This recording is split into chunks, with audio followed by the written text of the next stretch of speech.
Okay, we're up, and I'm gonna go call matches. All right. Well, if you're hopping in now, or at least I hope you're hopping in now. We got a good weekend coming up for X Pool. My name is Stephen Wyatt, and with me I've got the fabulous LFR. It's Lonnie Fox Raymond. Lonnie, how are you? I'm great, Stephen. Thanks for having me. This is going to be a good matchup, I think. When we were looking at the bracket before we went live, you and I both kind of like this matchup, so that's good. Yeah, a couple big matches really. So obviously here you see Can Salim and Devin Poteet are our first match. There's a couple other really good matches too. I'm seeing Sergio Rivas and Mike Brown, uh, Roberto Gomez in first round action against Richard. I hope I'm saying this right. Guitar. That's what Um, it looks like to me.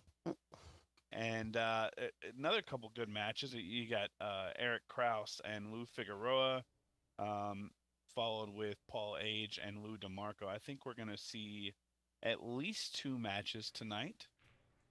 So D. Adkins got a bye. A couple other good players. Jordan Davis got a bye. So this is going to be pretty exciting for me.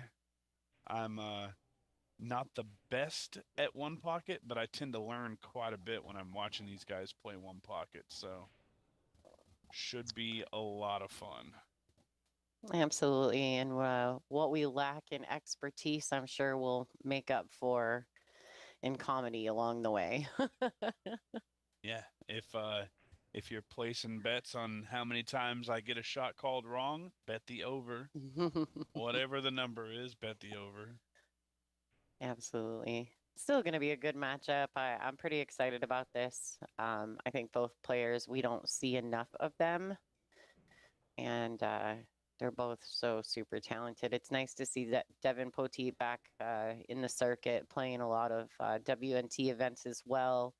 I know he just recently played in the International Open, had some fun action matches there on the Omega. So he's been in the mix of things here recently, and Can, of course, when he shows his face, he's always a threat in any event. So it's nice to see him out playing in this event as well. I've known Can for years. He came down to Louisiana, Texas border area and hit up a bunch of tournaments while he was here. And super nice guy. He's very passionate about his game. When he does something that he doesn't feel like he did well, he'll let you know about it. But I don't have an issue with that because that just shows that you're a passionate player. Um, Can obviously from Germany, and Devin's from he's from Alabama. Is that right? That's possible. It's south. I know that. Yeah, I know he's in the South. Either Yeah. Alabama. Oh no, it's Arkansas. That's what it is. Okay. Almost Oh, positive. yeah. So, if you're just tuning in, thank you guys for watching. This is the X Pool Pro Series Railyard Open One Pocket. This is going to be a first round matchup. Take just a second to say thanks to some of the sponsors for this event. The Jam Up Apparel, of course. Railbirds Q Repair and Pro Shop right there on site at Railbirds in Louisville, Kentucky. This is X Pool Napa, the North American Pool Shooters Association, a fantastic league in all over the country. I know they used to host their nationals right there at Rail Yards, and they've been a longtime sponsor of Expo for at least the last year that I'm sure of. So it's pretty good to have them on board. Shout out to Tony and Angela. They do a great job working and promoting that league. It's fantastic. And of course, Michelle Griffin, Joe Long, attorney from the Louisiana area. It's kind of fun seeing him on board here with Expool. Yeah, if you're familiar with Buffaloes, Buffalo himself will tell you that he's the baddest attorney in Baton Rouge. Joe Long offering up some added money for this event, so a huge appreciation to him, as well as Michelle Griffin, and of course Lucasi Professional. Those guys are doing big things, especially with them and Brunswick as well. So I'm pretty excited to see what Lucasi's got coming up. But yeah, this is going to be a huge event. This is our last event of the year for 2025, Lonnie. Yeah, it's pretty wild, isn't it? Yeah, going into 2026, X-Pool doing big things. We'll be headed to the Derby City Classic we will be producing the feature table at Derby City this year. So that's pretty excited. They're exciting. Stephen, you and I both are pretty pumped up for that. Yeah, I mean, being involved at Derby, everybody goes to Derby, and I've been there before, and it's just it's a different feeling with the idea that, I'm going to be getting to work the production side of something as big and successful as the Derby City Classic. So, super, super stoked for that. And then I think Expo's got a big year coming. I really do think that there's going to be quite a few uh, big things that happen this year, and we're just lucky to be dragged along for the ride, Lonnie. Yeah, amen. I mean, they'd have to like, you know, beat me up or something to get rid of me at this point. So Right? like Kyle's stuck with me. So it looks like Devin's coming up, maybe getting warmed up to the table. I don't know how much table time he's had here at Railyard, but we all know this table can be quite interesting at times. And you can see Devin there. He's going to take a look. The first thing he's going to look at if he gets some table time before he plays is does that ball travel along the rail pretty smooth? And it looks like, judging by his reaction, it definitely does. And this is a notoriously tight table. Yeah, it Um, is. Anybody who's ever played on it, anybody who's ever watched a match on it knows that we're going to talk about the tightness of the table because it's not an easy table to play on. No. And when we came in and had our WPBA event hosted there at Railyard, I had to play a match on the feature table. And I was very happy. I really acclimated to the table easily. And so I didn't make a complete fool of myself on the feature. But it's so much fun being in the arena at Railyard. There's like a different energy about it. Yeah, I've been lucky enough or dumb enough to get into a few games that put me on that TV table, and luckily I think most of my trips to Railyard have come out pretty well. Anybody who goes to the big events will usually see me and Sean Denny there, and we're usually getting into some kind of trouble. Yeah, you and the Ginger Wizard, you guys are trouble. Yeah. Not much sleep happens when you two end up at Railyard together. No, it happens. It just doesn't happen until after 5 a.m. Right, there you go. Yeah. All right, so Devin's probably sitting around. He's waiting. We'll see what's going to happen here. What is the race to this? 3? You know what? Honestly, I will have to double check. I've got the link up right here, so I need to go take a look at that. And we were informed there is no physical shot clock. So this could be a good match. It could be long, it could be super short. I'm always looking for those nice 8 and outs. Steven's probably looking for more of the moves. Yeah, well, I mean, hey, I will watch this game nonstop just because it's a lot of fun. It's very much so the chess of pool. Absolutely.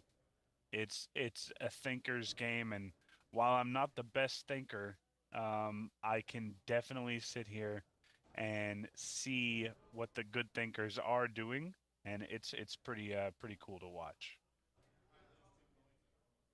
So Right. just confirmation, it is winners race to 3, losers race to 3. So no Okay. change on the race. The finals will be a race to 5. Was a 32-man bracket.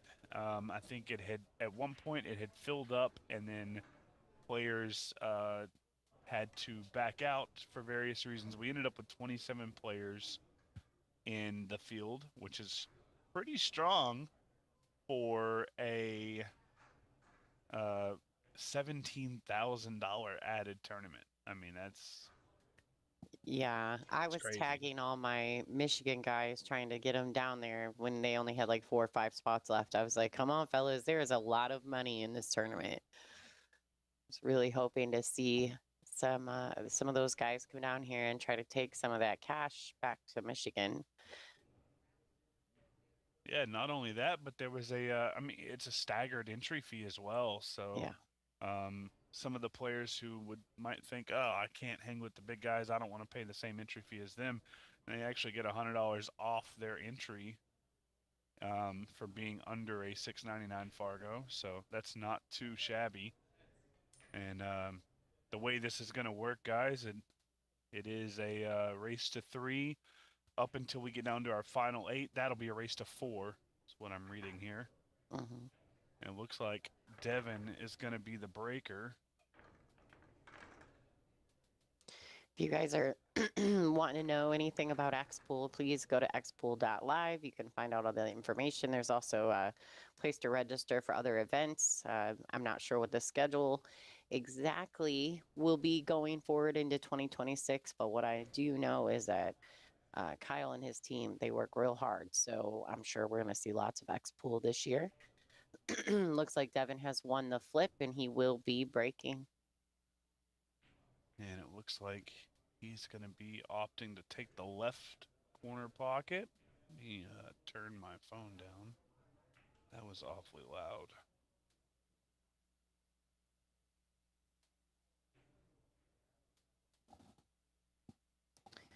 Good look at the overhead view. The 5 leaked a little far.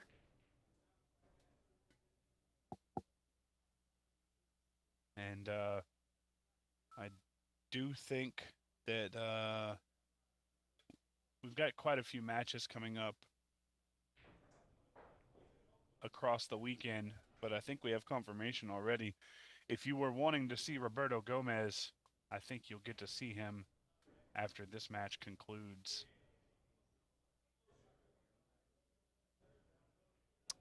Yeah, we just got word on that. That's going to be a great matchup. Everybody likes to watch Berto play. He's so much fun. So creative.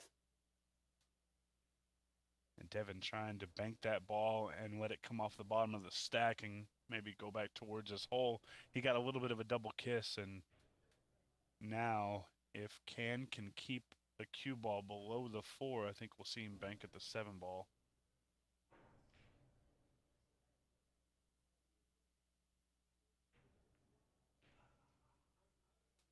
A little shy now.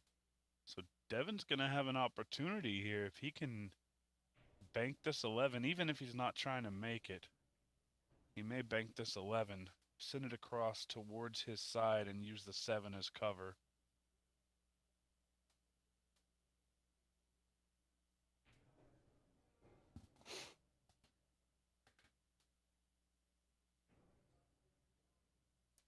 So I am very creative in the one pocket department. So I'm trying to be careful not to say anything crazy. I enjoy those really crazy creative shots, even though they they usually turn around and get you beat.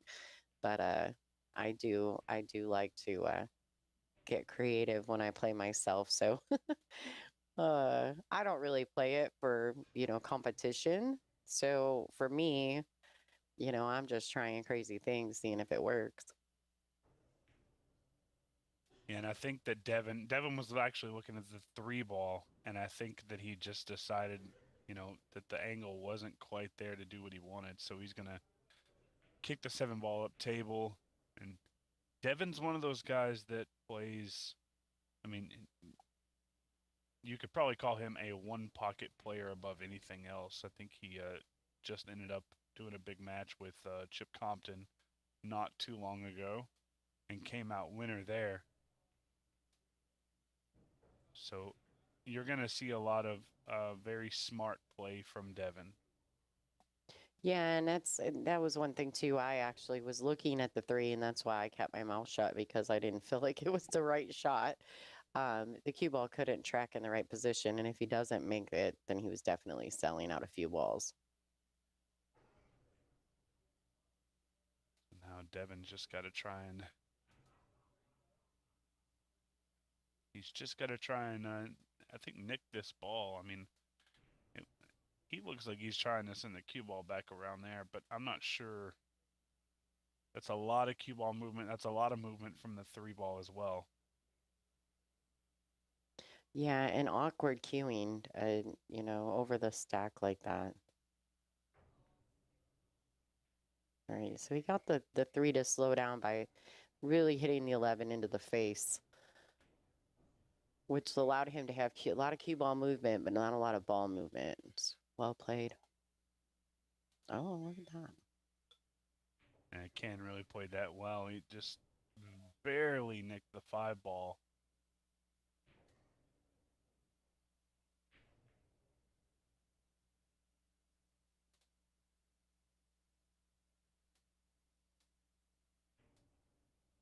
So, Steven, have you read any books about One Pocket? So I haven't actually. I know there's a lot of really good ones out there. I've read some pool books. I've read some training books that relate to pool, but I haven't read any One Pocket books. Gotcha. So I'm currently right now, just to prep myself mentally for Derby City, I'm reading The Art of One Pocket slowly, but I'm getting there, and that's written by Steve Booth. If anyone out there is interested, it seems to be a very good book. I love all the pictures. I know that sounds terrible, right? But there's so many pictures of so many great players in the book, because Steve Booth is also a fantastic photographer. So there's some really great pictures in there of like Dennis Orcolo and Shane Van Boning. Just really, really good. Shannon Dalton, Josh Roberts. I mean, just so many great people in this book that he's taken pictures of over the years. Little John Macias. I don't know if you guys are familiar. So many. And so it's just a really great book with lots of interesting information and lots of, I mean, it's for me, it's wonderful as I'm learning more about One Pocket. So this is probably going to end up being a pretty late night tonight, wouldn't you say, if they're going to do 2 rounds? Yeah, I mean well, so they're not doing 2 rounds. They're only doing Well, they're I doing mean, 2 matches. yes. So, I mean, it just really depends on how quickly this goes.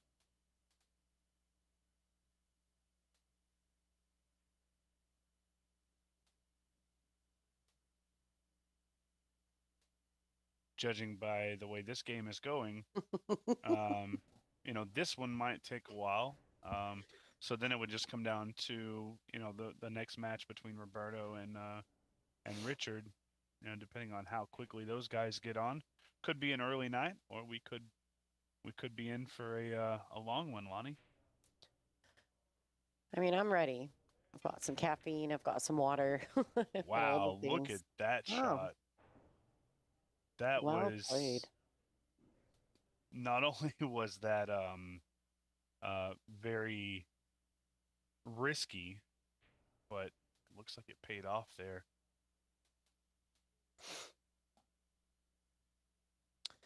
Yeah, absolutely. And just to be able to read the pack, right? I mean, obviously from our camera views, we can't see that, but the way that he was able to read the pack is pretty impressive.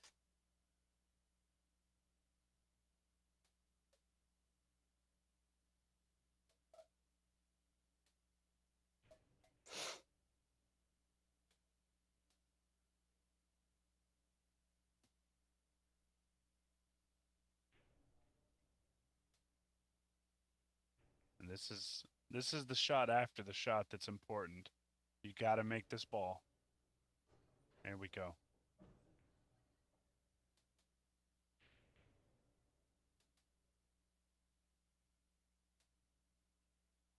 And Ken maybe looking to go grab a bridge. I don't blame him here. It's a little bit of a stretch trying to get that out there.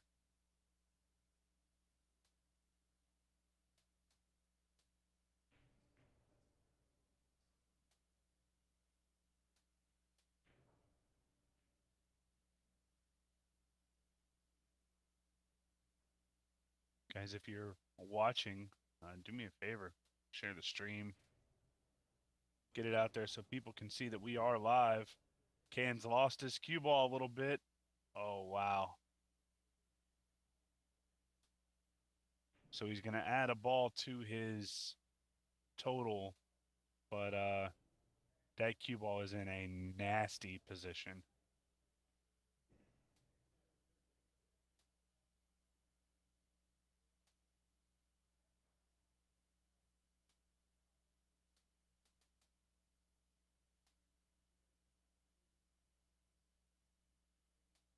I'm not real sure what he's going to do here. Okay, yeah, just shoot the 11 ball up. Don't give him a shot at the 10 ball. When he's spotting a ball. Make sure I have the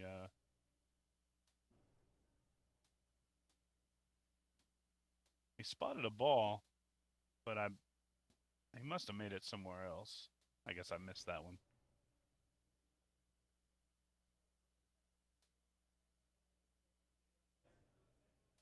I like this shot here.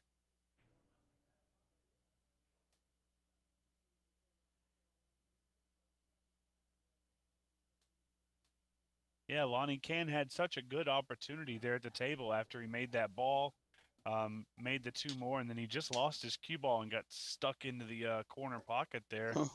Kind of had to play that like that layup shot.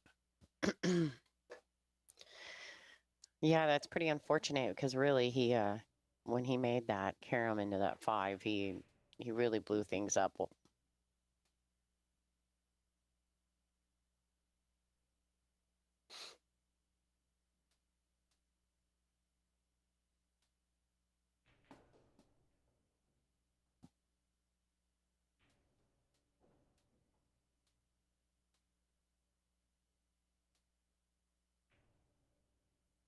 Oh, watch double kiss. Yeah. All right, so that's likely to cost him.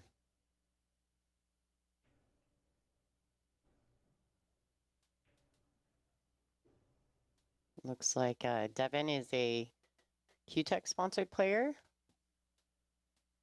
Yeah, just recently joined Team Q-Tech.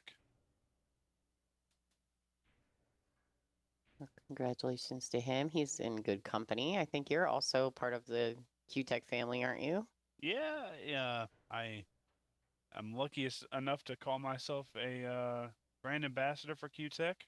Those guys do so much good for pool, and I'm really happy with being able to say that I'm a part of that. And those everybody at Q-Tech is really just you know, they're really setting the bar for what it means to make good cues and to put the time into you know, building the cues and making sure that they put good cues in customers' hands. So super stoked to be involved with them. Yeah, the players they represent and the players that represent them, they make good decisions, that's for sure. All right, so Devin's trying to figure out exactly what the next move is here. He's gonna come 2 rails around for the 8. Can even go further, I guess. And I will get that score updated here in just a moment. Let's get this post out on Facebook to let everybody know what we're doing here.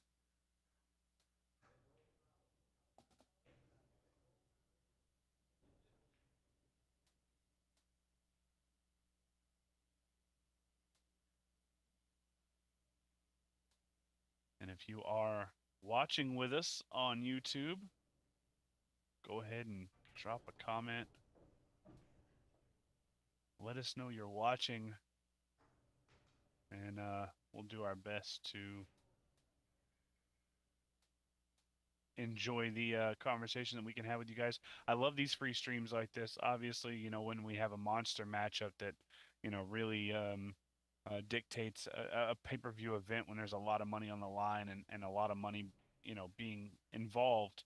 I love the pay-per-view, the must-see type of aspect, but it's always cool when a company that can put on these free events that are free to watch for everybody. So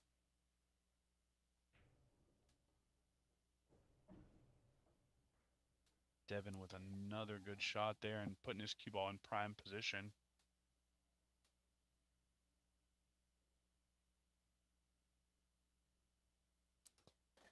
Looks like he's looking to come back across, shooting the 6 probably next.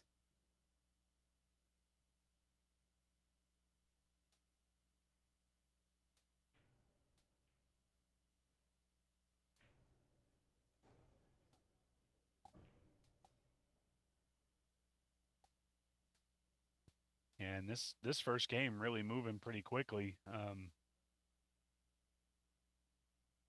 Devin with an opportunity here to hit that always sought after 8 and out.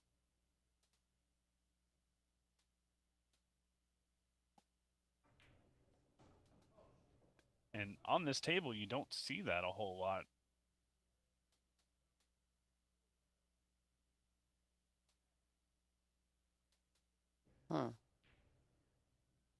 So now this one here, Lonnie, obviously the 15 and the 7 are your best opportunity to get kind of a straight shot without having to do a ton with the cue ball.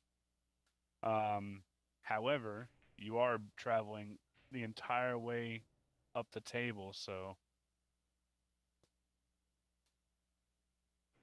Yeah, so 2 rails around. Oh, he came in a little short. Is he just trying to get to the 1? yeah, I think maybe he was did, just trying for the 1. Now, Maybe he depending on, didn't want to punch it. yeah, and depending on how close the cue ball gets to the side pocket here, he may opt to just pocket the 1 and. Well, that's Oh, it is right that it? there. Yeah. Oh, that was it. Okay. Yeah, he was on 7 there, so. I gotta move my chat box. Apparently, it's overneath the score. Yep. So big rack there for Devin Poteet. And Can Salim will be our breaker for the next rack. This is a race to 3, so there's no time to really acclimate for the pressure of the situation, especially when Devin goes 8 and out like that. I mean, the kid's got to be a big favorite for this tournament. Just knowing how good he's been playing lately and how much his return to pool, he's kind of been hitting the ball pretty well.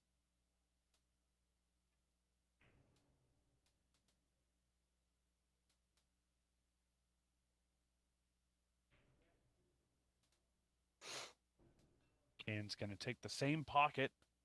And here we see our stack cam.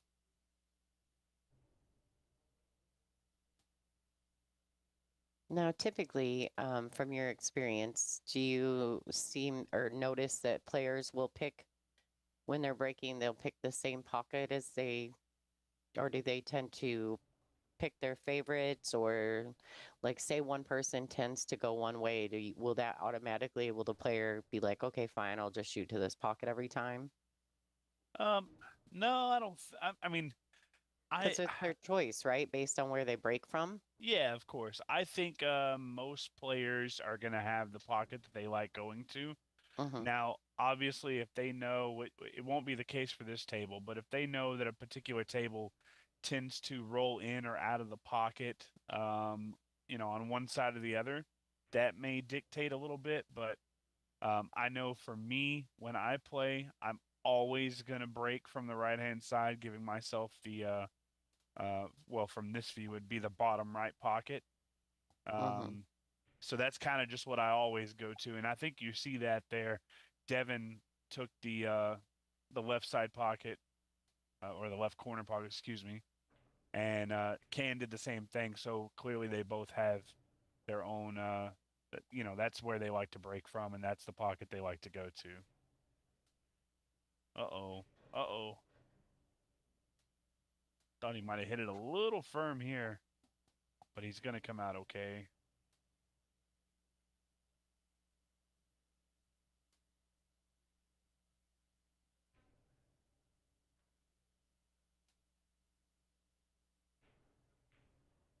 Devin looking at where he wants to put that cue ball.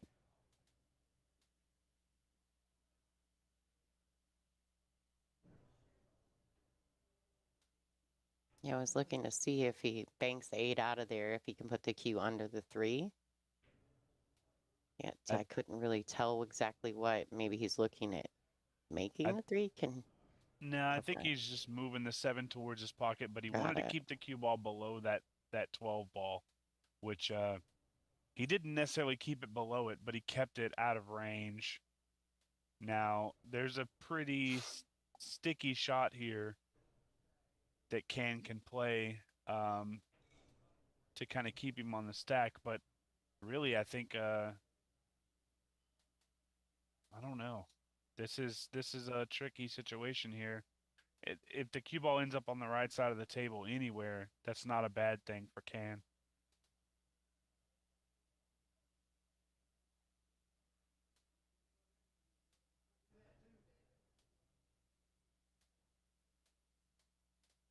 Definitely don't want to sell out here.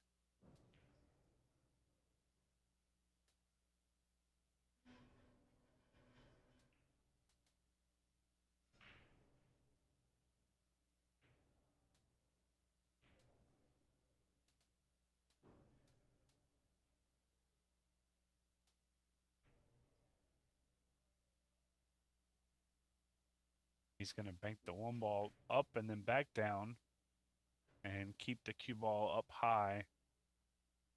That's not a terrible shot. That's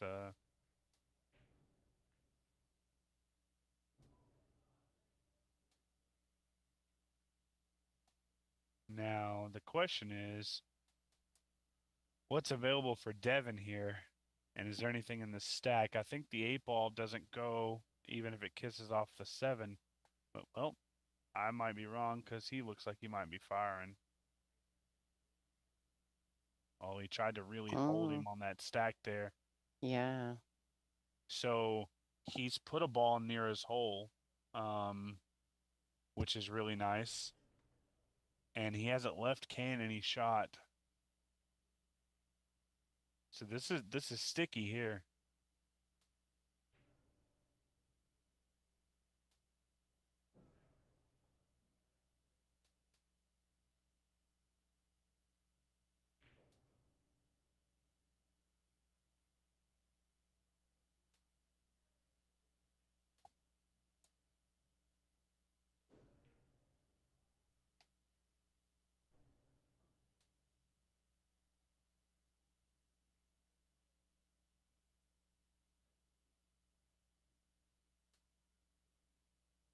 Okay, so what he did there was he's just double or tripling up Devin, but I mean with how close that 7 ball is,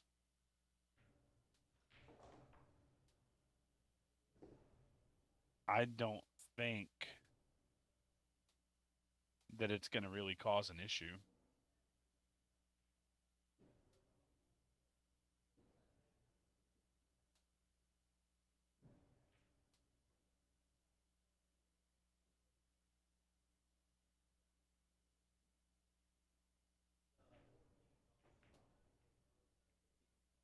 Yeah. This is bad news for Can.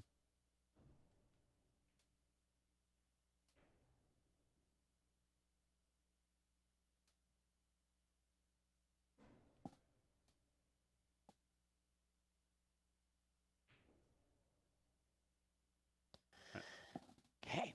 Now, sorry about that. I kind of disappeared for a second on you, Steven. No worries. Got a few things going on, trying to help out my family's bar this evening, and the karaoke host sent me a message, so I had to answer her really quickly. Oh, you going to sing karaoke? No, I'm absolutely not going to sing karaoke. That is not going to happen. But Why not? I actually can't. I do sing karaoke occasionally, but I'm not doing that tonight. Obviously, I'm here with you guys.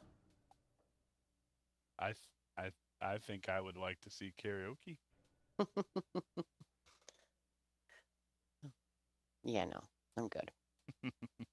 I'm happy where I'm at. But I had to That's answer a fair. few questions. So, um, looks like Devin's back at it again, huh? Yeah, when Can tried to triple him up, it just didn't work out for him.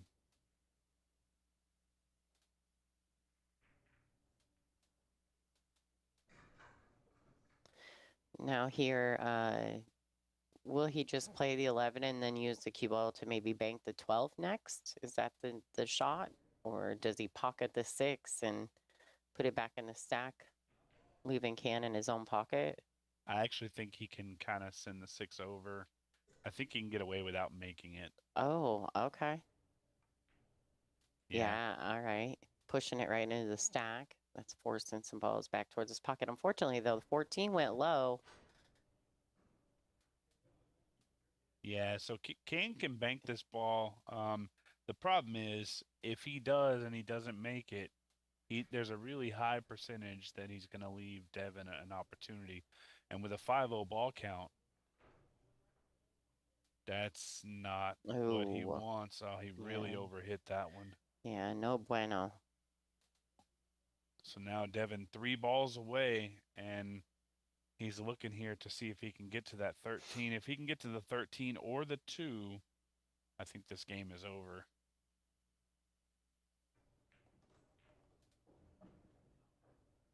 Yeah, might have overrolled a little bit. He could play the 9-4 combo, I think, though. No true risk here if he just stops the ball or even just rolls forward a little bit.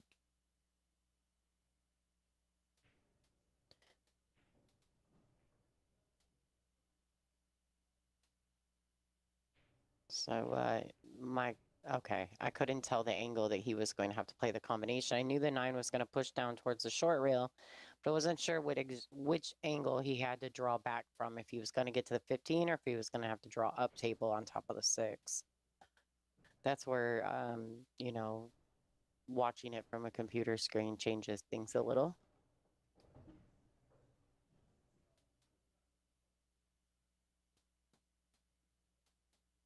All Yeah, right. that's going to be the game.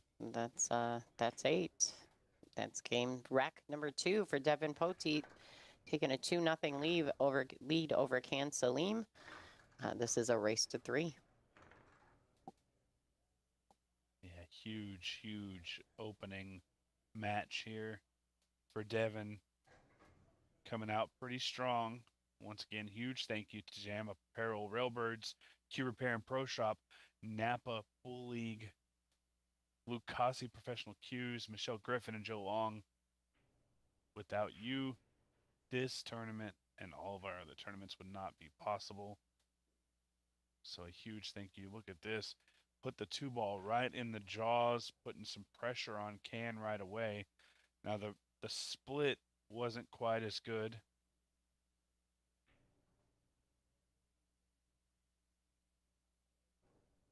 Can with a really good bank there to kind of kick things off.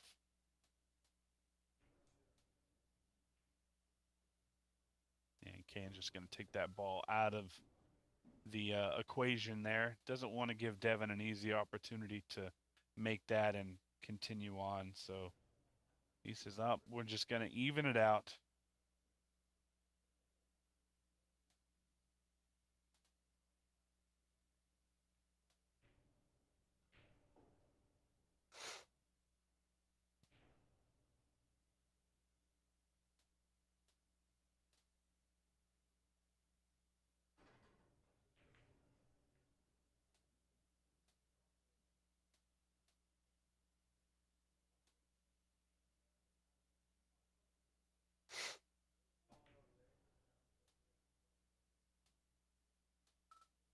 That ball spots up.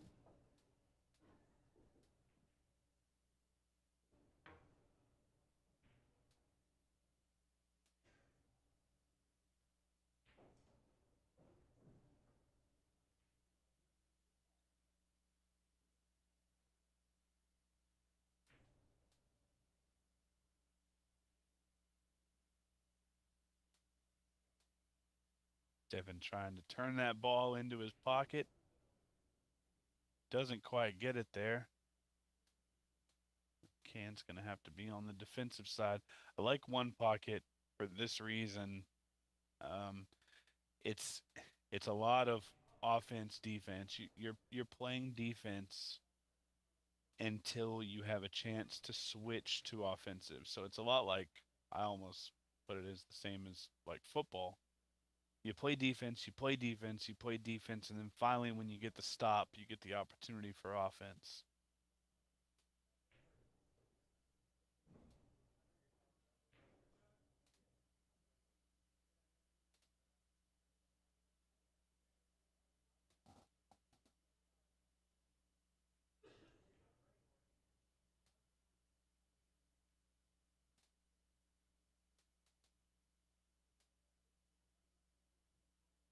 If you're just joining us, Devin Poteet shooting towards the left side corner pocket on your screen.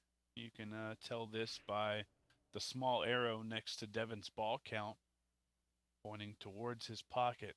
And the little blue dot also signifies who the breaker of the rack was.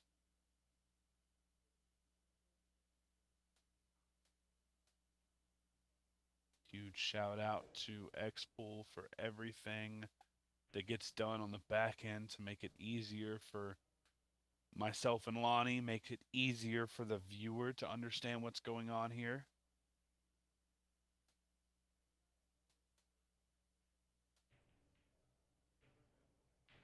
Catches the rail.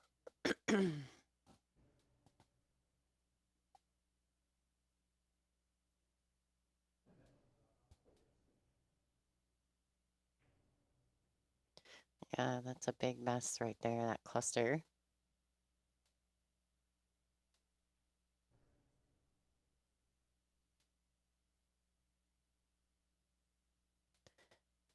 One pocket, that's where I feel like one pocket, because it's so chess-like, it can also be very confusing for someone who doesn't play it all the time. I enjoy watching, but I don't play it a ton, right? So I see so many different options. I'm like, what? Well, can't you do this? Can't you do this? I feel as though when I did one of the one pocket matches with Jason Sword, I was like a little kid asking all the questions. But that's kind of how we all are with one pocket. I mean, I'm by no means a really good one pocket guy playing or talking about it, but um, asking those questions, even if I'm just asking myself, kind of in my head, you can learn so much watching this game. My Hmm. favorite game to watch and play is one ball, one pocket. Yeah, one ball, one pocket is so much fun. So for me, when these matches come down to that final ball, that's when it really gets interesting to me, because you have to be so careful about, mm, you know, trying to make a shot, but also trying to keep your opponent off of a shot. It's such a dynamic that you don't get with any other game.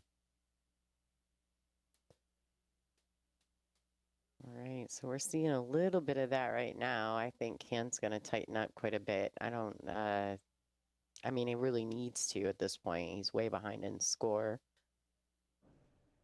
But we all know in one pocket, 2-0 doesn't necessarily mean the end of the match.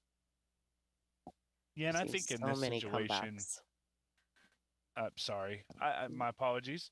I think in this situation, you just kind of have to forget the game count and just pay attention to your ball count and use that to determine, what's feasible.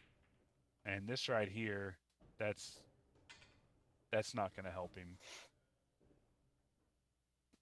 Obviously, he gets to stay at the table there, but Devin already shoots pretty good. I don't think he needs any Right. help with his balls going into the pocket. Yeah, well, he's definitely given Devin a ball.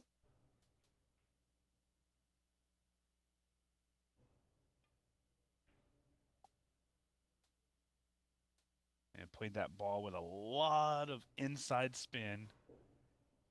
Or actually, technically that'd be outside spin, to hold it underneath that 5 ball the way it did. Really smart shot there.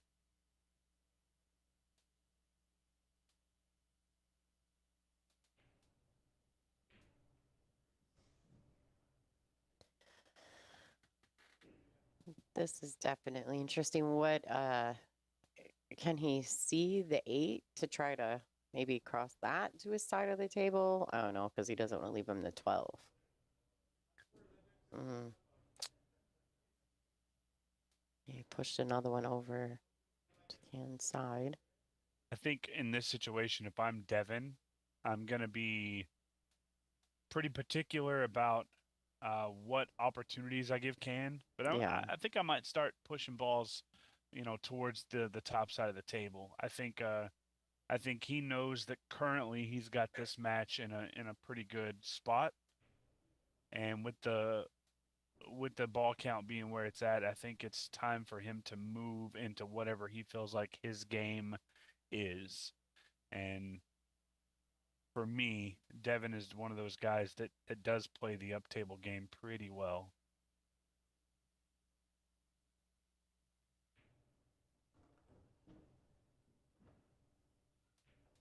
Trying to get him just behind the 9 ball, and he comes up a tad bit short.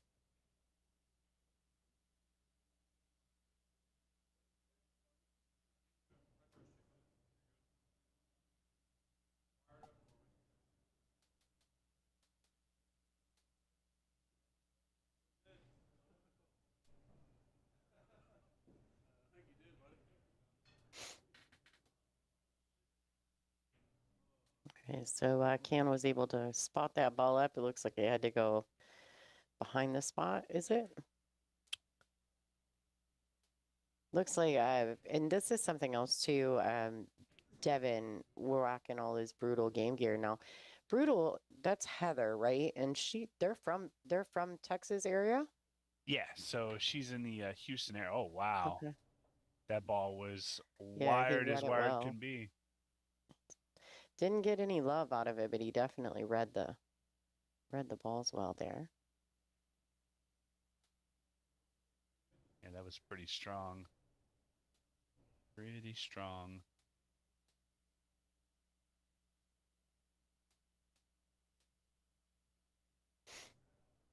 And he really wished something would have held up there.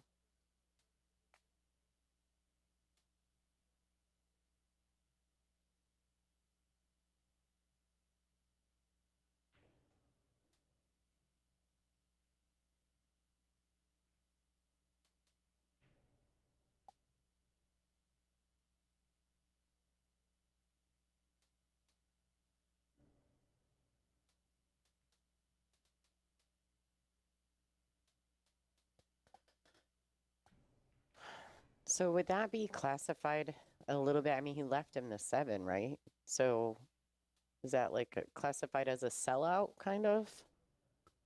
Um, I mean, it's such a it's so hard to try and call, these shots a specific, like, I guess, classification. ooh, Well, that's easy to call. That's a that's sellout. right. There you go. um, Yeah, understood there. I just know that with these guys in their one pocket, with the one pocket, a lot of times your one pocket players, they just bank the balls so well. So even just leaving them a bank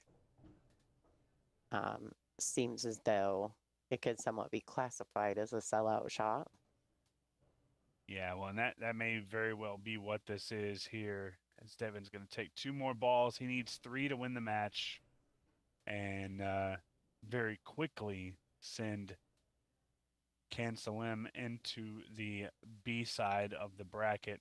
We do have at least one more match for you tonight, and we already know it's going to be Roberto Gomez taking on Richard Guitar.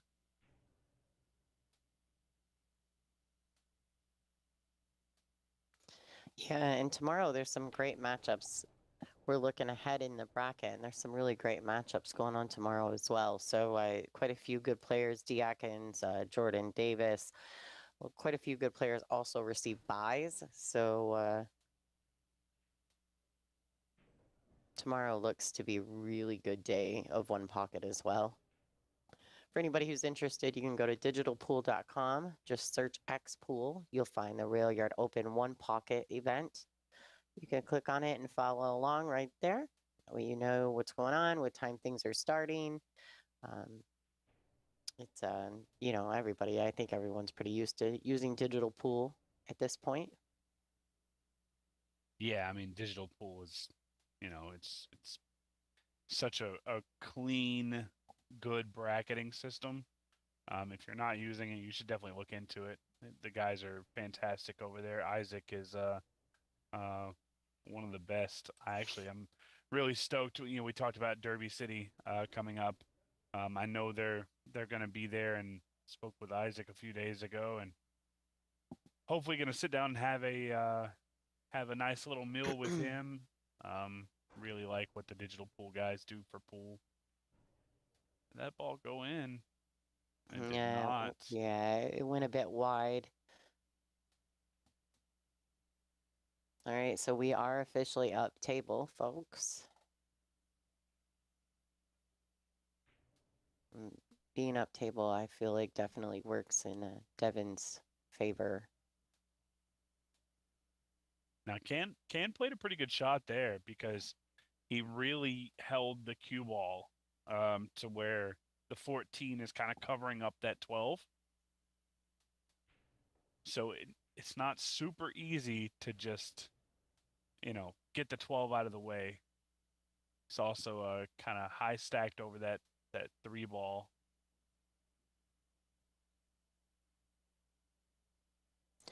Now, can he just two rail underneath this 12 and push that 12 back to his side of the table? Coming underneath it.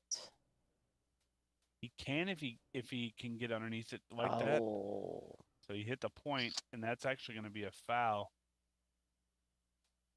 Unfortunate there.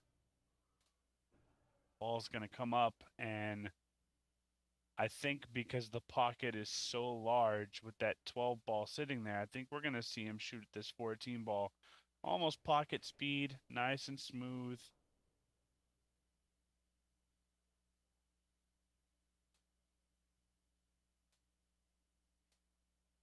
Yeah, just like that.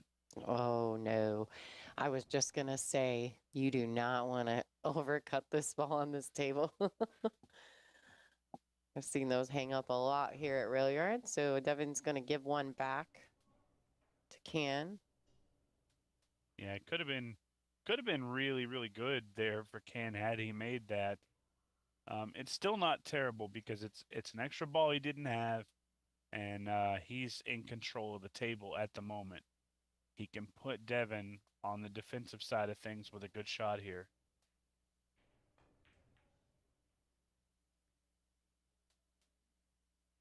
Didn't want that 5 ball to leak out, so I think Devin's going to kind of take the free shot at the bank here.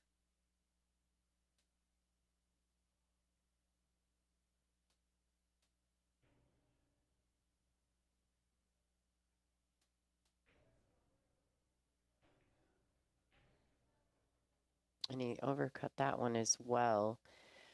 He's went wide on both those straight backs.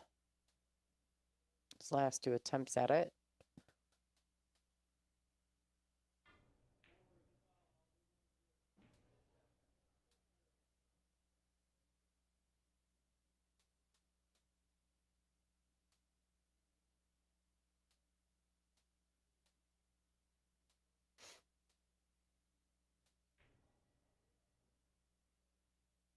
He wants that 9 to turn over, and it's actually doing the opposite.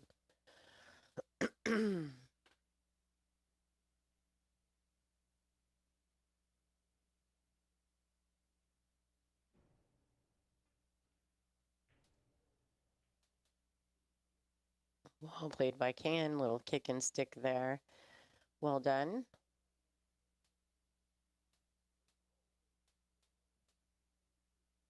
Starting to form a little bit of a wedge in the right-hand top corner pocket.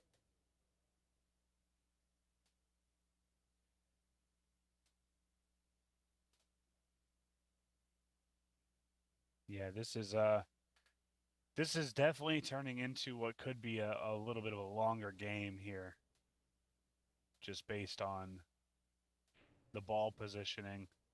And this is a fight to see who can put that one ball back down here first. You don't want to be the guy that makes the one unless you're doing it in a very controlled way.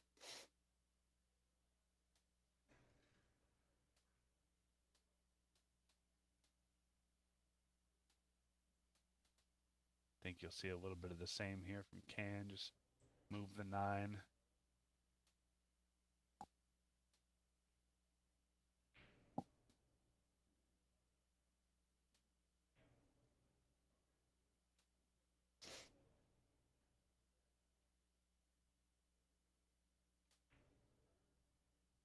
Oh, wow. He went for a shot there, and he got pretty close.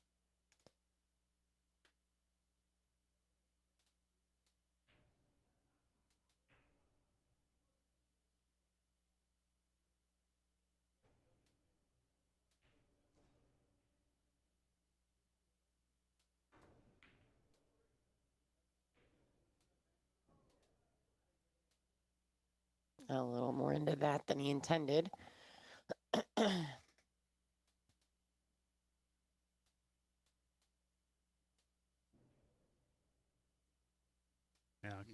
can bank at this ball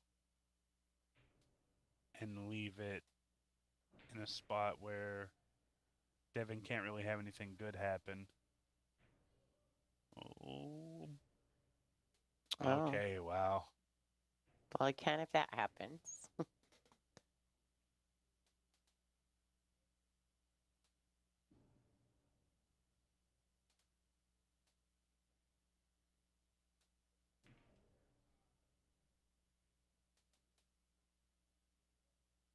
Yeah, he's definitely got to work this out. Like, does it benefit him to make the one? Where does he put the cue ball? You know what I mean? Or bank the 9 out, draw the cue ball back under the pink. So many different things probably going through Devin's mind at the moment.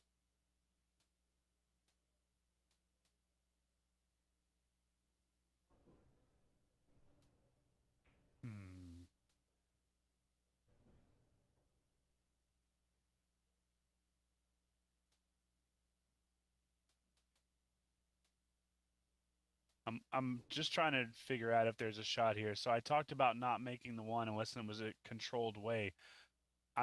He's going to take the foul here.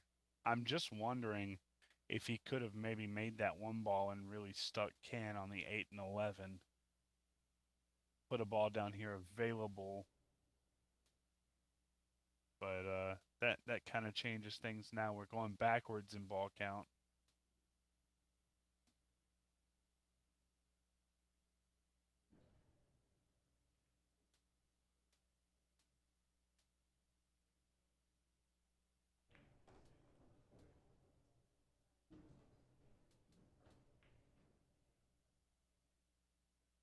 All right, so he's going to bring that ball up as well.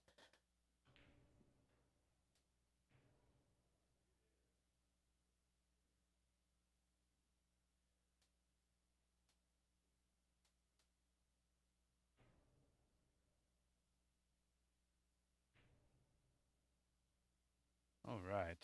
This is getting interesting.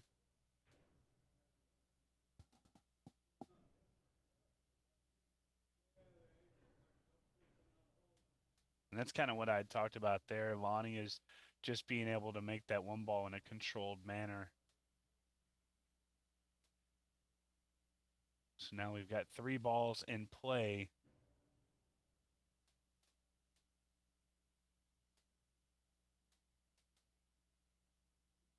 And the cue ball's inaccessible to those balls right now. Can's playing this very smart, being that he's 2 down and he's doing what he should be doing, which is not paying any attention to the game count. Just play the game at hand. Don't worry too much about what's happened in the last 2.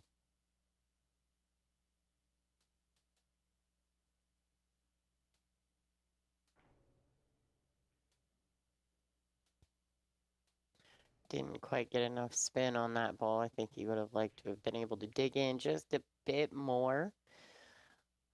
But didn't quite work out for Devin there.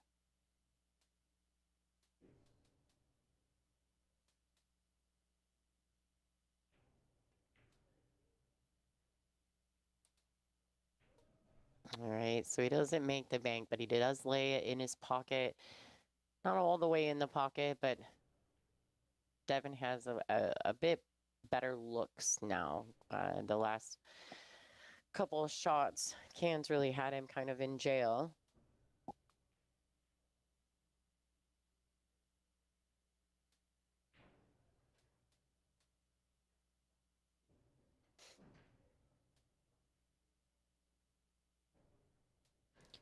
So it looks like Devin may be looking to bank the 5 and keeping the cue ball close to the right long rail. I don't know if that's an option.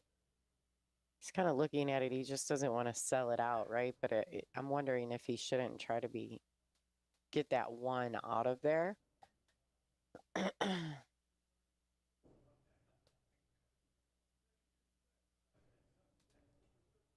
right, so he plays a slow kick. Nothing wrong with that other than, he's kind of letting Cam dictate what's happening at the moment because just really nothing's working for Devin.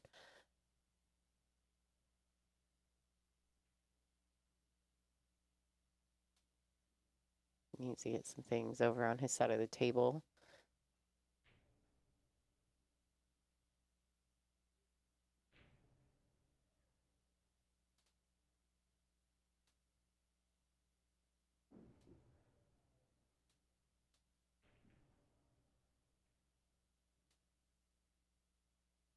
I don't know if he can bank the 11 over to his side of the table and get that cue ball under the pink 12.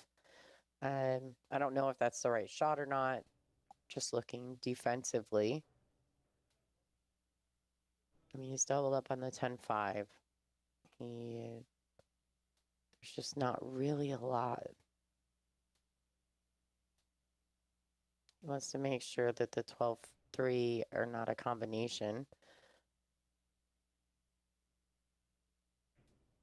Yeah. I wasn't mad about the choice because he really didn't have a big selection, but he definitely, if he was going to shoot it, he definitely need to lock him up in there. He's left the 5 ball. I don't think he'll shoot it. It's a little difficult to shoot at, but all right, I like that shot a lot. Well played. I think the 12 even may have gotten, no, I don't know that the 12 got in the way of the 3. Devin may be able to jack up and just spear the 3 in, keeping the cue ball drawn back to that top short rail.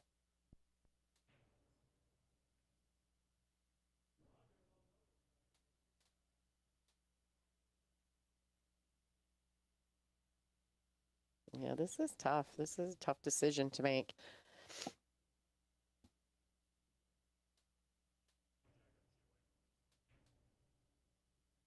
All right, they're looking to see how close he is. He's got to be mindful too. He's probably going to try to draw the cue to the right long rail. That we didn't even mess with it. He just tried to stop the cue. He really didn't have a lot there. I mean, that was a good shot by Can. He definitely put Devin in a spot there.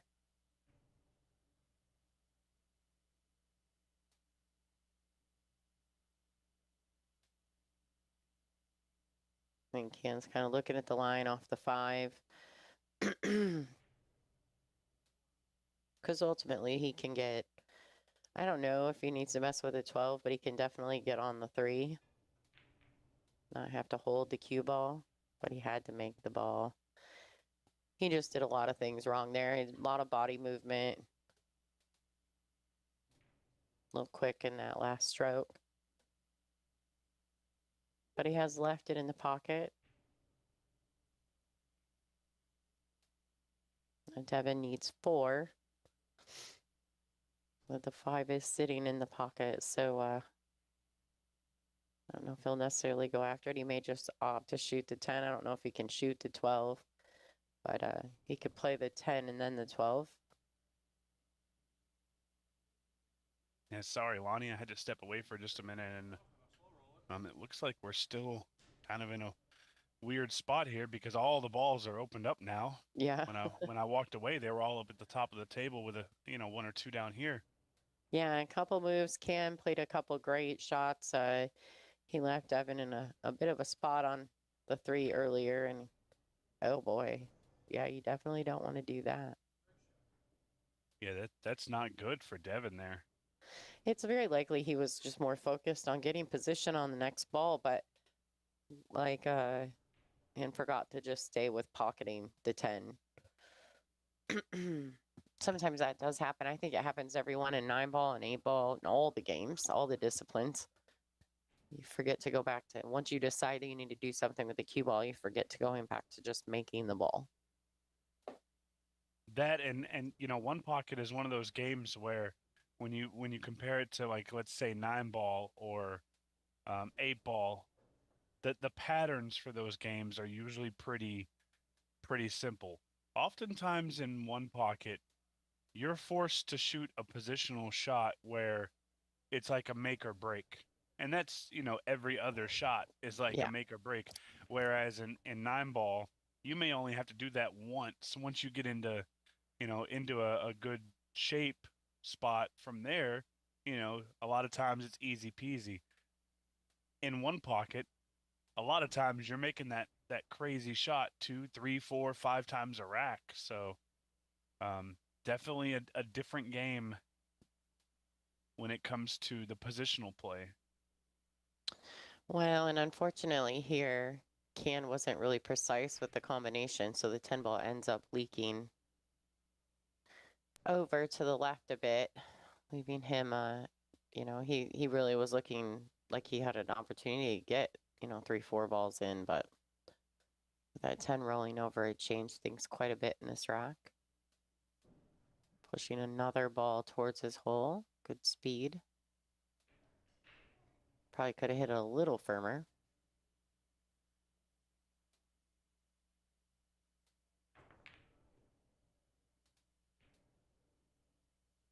Oh boy.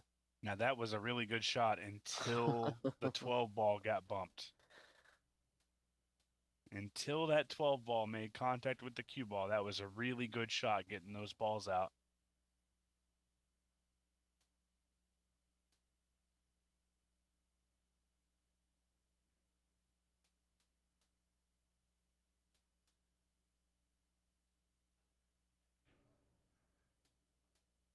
And Lonnie, I think I missed something. So our ball count now is this going to be 5-4 to Can? Oh, it should be more than that. Yeah. We missed something here, Steven. I just looked away as well.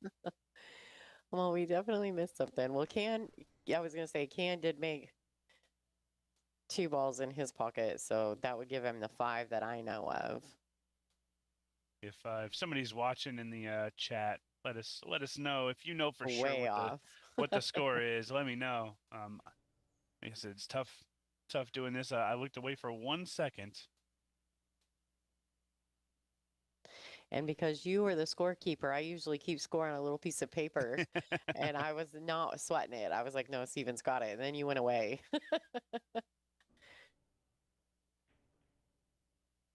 Yeah, it's the beauty and and also the trouble with sometimes being remote. Obviously, Kyle does an incredible job. He's giving me access to the score here, but sometimes when you're not at the venue, it's very easy to get off just a little bit. Oh, wow.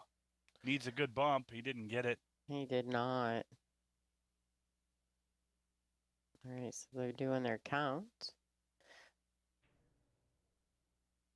Now, I believe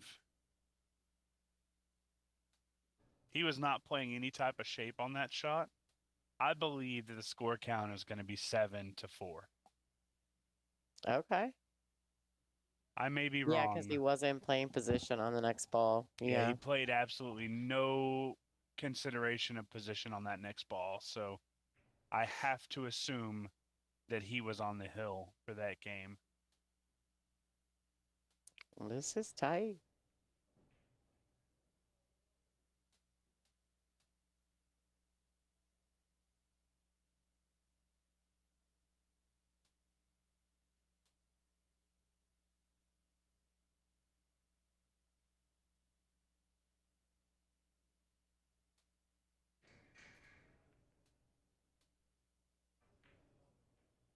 Yeah, and the good thing there was that he actually needed to play that ball with draw. And when you're going to cheat the pocket a little bit, draw is definitely the, the English of choice most of the time. Yeah, and I got confirmation here, so do believe it is 7-6.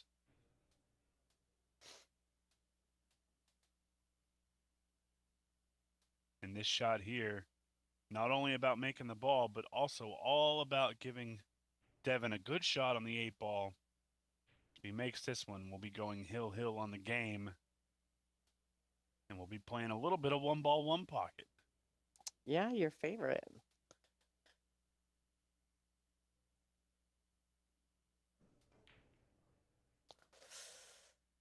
Oh, a little quick with that last backstroke.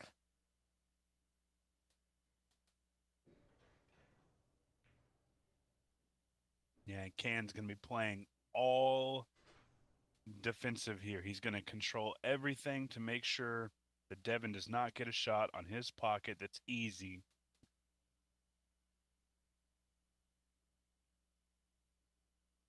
Got handed an early Christmas gift there by Devin missing that one.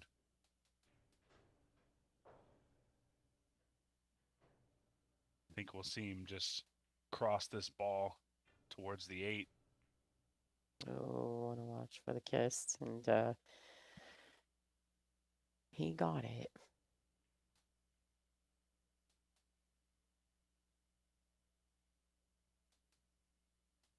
It might not be the right shot. I'm a little surprised that we're not seeing Devin go for the 8-ball 2 rails here, only because the 8-ball poses a threat to Can's pocket, and the 9-ball currently really doesn't. Right. See that. Absolutely.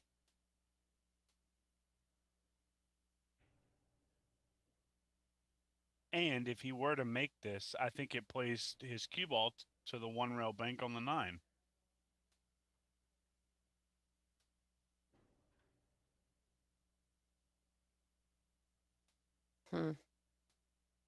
Well, he's fighting himself on it right now. You can definitely see that.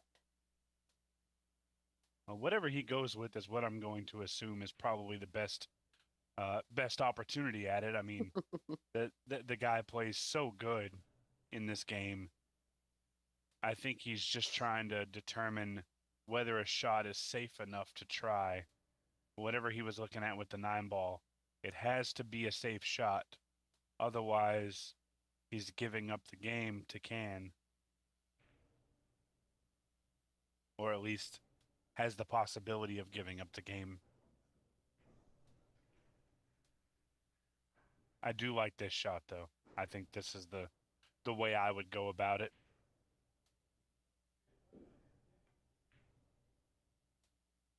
And rather than going for the 2-rail on the shot, he went for the kick. Yeah, I think he would have preferred that it stay closer to the short rail there, but he's now left across for Can. And he has made it. And there it is. That's the Oh, game. man. Yeah, that's the one. Got him on the board. Ladies and gentlemen, the score is currently 2-1 in favor of Devin Poteet. Can should be breaking. They are hand racking. No template racks here. The X Pool Pro Series 1-pocket. And we're gearing up into one of the busiest seasons that X-Pool has ever seen. As you see there, matches are underway and people are spectating this event. Obviously, we're getting close to Christmas time. You see all the decorations there. I really love that. It's quite festive at It Railyard this time of year. is. It is. It's I noticed it right away when we first joined into the room.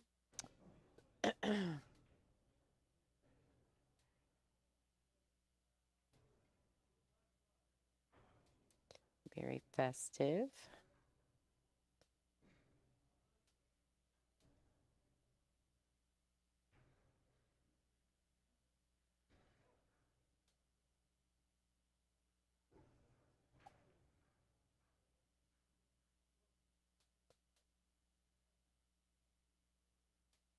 Well then.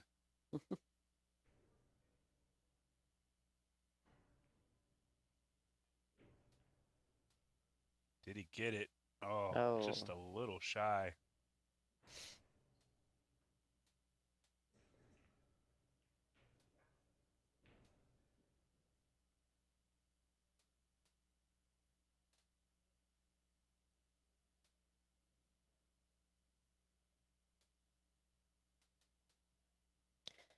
you see Devin there kind of reading the pack a little, trying to make some decisions. Now, does he pocket this 9, do you think, or does he kick it out of there? What's he do with that? Is he just going to leave it?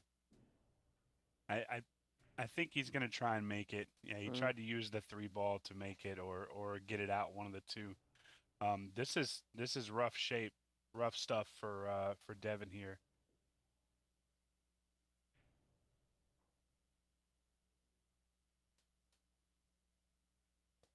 Just curious though, like the purpose of it, right? Playing the carom versus just pocketing it.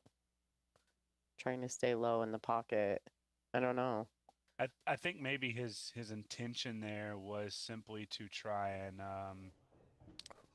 and keep things controlled for his side of the table. Yeah. But at the same time, you know, like you said, there's upside and downside to it. Yeah, I was just curious. Like, I wonder what his thought process was there because if he doesn't make it, you know, when he's got a guaranteed clean look at it to make it. I think the 5 may have, I don't know if this 5 goes. Okay, so he was able to make a combination. I knew that the 5 came into play and really screwed things up for Can there. He was able to make a cool combination. He's got great looks. Everything's pretty open for him here.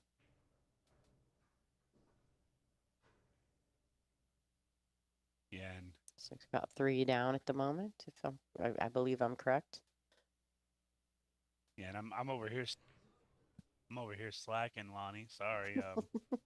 Lot of stuff going on, especially with kind of how all that transpired at the beginning there. And for a match that was important for Can to say, okay, let's just take it one game at a time. I'm just wondering if Devin had a little bit of tunnel vision for his, 2 games up.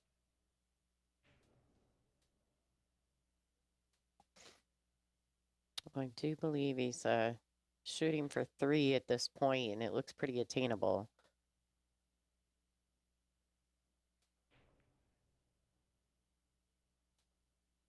One, two.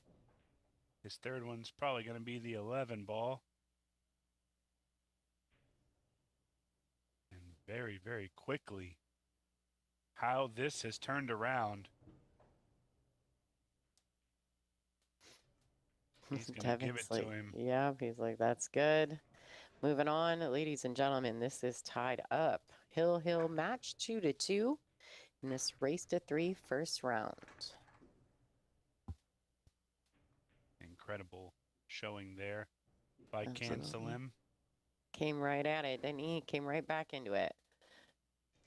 That's the one thing about One Pocket that I find so intriguing is that even when you're in the lead in the game count, you're not always guaranteed that you're in the lead. It's wild. You see a lot of momentum shifts in One Pocket. Ooh. So Almost lost it that's the there. second time that the Devon's cue ball has kissed off that end ball. And so what that tells me, Lonnie, and it's not a guarantee, but what I've always been told is if you're kissing that end ball, that wing ball, usually that means that your rack isn't 100% tight. Something's off just a little bit. So you're saying he gave himself the rack? Well, I'm saying he definitely didn't want to scratch, and I think had that two ball been a little bit more, uh, if he'd have made sure that that ball was touching, I think he could have avoided that little kiss there. Nice little tidbit of information. I'm sure there's a one pocket guru out there who can tell me exactly why that happens. But Right. I've heard a couple of times that Ooh. oh wow, that ball was trying to go into that side pocket so badly. Yeah, getting a little willy-nilly there.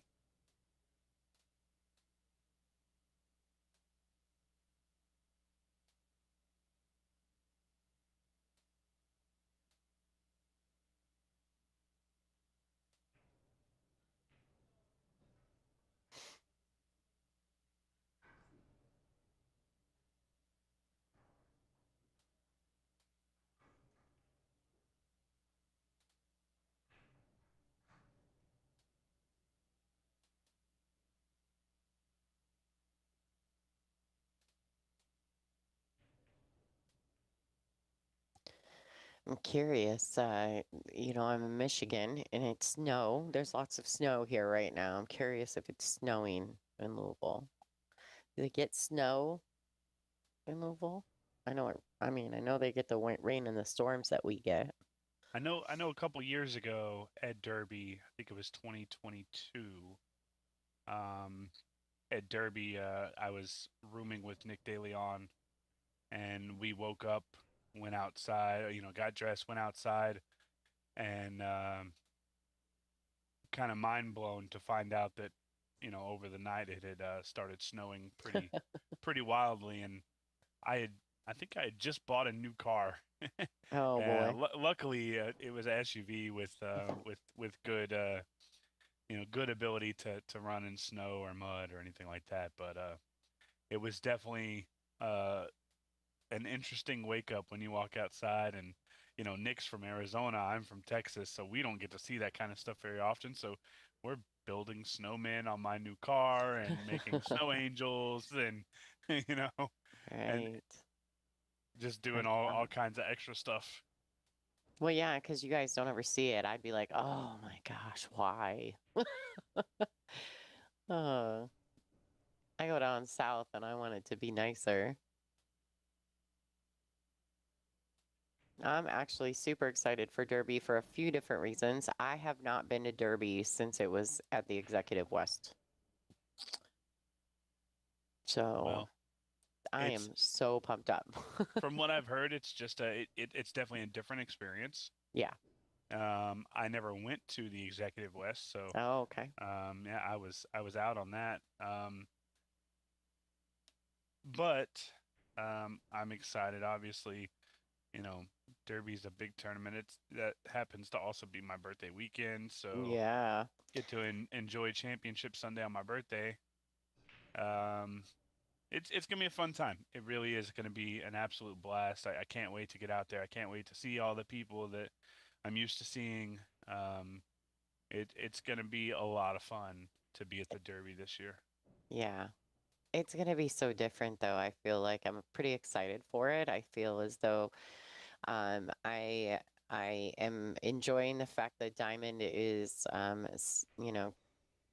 catching up, I guess, going with the times a little bit. We're making some changes to see if it still has that same great Derby City feel along the way. Pretty excited about it. Like, and I'm actually a really big bank pool fan. So I look forward to that event. I watch it from home every year, but I'm pretty excited to be there. Yeah, All it's right. definitely going to be fun. Yeah, absolutely. All right, so Devin was not successful in moving the 15 out of there. And that's Cam. Can's pocket is on the right, right? Or no? Yeah, Can's pocket is on the right. Okay. So what he's looking at here is that 15 ball is obviously makeable. He's trying to see if there's a way that he can make it and either make something happen in the stack or to make it using the stack to kind of break everything open. You know, a lot of times you'll see players go for a combination when they don't have to when their ball's in the pocket because they're just looking for that follow-up shot.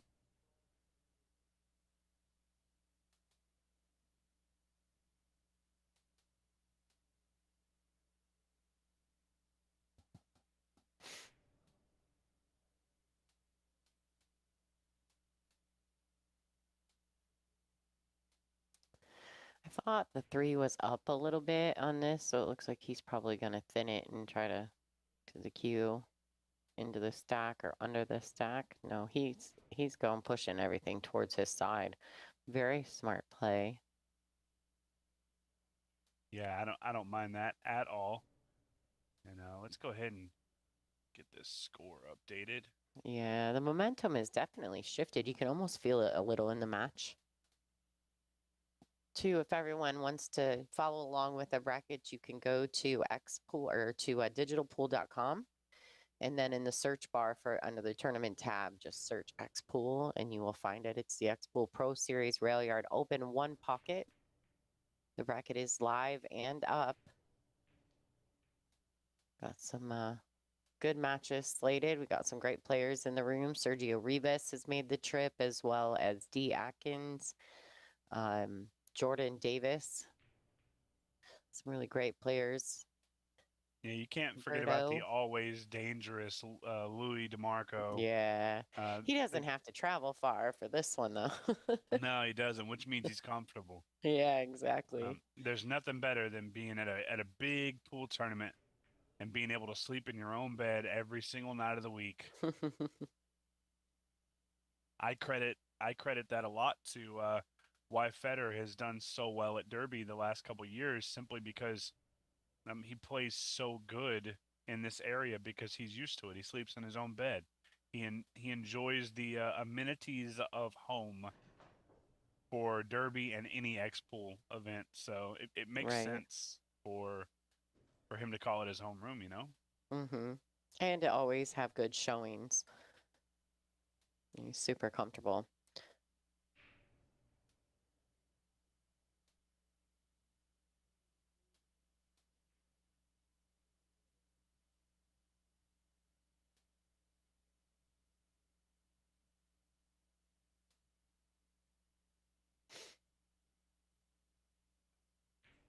That's a big shot here by Devin.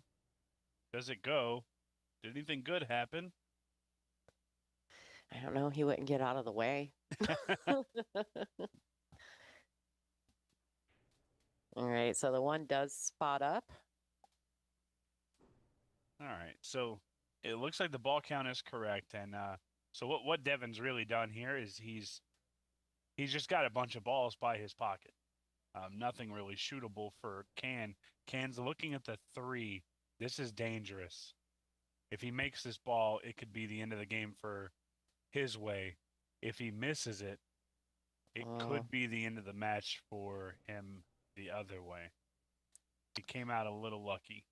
Yeah, he left Devin very steep on this 13 ball. Very, very steep. You have to hope the risk is worth the reward if you're going to swing at something like that. I don't know that I would do that, but I'm not at the table.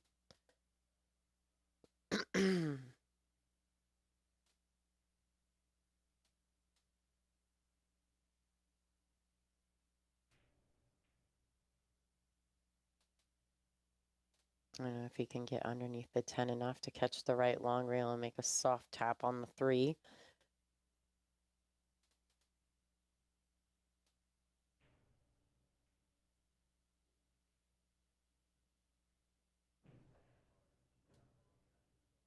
It doesn't appear as though he can. Is he looking at the cross and then maybe tapping the 3 in, giving Can the ball? Is that something that's an option? He's looking at, cue ball placement after. So many things. This is what happens to me with one pocket. I get like so confused because I think of all the different things. It cracks me up when I watch one pocket and then I go play somebody some 8-ball, and especially with newer less experienced players, they'll say, I'm no good at 8-ball because there's so many choices. And I always tell them, you should try one pocket. Yeah, no doubt. Choices galore. Yeah, it's like I get brain overload sometimes. You really, and sometimes I think that's what the one pocket specialists do very well is, other than Tony Chohan, because Tony Chohan does dinosaur things, whereas everybody else does human things. Yeah, no doubt. I would agree with that. I think that a lot of it comes down to, for these one pocket specialists, is finding the simplest shot, the simplest opportunity to get the cue ball where you need it to be.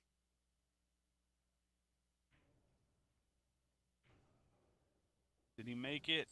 So I like what he did there. Yeah. He got the ball out of his opponent's hole and put a ball in front of his. Yeah, so that was one of the options that I wasn't sure about. He looked at that at first, and I thought, well, that's a pretty good shot, but man, you had to hit it so good, and actually, to be honest, I think he executed it beautifully.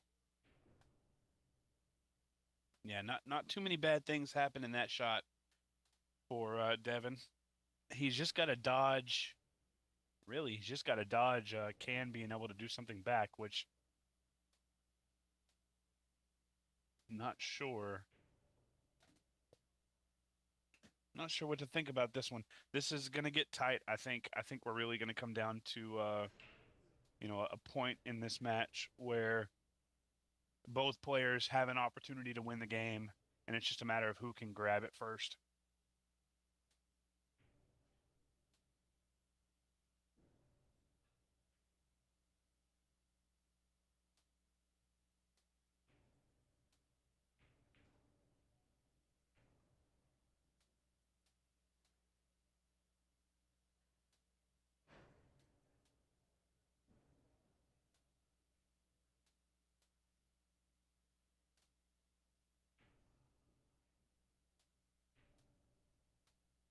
Wow.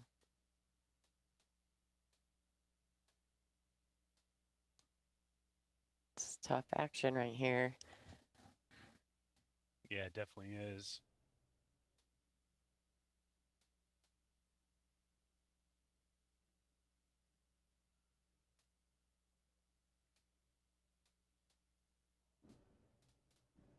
Just checking in on our YouTube feed. 130 people watching over here right now. Enjoying the first round action of the Railyard and X-Pool one pocket event. 17,000 American dollars added to it.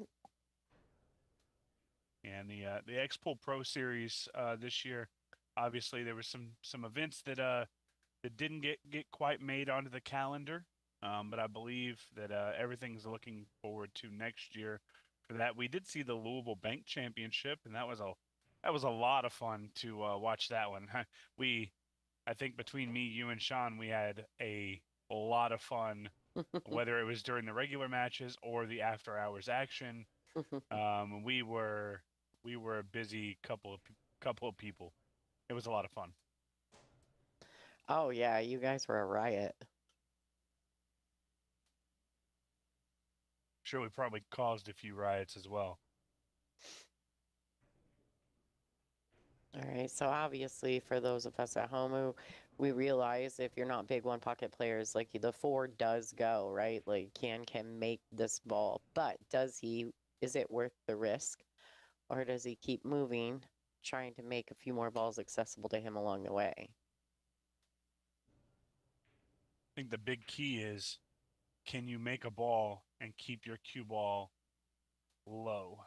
And I don't think he can, so he's going to do everything he can to make sure his cue ball stays low. All right, that was a well done shot there. He put the 6 on his side.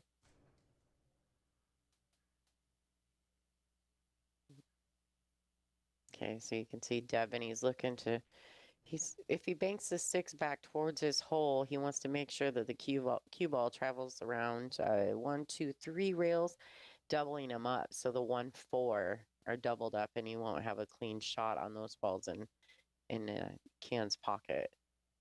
And he might even just go 1, possibly 2 rails. Because I think really at this situation, what he's trying to do is he's almost daring Can to take a shot. Yeah. Little game of chicken, maybe, right? Yeah, well, all the balls are near Devin's hole. Can has the ball lead, so, maybe test his willpower a little bit. Can's got an opportunity here to go for the win. He makes the 4, he'll have the 9 ball, he'll be able to get 2 more. But can you test his willpower enough to cause a mistake? And I think the answer there is yes. Big mistake there by Can Salim. But really, in all honesty, he almost ends up a little fortunate in position. He by doing that, he mangles up the 10-6. He doesn't leave Devin the best shot to get started on. The one's super steep. So I think if I'm Devin here, I'm going to shoot the 1 ball, and I'm going to bring my cue ball, a couple rails around. Make sure you make the 1 ball, but give yourself an opportunity for the 4 or the 8. And then I think from there, you can start picking balls off a little bit at a time. I don't think you have to move the 10, 6, 7 yet.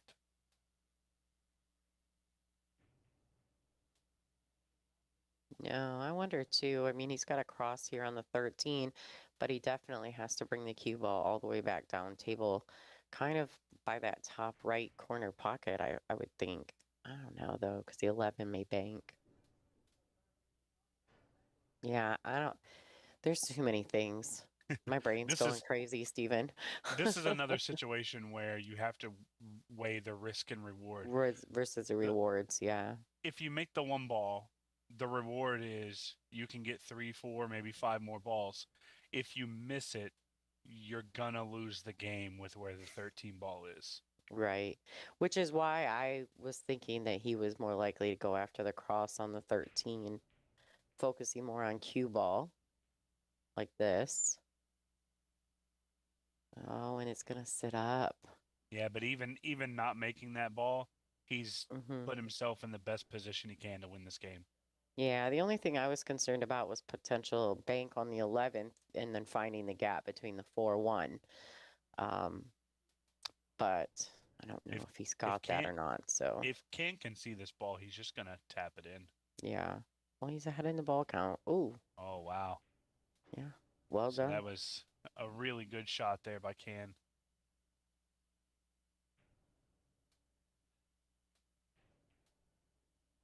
Really good shot. Yeah, well, and honestly, he had to. Since he could see the 13, he kind of had to. So that gives Devin 2, right? Yeah, that's going to put him at 2 on the ball count. I'm just getting that updated. And with where he left that cue ball, he's put Devin in a pretty nasty spot here.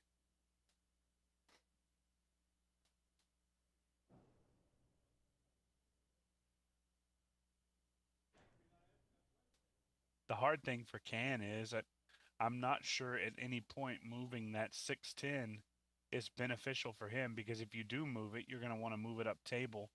And I'm not sure the up table game is what Can wants to get into a fight with Devin Poteet in. Coffee, of course. Right.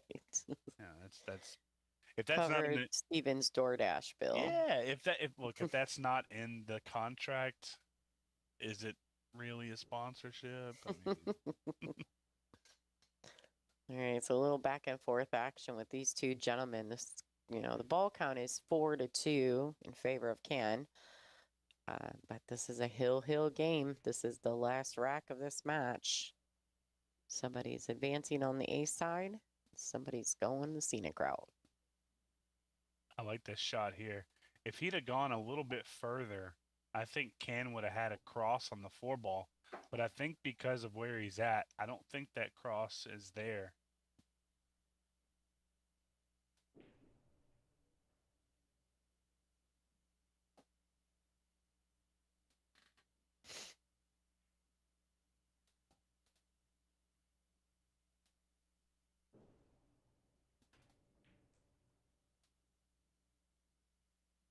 What he tried to do was he tried to double up, but he made the ball anyways.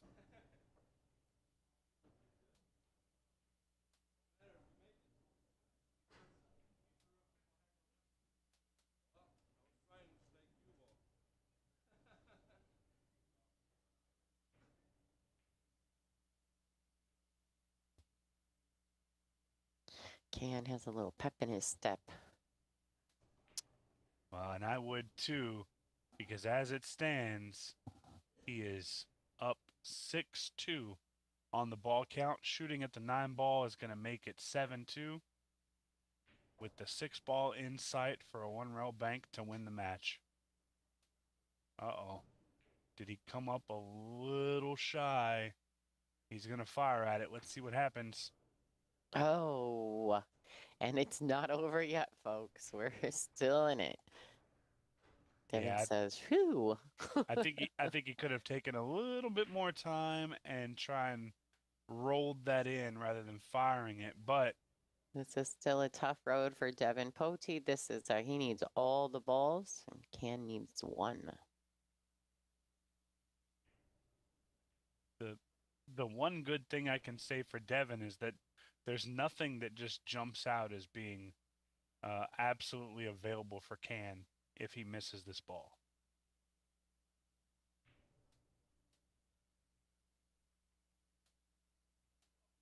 Oh.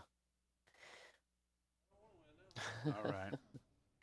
It was very stretched out across the table there. Can's going to shoot the 6-ball and try and dead stop it, I think. Ooh. That's actually okay, too. Devin's going to shoot at the 10-ball for the 1-rail. And he's just going to make sure he doesn't sell out for the 11. He also needs to be careful of that cross bank because Can already made one really good cross bank. And I feel like that's definitely in his wheelhouse.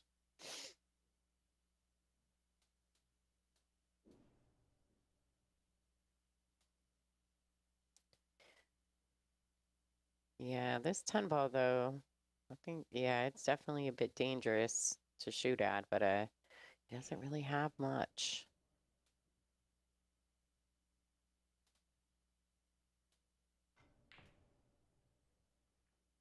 Oh no.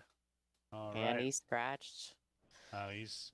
He's calling the game. Yeah, he concedes. So even though Devin Poteet started with a 2-0 lead over Can Salim, Can has advanced 3-2 over Devin. Looks like we have got Devin advancing, so he's going to play Leo Kincannon tomorrow, and and Devin's going down to the scenic route. I'm not sure what the current scores are in some of the other matches around the room. It looks like they're not marking them as they go live. Now, what's our next matchup, Stephen, on the feature table? So last I heard on the feature table, we are going to have a little treat for you. It's not a bird or plane. It is Superman Roberto Gomez taking on Richard Guitar. And that should be coming up very, very shortly. So, all right, folks, I think we're going to step away, take a quick break while the players reset. You are watching X-Pool. My name is Lonnie Fox Raymond, and I am joined by Stephen Wyatt in the booth. And we are the host of this show for you this evening. So you guys grab a drink, grab some popcorn, and we'll be back at you shortly.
All right, guys, and we are back. And here we have at the table Mr. Richard Guitar playing his opponent, Roberto Gomez. Looks like Richard won the break, or the lag, excuse me. So once we get our scoreboard up, uh-oh. Well, that's a bad start for Richard there. He's going to start off in the negative. And if you are just joining us, my name is Stephen Wyatt, and with me I have the incredible Miss LFR. She is the voice of, well, she's the voice of a lot. WPBA, part of the Railyard, I'm sorry, excuse me, X-Pool commentary team, and somebody who's going to be doing some work at Derby City Classic this year with the X-Pool team. Absolutely.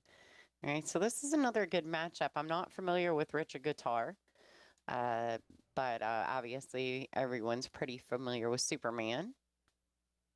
Yeah, we haven't seen a whole lot of Roberto lately, honestly. It seems like he's kind of just been doing his own thing. Haven't seen him around at a ton of different tournaments. So it's really nice to see Roberto kind of back in the mix here. Absolutely. Now Roberto just had a really good showing at the International, though. He was in the finals. Was it the one pocket? It actually was. I think he played J Hall in the finals. He probably was dead to rights loser in that match, and J Hall missed a 6 ball, I think it was, and Berto came back in that match. Yeah, I'd be willing to bet that Justin Hall never wants to see a 6 ball ever again. Yeah, Unfortunate for him. It was pretty sick. I feel bad.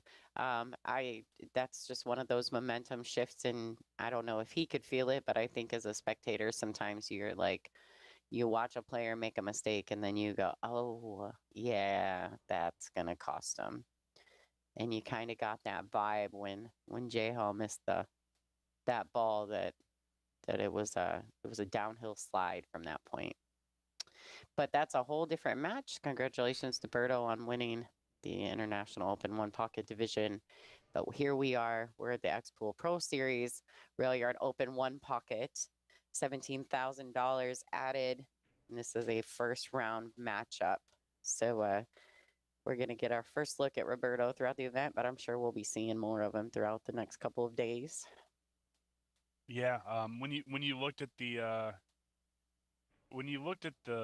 players list, there's several names that probably popped out for any avid pool fans.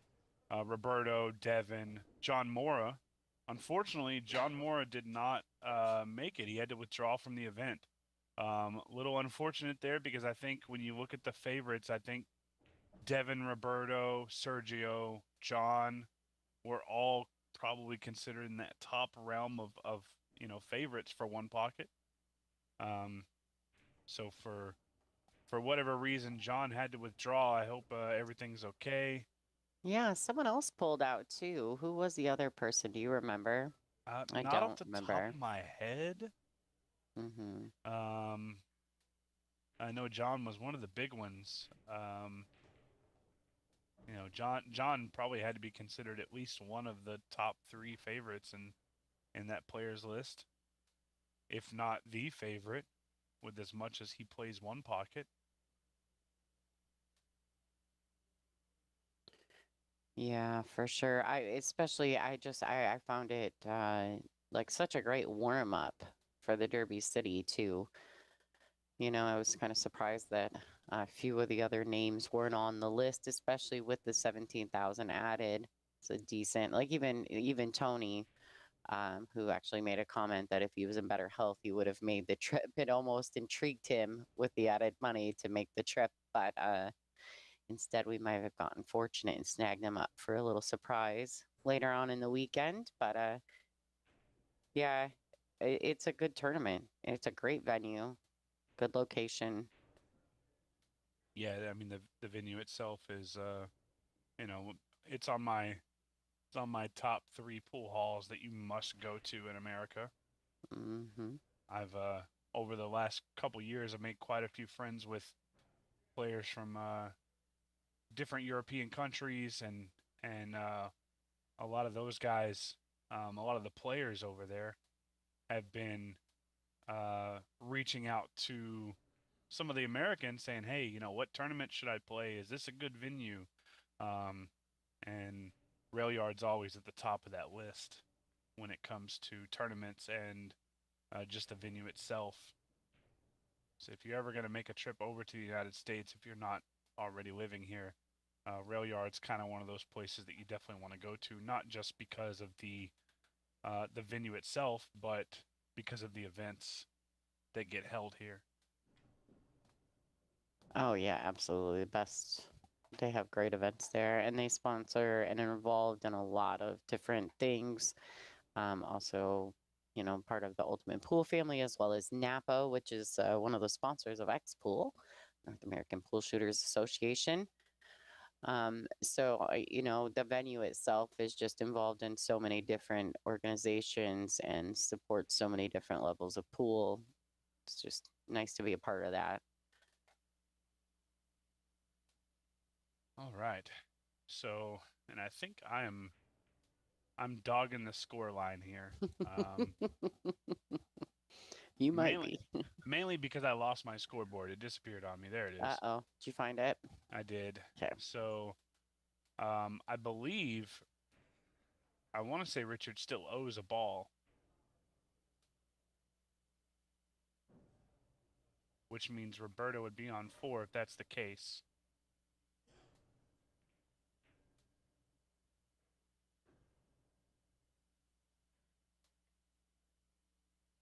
If I'm wrong on the scoreline, guys, please tell me.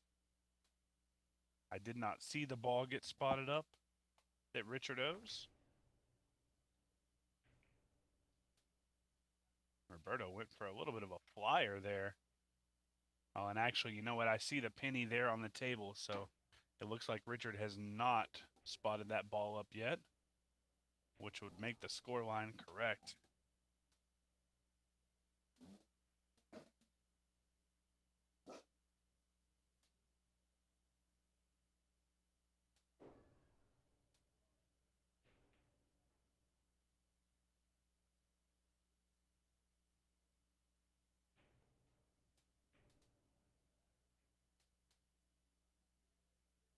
All right. So as hard as Richard tried, he couldn't steer that ball into the pocket there. Brito comes back to the table. And just to touch on something that we were talking about a little bit earlier, and I'm sure we'll talk about it more throughout the weekend. So I texted our good buddy Scott Frost and asked him about that wing ball, that corner ball kind of creeping out and usually causes a scratch. I thought it was because it generally constitutes a loose rack, but Scott did let me know that typically it's what happens when you are kind of too thick into the second ball, and it creates kind of this gap where the end ball kind of creeps out, and it comes out too fast, which is what causes that kiss. Yeah, Um, okay. That makes a lot of sense, actually.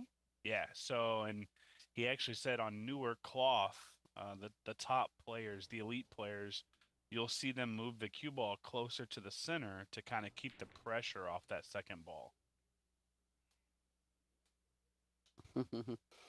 Richard seems a little disturbed about that shot there. Yeah, very animated player. Yeah, he I, is. I like those players. Those are the guys that you can tell they want to win, truly want to win badly. And for me, that's the type of player that I am. I try to keep composure most of the time, but it can't be easy when you're playing a guy like Roberto Gomez. All right, so Berto should be shooting for 2 here, if we're correct on the score.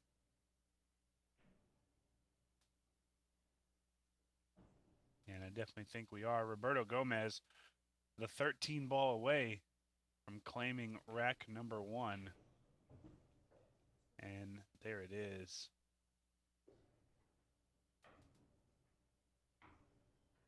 So All pretty right, so pretty Richard strong went down showing. swinging. Yeah, Richard went down swinging in that first rack. Ended up finishing -1. Never quite getting back to even in that rack. Roberto will be breaking. They are hand racking. One of the first times that I ever gambled on watching pool. I actually took a really bad bet. I didn't know it was a bad bet, and thank goodness it worked out for me. But it sticks in my mind. Dennis Orcolo and Alex Pagulayan were playing an event at Racks on the Rocks, and there you go. See what happened there? That 4-ball creeped out a little fast and caused the kiss. That means he came in a little too thick into that second ball. But yeah, Alex and Dennis are playing at Racks on the Rocks in West Peoria, Illinois, and I took Alex, not really knowing how good Dennis was, and I got a little lucky. The score line sticks out for me in that because Dennis actually ended up losing -4 to 8, which I thought was wild. And I had taken Pagulayan, so I got a nice little payday. But I realize now how dumb that bet was because Dennis is such a dangerous player. But just funny little story about the score line there. Sometimes when a player ends the game and they're super negative or negative at all, doesn't always tell the story of how that match can or should go. So we'll get to Absolutely. see Richard here and see if maybe he can come up with a little bit better opportunity.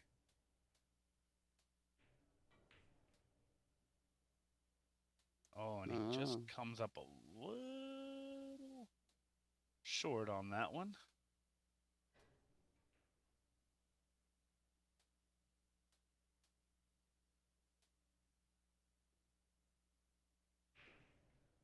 No, I'm not familiar with Richard whatsoever, so I have no idea what he's trying to do or going to attempt to do. He swung at a shot earlier, didn't think he would swing at, so I'm not really sure what his style of play is.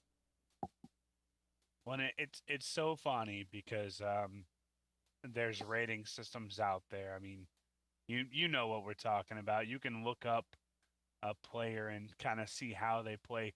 The one thing about any rating system like that is that it just doesn't apply to one pocket. It doesn't. It does not. And you'll see too that if you look at these guys based on their Fargo, it's 300 points difference, which is a huge margin in most games, but in most disciplines. But in one pocket, that's not always the case. One pocket is just so different. Yeah, I've seen players who have a 100-point advantage. Oh, we're seeing a foul here from Roberto. He called it on himself. So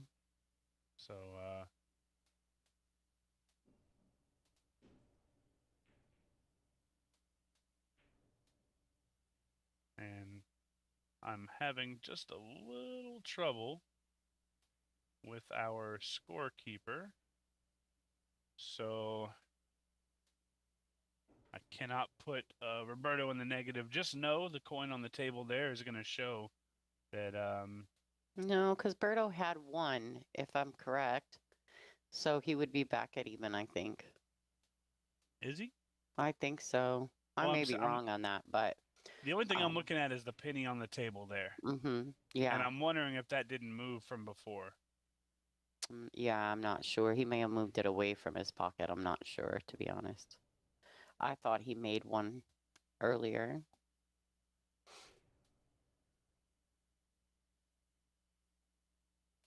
But I definitely could be wrong. There we go. So Roberto hit the stack with his cue when he shot. And I think he just calling the foul there. So that may be what we're looking at. Thank you to those watching and keeping us on track. Yeah, they keep us honest in the chat. I'm never mad about the chat room. No, not at all. You guys tell me when I mess up, please. Yeah, and if any of you that are watching are friends with Roberto on any of his socials, you guys are welcome to share that to his social medias, get some of his fans watching. I know he's got a huge fan base, so it'd be nice to see some of them able to enjoy this match.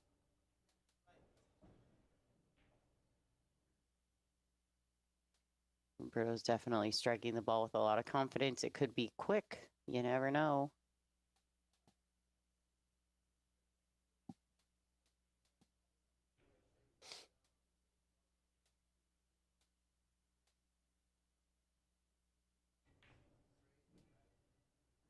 To Railyard trying to pull the Z shot back to his pocket. Overstruck it a tad, but I think he doubled him up in a bunch of different ways. So Richard's going to have to contain.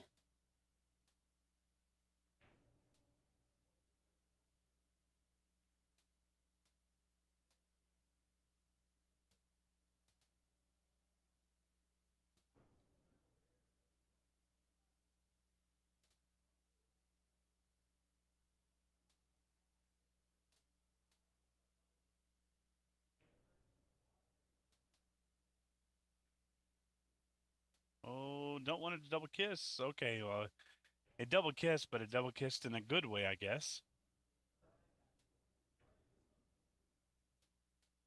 Oh, can he cut this ball? This is awfully thin, Roberto.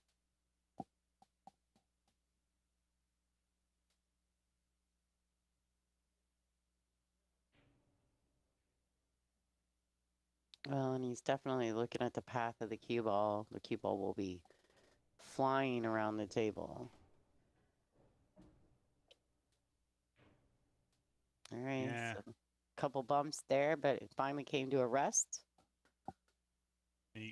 I'd have to say that he came out pretty fortunate there because with how thin you're hitting that ball, there wasn't really a risk of the scratch because the cue ball's just barely glancing off that straight tangent line. But man, a lot of bad things could have happened there.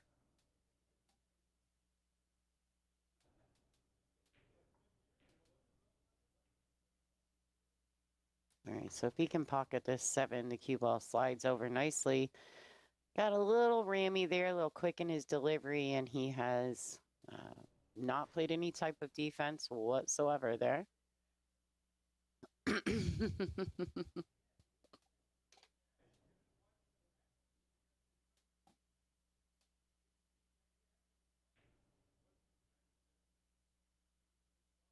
Lonnie's over here laughing at me. Yeah, no defense there. So I think you're going to see Richard shoot at this 11 ball. And if he hits this ball well and can pocket it. Oh. That's not his pocket, though. Oh, that's right. Yeah. I just saw that. Maybe I should listen to my own advice and look at the arrows down there on the scoreboard. So he played the right shot then. He got the ball away from Roberto's hole and kept the cue ball below everything. I need to get in my game, Lonnie. I haven't been I haven't worked in a couple weeks, and my comms game is a little weak. That's all right. We'll pick each other up. It'll be fine, Stephen. Yeah. It's the coffee. It's teamwork. It's teamwork. It's the coffee tomorrow morning. I promise I'll be better tomorrow, guys. Okay, that's perfect. I can't really say anything. I'm just hanging on for dear life, so. Well, you're doing all the hard work. I mean, you're making the right calls. You're seeing things. All right, so he's keeping it pretty simple. I think he's just trying to contain Roberto, not give him anything real open for him just to freewheel out on him. Like I said, Roberto seems to have a lot of confidence at the table right now. That can be daunting as his opponent. I'm sure Richard is familiar. You don't just get into a one pocket tournament, right? You know a little bit about the game if you're just signing up for an X Pool Pro Series one pocket event. So I would assume Richard is quite versed in it.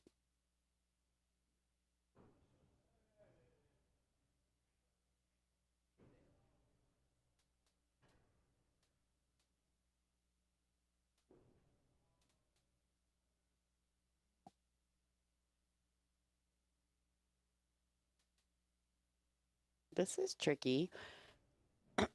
I mean, Berto's gone up table, which definitely favors him if you think about it, because skill level wise. Whoa. I don't even know what's going on right now. Look, maybe that's why I was confused a minute ago, because I thought I saw him shot at that pocket before. So we can now confirm that we know for a fact that Roberto is shooting to the left side and Richard is shooting to the right. Despite what Richard just did there. Yeah, I mean, little golf action going on right there. Yeah. All right, so Richard is still, I mean, Roberto's keeping there. I think Berto wanted to actually come back down and knock that 11 in. You know, putting another ball in the spot area there, but he didn't do a lot of damage. There's not a lot of opportunities here for Richard.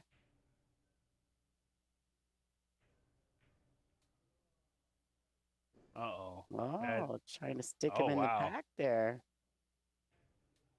That came out really well It for did. Richard. He didn't leave Berto any of that 10.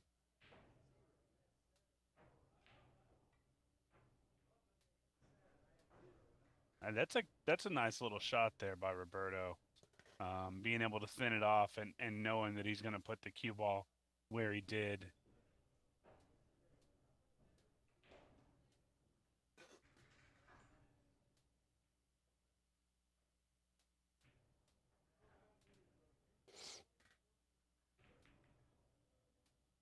All right, that was a very good shot by Richard there.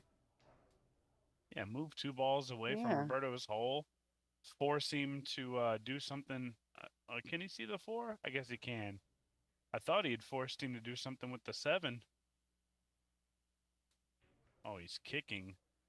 Roberto, you're a brave man kicking at a ball playing one pocket like that, especially on an open table.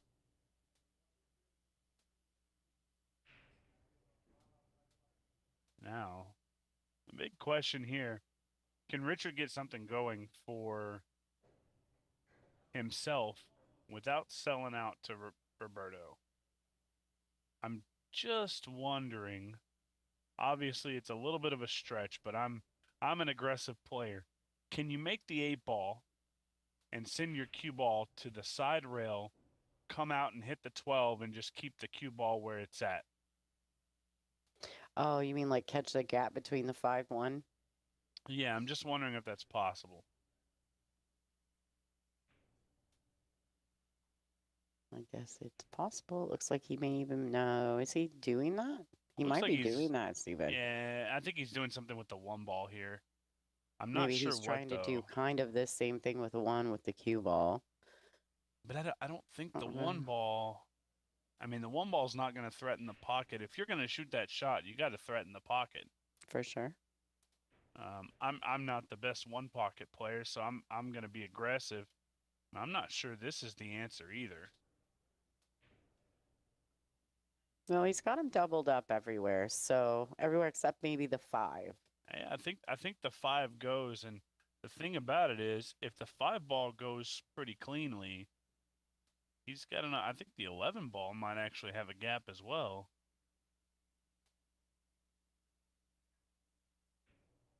I think the 5 ball goes clean. I think he'll be set up to run a few. Yeah, so he overcut that quite a bit.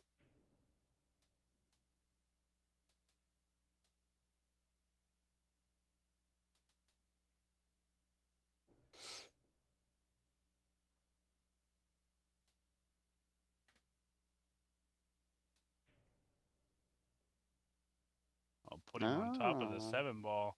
Richard, you couldn't have got any closer than just absolutely stopping him on it. Roberto's going to play this pretty smooth.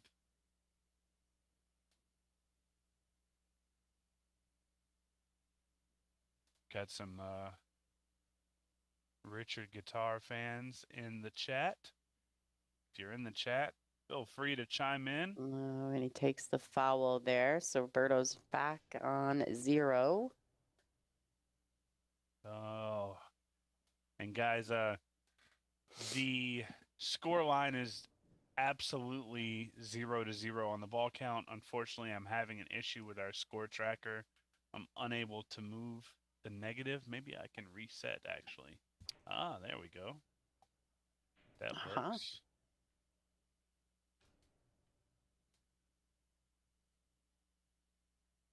All right, no more fouls, Roberto. I can't take any more balls away than 0, so Yeah. help me out here.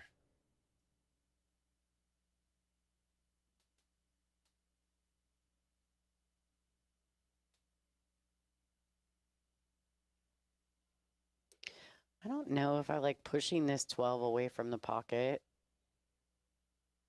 Oh, that's Roberto shooting. Oh my goodness. My What chat I box. got now? So my chat box is on the right side of the screen, and so Roberto was completely covered up.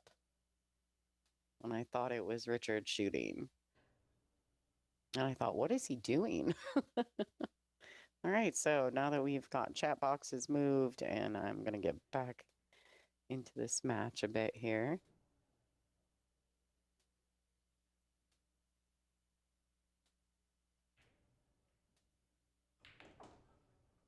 All right, good shot by Richard there. He does give Roberto a ball, but that's okay. He manages to bank the 10 out of there, hitting it with a lot of pace, trying to get that cue ball down to this bottom short rail.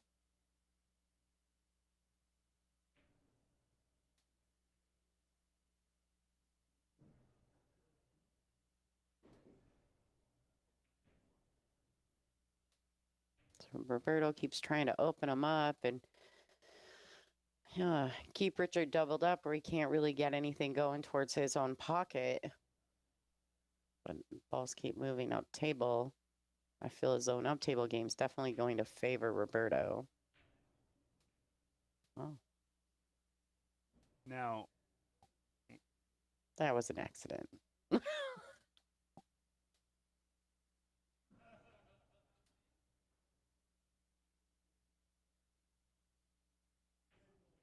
I'm not sure what Richard was trying to do there. Yeah, I think it was accidental. I think it was just a mishit. Okay.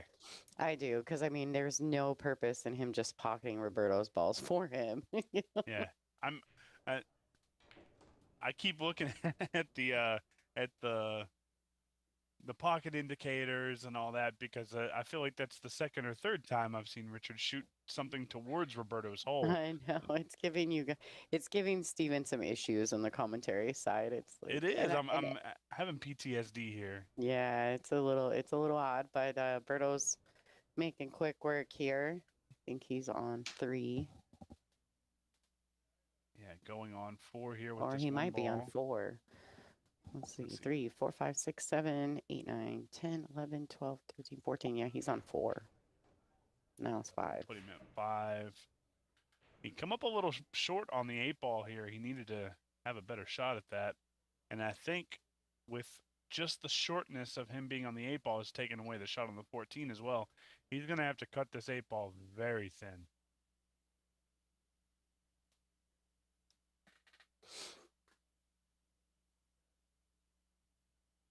It's already hard enough to make balls on this table. Yeah. Wow. And although they're 4 1/4 pockets, I do believe that it almost feels as though the arena table plays just a tad tighter than that. Yeah, I would venture to say that this table feels, and I'm not sure if it's the humidity or the cloth or what, but it feels a lot like 4 inches as far as the amount of balls that you can bobble and being able to touch the rail.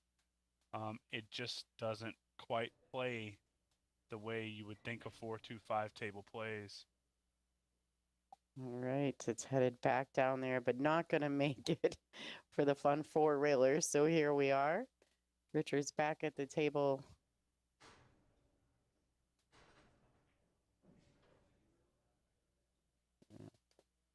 Trying to get himself on the board just to get on the board, right? And like just to say, hey, you know, I'm in the match. I'm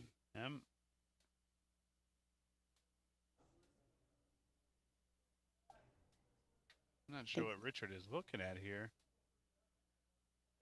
I'm wondering if he's deciding if he can pinch this and go for it. And I think that's what he was attempting to do. Cue ball got a Wow. little wild. Oh, A little Richard, wilder.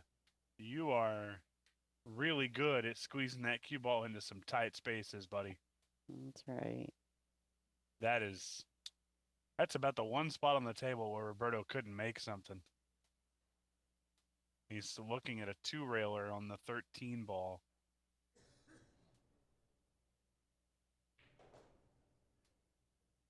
Is he trying to kick underneath it and kick the 13 out of there?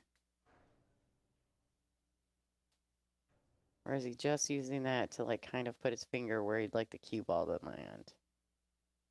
Yeah, I think this is probably smarter. I think he had an idea and he decided not to do whatever that idea was. Yeah, absolutely.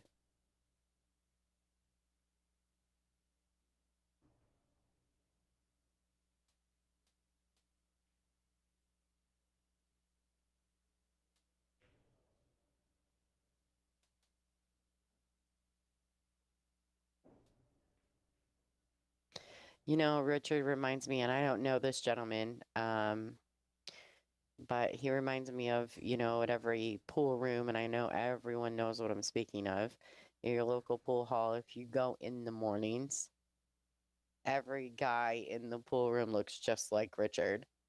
They're in there, they're playing their one pocket, they're getting it in early. They're the first people, usually banging on the doors, waiting for somebody to open up the pool room. Richard's probably that guy, right? Like, and I love those are the guys you want to, if you want to learn about one pocket or straight pool, those are the guys you go and you sit and you make buddies with and drink some coffee with. And you pick their brains because they, you know, they're those are the guys that you want that information from, right? But every pool room's got them. When I was much younger, and thought I was a lot better than I actually am, I would 100% go up to Clicks Billiards in Tyler, Texas at 11 a.m. because that's when all the we called them just the old guys would go in there and they'd play. I think pool was like $5 from 11 a.m. until 4. Yeah. And I could go in there and get action with any of those guys playing on the big tables. And for somebody who doesn't play on the big tables, they were robbing me. I just didn't know that. And there's a gentleman that I learned quite a bit from, and he was one of those guys. He was one of those older guys that came in at 11 a.m. He actually plays in a lot of the senior one pocket events that they have in Houston. Okay. And I want to say a year or two ago, he actually went, I want to say Hill with Nick Varner. Which that's a pretty good feat. Absolutely. But his name was Bob Valier, and Mr. Bob taught me quite a bit. And you're 100% right. I believe Rich is probably the same type of guy that Mr. Bob was, and that he's probably good for cheap one pocket at early morning hours. He probably drinks coffee and goes to eat at the same restaurant near the pool hall every day, and that's perfectly fine, because those guys are the ones that have a ton of knowledge that you can just, you know, basically steal. Yeah, absolutely. I'm probably going to be one of those people. I hope I'm one of those people. I know, right? All right, so Berto ends up letting Richard back to the table. Richard's got I mean, everything's kind of on Berto's side of the table. He doesn't have a lot to work with. I mean, he could try to maybe shoot the 7 towards his pocket. I don't know. I don't really know what the right move is here. I think in this situation, I might try and make the 7 ball. Obviously you want to play smart, but I think at some point you have to say, Oh boy. ugh. I think at some point you have to say, I'm already under the gun. I'm playing a top player. Okay, and see, so what happened there? Yeah. With the coin, he moved it to the incorrect side. So Richard is actually owing a ball now. Yeah, he's at -1.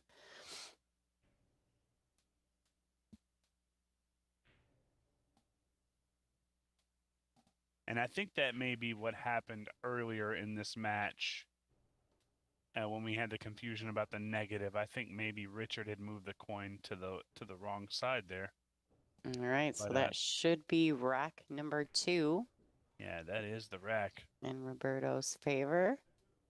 So he's sitting 2-0 over Richard Guitar at the moment. This is an A-side matchup, race to 3.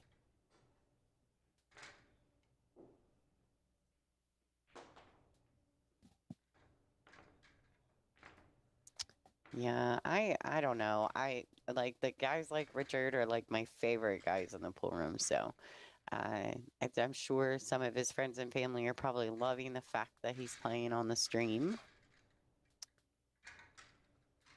I'm sure there's a few of his family members out there. I'm positive of that. Out there watching, cheering him on. We are too, because we want to see a great match. That's the other thing is that everybody in Railyard right now, everybody in there has probably been in that pool hall early in the morning and seen this guy hitting balls. They're familiar with him. They know who he is. So everybody in there is probably at least somewhat familiar with Richard. All right. You can see he put some work in. I mean, he has a system. Lays his cue on the table, placing his cue ball in a proper position. So you can see he's put a little bit of work in. Oh, no, and he's lost the cue ball. Those situations that we were just speaking about. Coming right out of the gate in rack number 3 in a negative.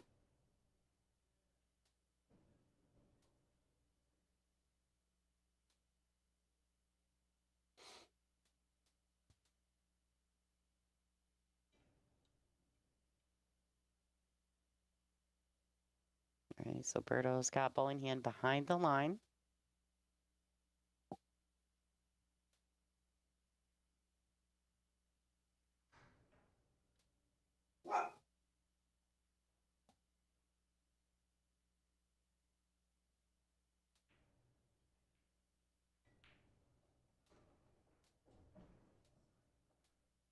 All right, so this could be a very dangerous situation for Mr. Guitar.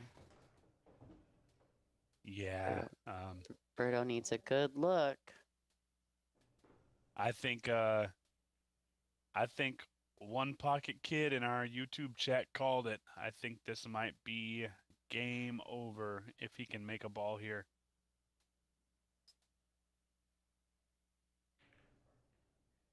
Uh-oh. There's still opportunity here for Richard. Well, that was a Mr. Rooney.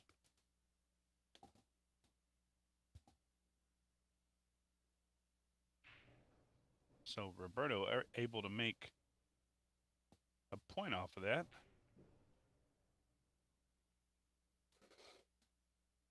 Two, actually, but... So I was going to say he has 2 balls, I believe. Yeah, but came up short, and uh-oh. Richard, there's one spot that you can't leave him on that right side of the table, and that might be that spot if he can see this 3 enough to make it. Roberto's coming in with the bridge. He's prepared, ready to go. Looking like a ninja warrior.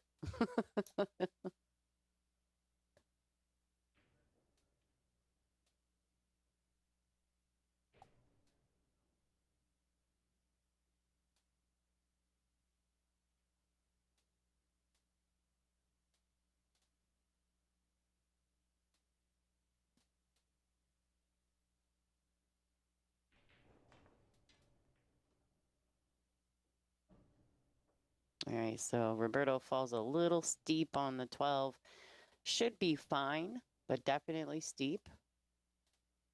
Doesn't necessarily have to shoot that.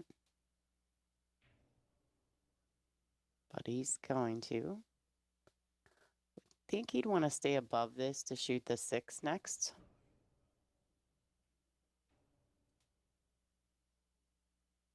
Once again, awkward in queuing. Just doesn't seem to get any easier. Oh, and then another miss by Berto. I think the big difference here is that for the first time, Roberto has left Richard something available. All the other misses from Roberto have come out pretty safe. But this is actually, this is one of those times where I think Richard could run quite a few balls, if not the game. Oh, he doesn't need a bump there. Wow, and that turned disastrous very quickly.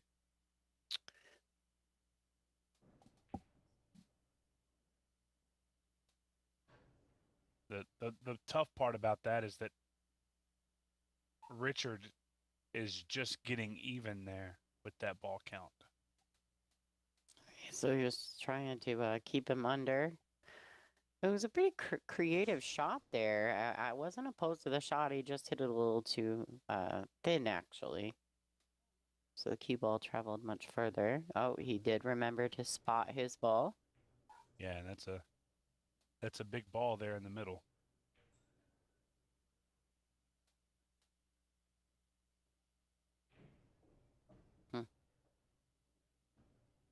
Looking for a bank here. Oh. He definitely played it off that rail like that. So he's playing for 2, I believe. Yep. There's 1. Oh boy, is he getting there? I think he's fine. Think he got there. And this is going to be the game. Berto's going to check his count, make sure he's right.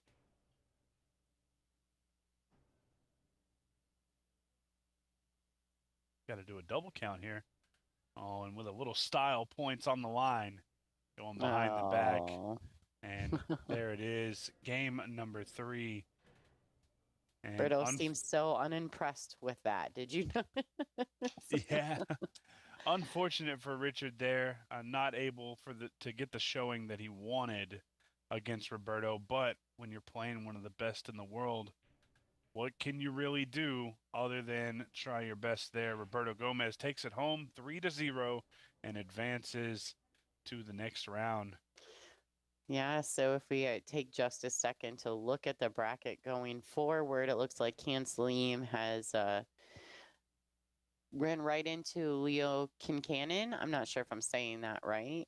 Sergio Rivas and Mike Brown are playing at the moment. The winner of that will be advancing into none other than the phenomenal D. Atkins.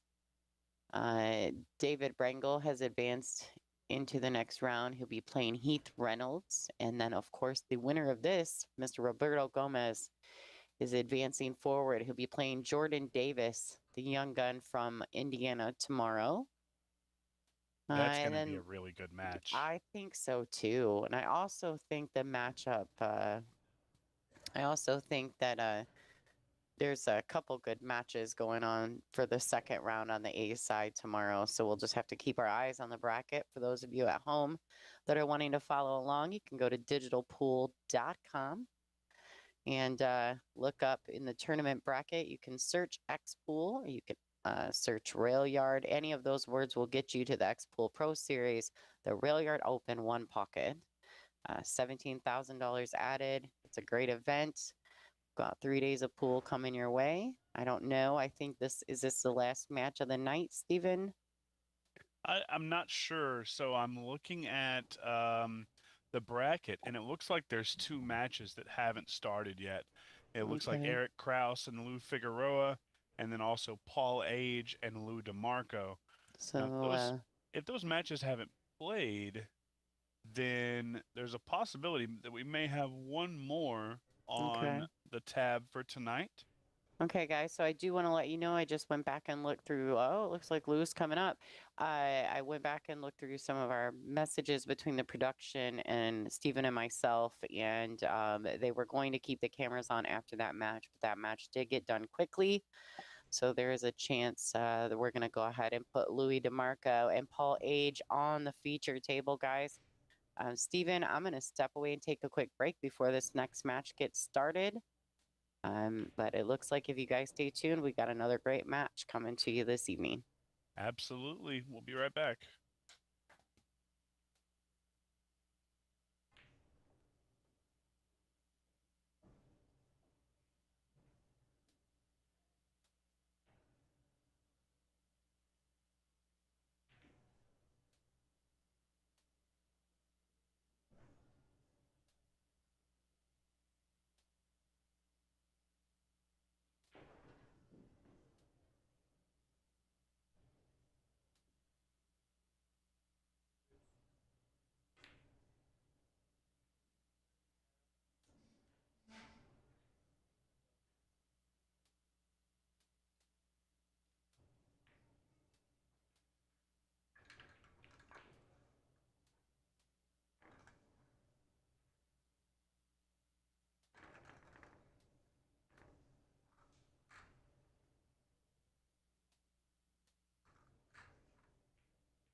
All right, guys, I think we're back in action on the feature table. We got Louis DeMarco, Railbird's Q Repair Pro Shop Extraordinaire versus Paul Age. And I think is Paul a local? I think he may be a local. So I'm not 100% positive, but I know there is a player there that tends to play a little Banks.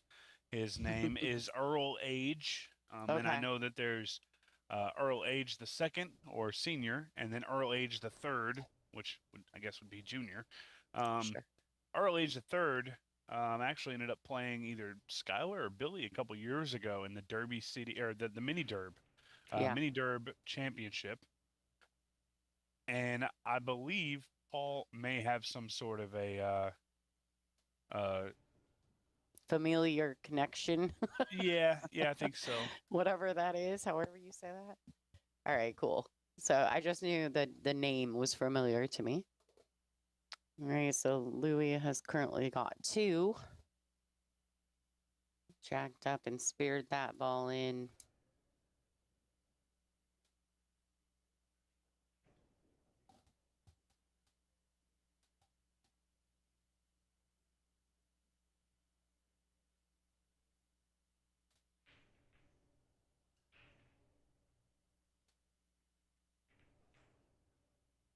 Uh-oh.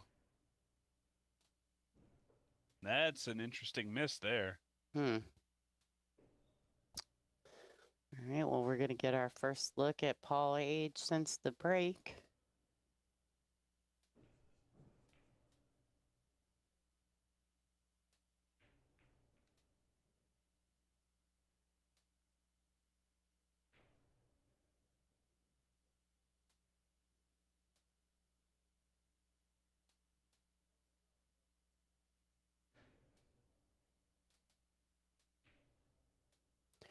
Real quick, while Paul's doing some looking, I want to send out a special shout out to, of course, Railbird's Q Repair and Pro Shop, Jam Up Apparel, Napa Pool Leagues, as well as Lucasi Professional.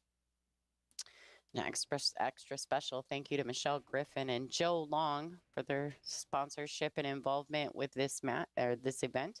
This is a $17,000 added one pocket with a limited field of 32 players. I'm not even sure they've got a full field.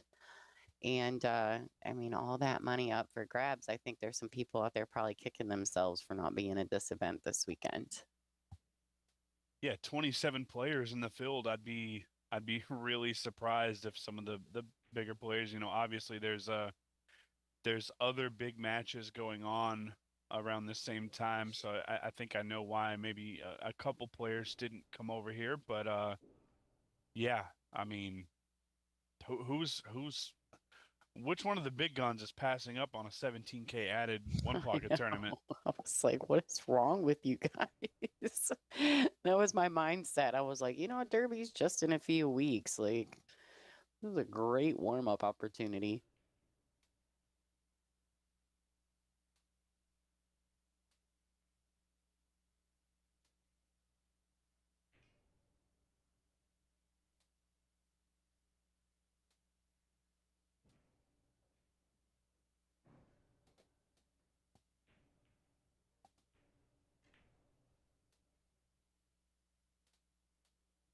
All right, well done, well played, great cue ball speed.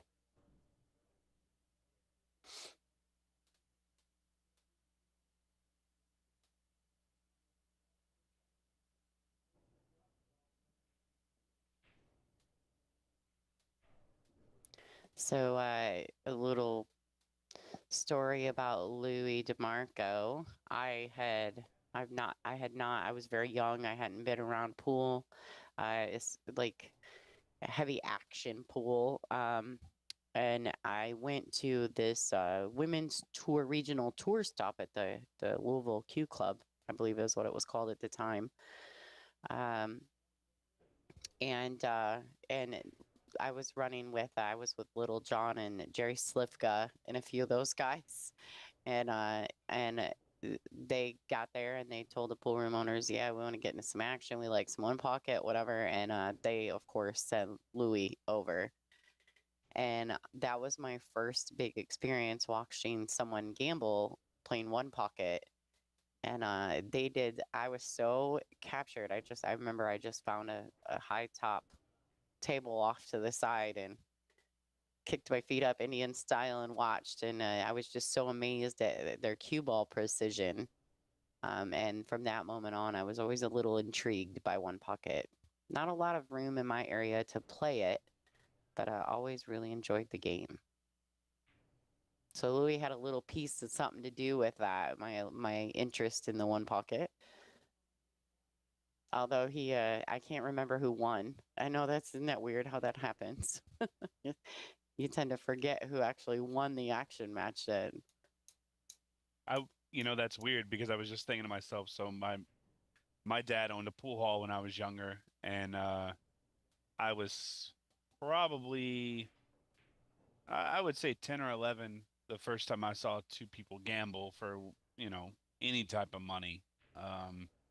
And I remember being pretty intrigued at the fact that these guys were both putting up, whatever it was, 20, 50, $100, and, playing pool to see who got to keep it all. And I don't remember who won that match either. It was two local guys, but I remember running up to my dad and saying, "Ooh, this person are gambling, and this person's getting the eight ball," and I don't even know what that meant at the time, but I was very intrigued at the fact that they were both putting up money to play pool against each other, and that's how it became a degenerate. Oh boy. Oh, the tangled webs we weave. Right. All right, so Look at this shot. I think he nailed it. oh, Oh, just a little short, but he so protected close. it. Yeah, he absolutely always played the cue ball there. I want to go ahead and once again give a shout out to all of our wonderful sponsors, Jam Up, Railbirds, that's Lou DeMarco that you see there on the screen. Oh, actually, he just took the shot. Napa, Lucasi, Joe Long, and of course, somebody who's helping us out in the chat, Miss Michelle Griffin. She did confirm that Paul is Earl Age the Third's brother. So we have confirmation that they are all from the same family. And with that being said, both Paul and Earl, actually both of them, are pretty good players.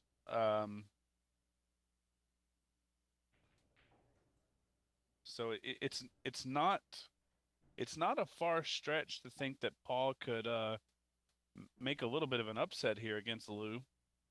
Lou's probably one of the most I would say well-known players from Railyard. Tends to play in pretty much everything there. I was gonna say, yeah, and not only that, but I think Lou is he's just a really well-known player as well from just in general. Well respected. He plays he made it pretty deep in the 9-ball last year at Derby. I do remember following some of that. He's just, he's a solid all-around player who's been doing it for a long time, so he's always a threat. Yeah, definitely one of those players that you don't really want to see getting matched up against in the first round of any type of tournament. Oh, what a great shot. I like that shot. Yeah, I think he's going to get it back tenfold here. Yeah. Just For want the sure. cue ball to stop. Yep. And Lou does what Lou does, and he sends it towards his pocket. He didn't want it to snatch up on that 9-ball the way it did. But Paul's in a little bit of trouble here. Mm-hmm. I think his best opportunity is to maybe play the 1-ball or the 8-ball and just try and lay the cue ball on the bottom rail. If you do the 8, you got to make sure that you don't leave the 8-ball available. That's why I like the 1-ball, but the cueing is awkward. Can you bank the 8 back into the pack and bring the cue ball underneath? Yeah, that's kind of the shot that I was thinking. Even if you don't get it into the pack, if it goes up table, that's okay too. He's looking for the kick. He's going to try and kick the 2-ball out. All right. Not a ton of speed here. Might take the foul. Take the foul. He gets a Oh. touch, but no rail. Yeah. All right, so Paul's back on 0. Ball count is currently 3-0 in Lou's favor. But I tell you what, in taking that foul, he took any opportunity from Lou away. And I think there's not even a very good opportunity here to just foul back. Sometimes when you're playing 3-foul like this, a player might just take a foul back to try and force, a 3-foul situation. But I don't think that's the case. I don't think he can lay him up on the 8-ball. Can he just kind of nick the 2? Yeah, he definitely can. Like that. Yeah.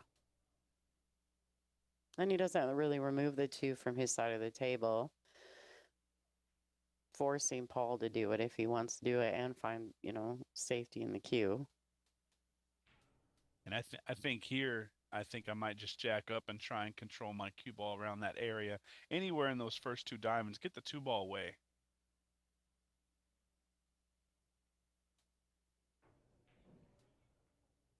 Yeah, there you go. Stayed within the first 2 diamonds, the one on the bottom and the one on the right. And keeps the cue ball safe and gets the 2 out of there.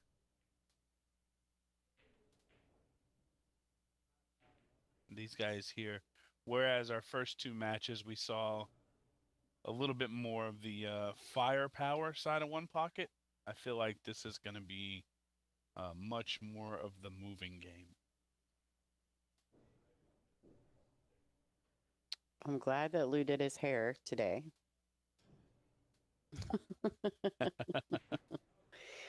We got a real good look at it.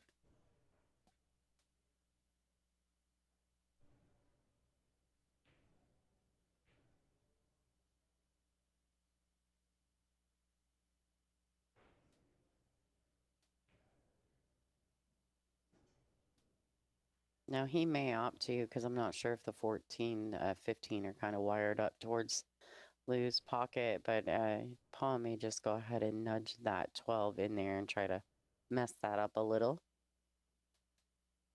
And the cue ball back underneath those balls, and 9-13 there, which is exactly what he kind of did. I think he hit it maybe a little firmer than he had intended, or a little thicker. Yeah, that's possible. We're definitely seeing the more moving style of game now. This is the chess match that we talked about a little bit. This is the meat and potatoes game of one pocket, is move to the best of your ability until you can run out.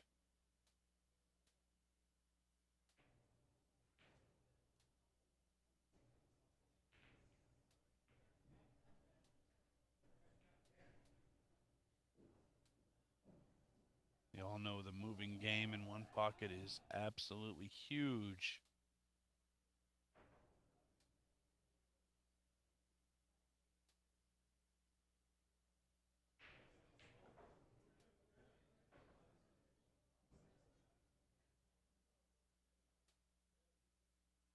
I really feel like he needs to start figuring out how to get some stuff over to his side of the table.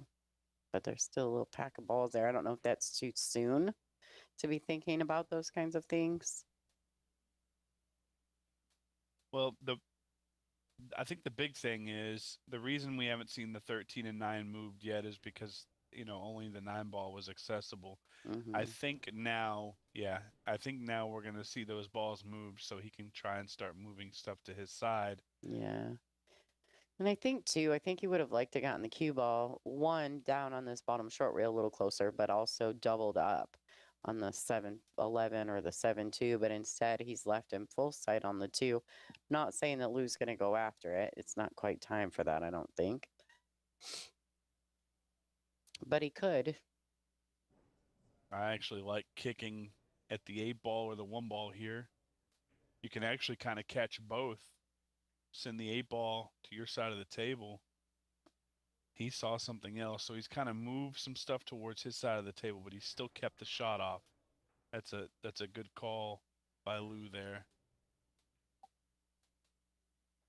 I think you'll see a lot of veteran moves when a player like Lou gets to the table. He probably sees a lot of things from experience that others may not see.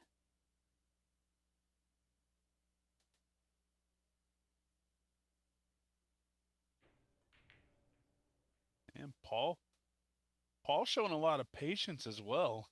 I mean, you got to be a very patient player to take some of the shots he's taken.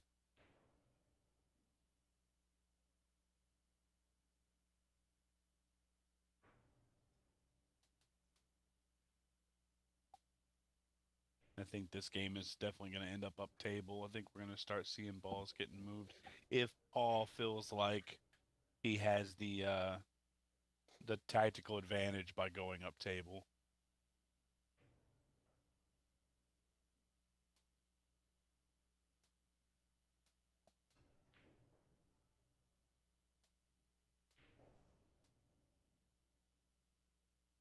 Now this is the non one pocket player in me. But I'm looking at the 2 ball and thinking, man, there's a gap for that to go 3 rails. Yeah. I don't think that's it, though. No, probably not. Probably not. But I'm see what I'm doing is I'm educating people on what not to do. Oh, there you go. Yeah. I don't necessarily know exactly what should be done, but I know what not to do. And what not to do for Lou there is just leave any type of shot for Paul, which is what he's done. He's left him absolutely nothing to shoot at for his hole.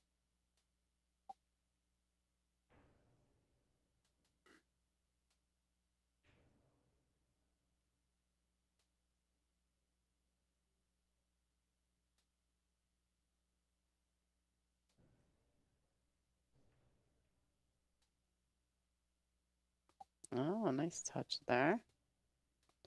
Doesn't quite get him froze up to anything, but I'll tell you, definitely I'm like pretty touch. Yeah. I'm pretty impressed with Paul here. I'm gonna guess that this is not probably the first time that Paul has played Louis. That would be my guess. Yeah, no, probably not. I think you're 100% right on that. I think they've probably maybe not matched up, but I'm sure they've played a couple games of one pocket together before.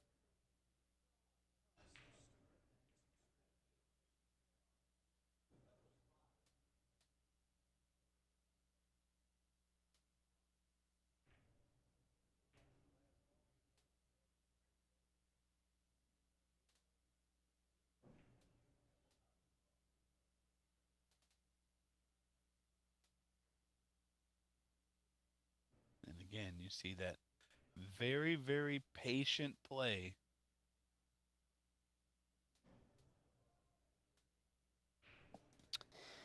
Yeah, I feel as though if it was me about 3 shots ago, I would have swung at something. That's definitely the non one pocket players in Yeah. both of us because Um, I probably would have done the same. It's the old, patience grasshopper thing I don't have.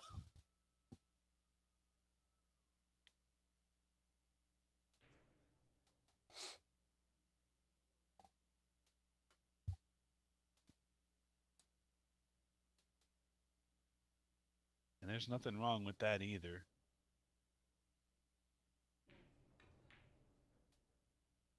Well, and we talked about it right there. And Paul went for it. His patience finally paid off because he finally got an opportunity to shoot at something towards his hole. He got very close, but the most important part is he protected the cue ball. He protected everything that went towards Lou's holes to make sure that he didn't give up an easy shot. The 7-ball bank is there, but it's pretty risky for Lou to try that shot at this point unless he can really get the cue ball in a good spot. I'd be a little hard pressed to think that Lou shoots at this ball.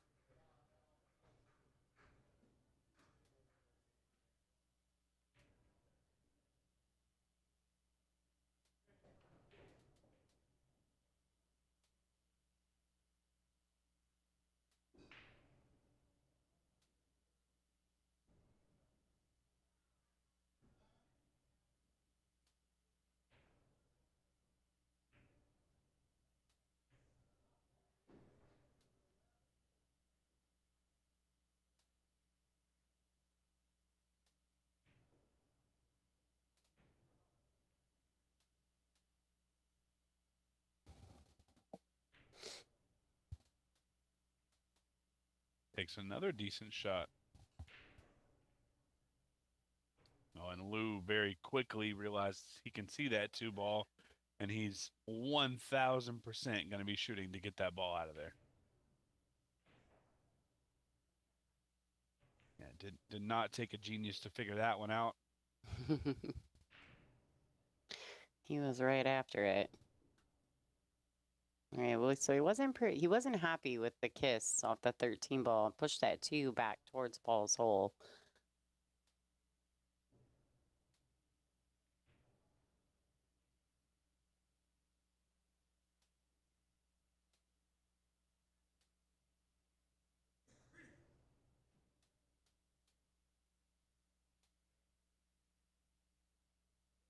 Interesting.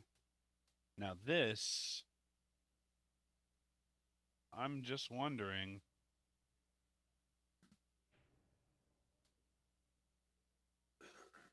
I don't know about this one. This seems a little scary if I'm Paul.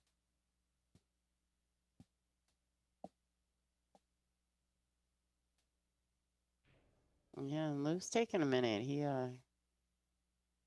changed his mind a couple times.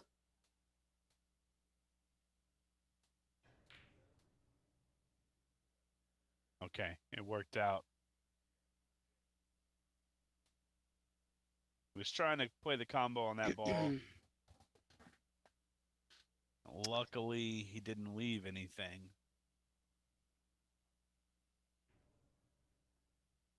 Well, we've got a lot of balls up tables, and at really an early point in the match or in this particular rack.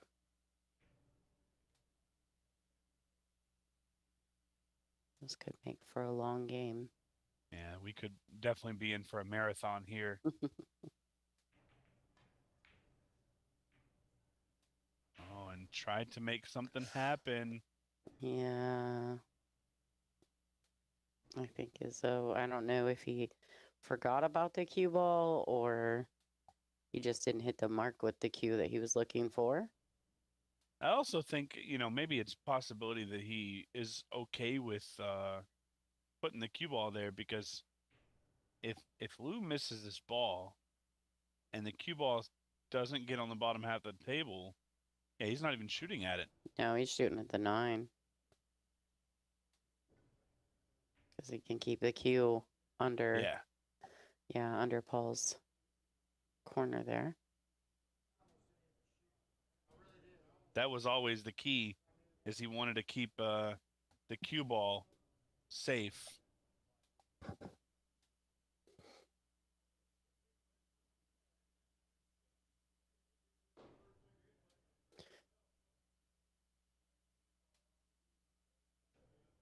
Yeah, maybe a little too much emphasis on the cue ball as well. I mean, versus making the 9.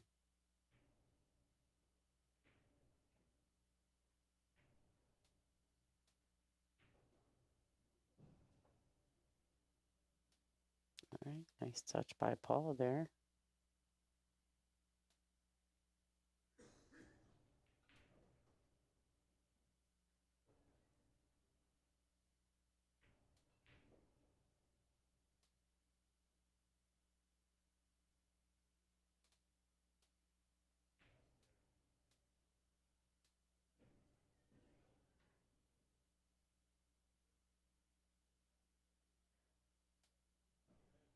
Oh man, there are just so many things going on in my brain right now. I mean, this is one of those matches that, it's very difficult to make a decision on what might be the correct shot. A lot of people in the one pocket world believe there's one correct shot every time. Sure. I'm not sure if that's the case. I think there's always, an opportunity to have several different things that could be the right way to do it. So I don't know. It's tough.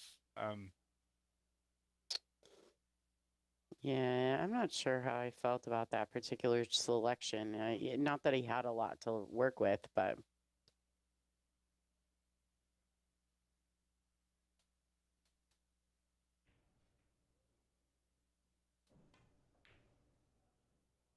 right, banks it out of there. Nothing wrong with that.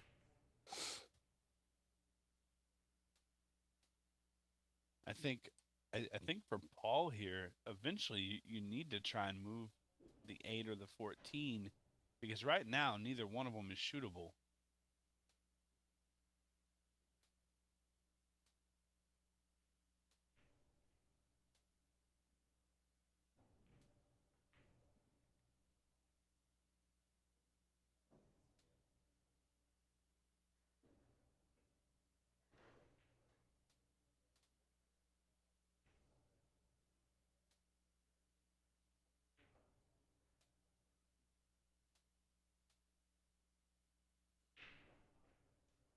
All right, so we got another ball separated. So not much tied up except for the 14 and 8. I like though, no matter what Louis does, he always pushes that cue ball back into Paul's pocket. So he's always shooting out of his pocket, which is really not good. It's not good for Paul if he's always shooting out of his pocket. My very first foray into one pocket, at least pro level one pocket, I'd seen it played a few times, but I was working for a company that put on a Chip Compton versus Tony Chohan match, and we were checking the table, and Chip was there, and I said, I have no idea what I'm doing, and he said, if you've never played before, all you need to do is put the cue ball in front of my pocket every single time. And so that's what I did, and it was not a bad strategy. I still lost, obviously, but um, when you're shooting out of your hole, it's very hard to make balls in your hole. Absolutely. That's always the go-to, right? And if all else fails, put them shooting out of their own hole. All righty, one set to go, and it's found its way to the pocket. So Lou gets another notch in his belt there. He's looking at 4 balls to nothing in rack number 1. We'll get the score updated in just a second.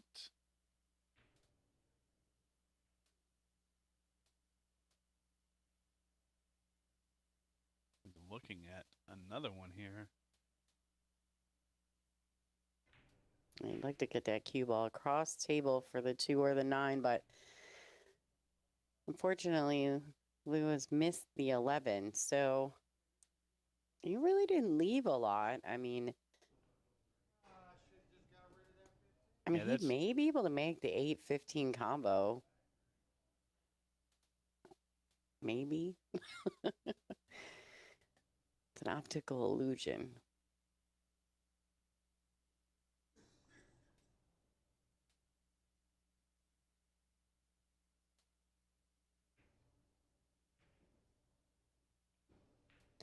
Just not really sure that's the right offensive shot, but at the same time, yeah, I think the way that Lou played that the whole time was, let's not give him anything except for that really disgusting looking combo. right, exactly. There was always intention there. That's one thing about Lou. If you watch him enough playing one pocket, he doesn't do much without intention.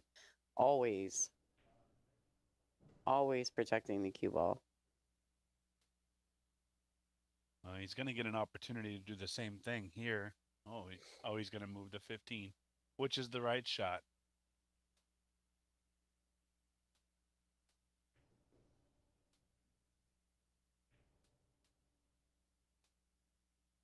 And so now things in Paul's corner have changed just a little bit. Now there's balls that do go pretty easily, the 12 ball specifically. So Lou's going to go back to, if I miss, everything is going to be below the second diamond, and it's going to be on Paul's side.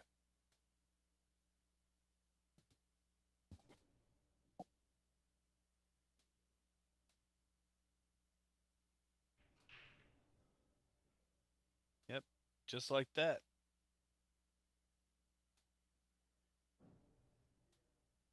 You ever played blackjack, Lonnie? Oh, yeah.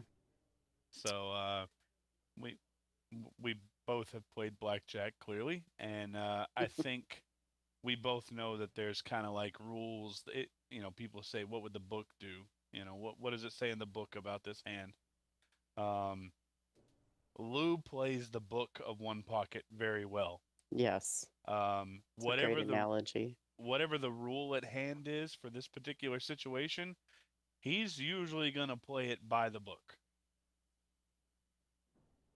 And if the book says leave the cue ball close to your opponent's hole on the bottom side of the table, that's what Lou's going to do almost every single time. Well, and I think that just goes to show a lot about the seasoning too, right? Louis been doing this a long time. He makes great decisions at the table. And it shows that he's been doing it, playing one pocket for a lot of years.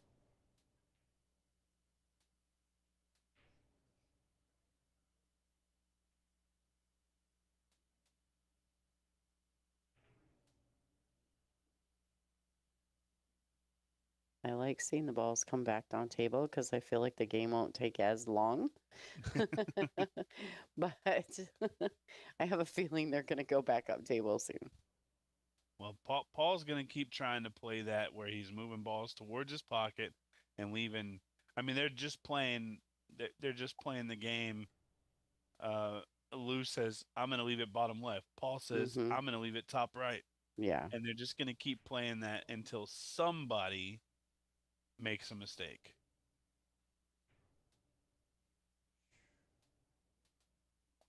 And for Paul, you really don't want to move the balls down here a whole lot because they all sit fairly favorable to your pocket.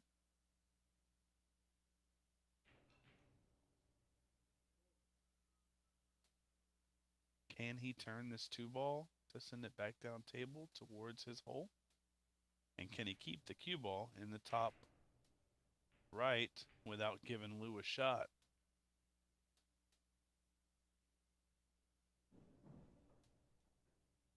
Well, he definitely pushed it back down there, but even though his balls are close to his hole, he's tied up a few of them again.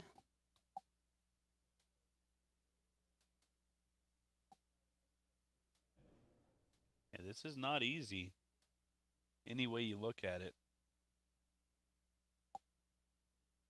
Lou needs 4 and has only a few that go to his pocket. Paul needs 8, and there's a lot of them sitting in front of his pocket, but he just can't get to them. All right. A little low on speed on both the cue ball and the object ball there.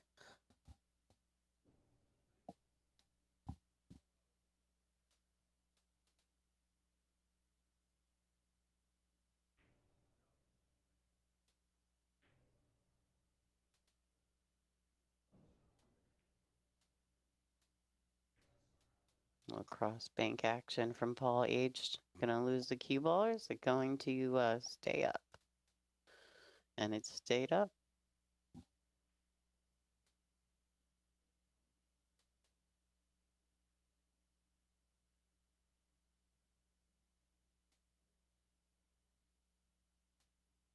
He really put Lou in a tough spot there. Yeah. Do you ever just have that not so pleasant feeling? Like, that might be one of these moments. Yeah, this is not easy.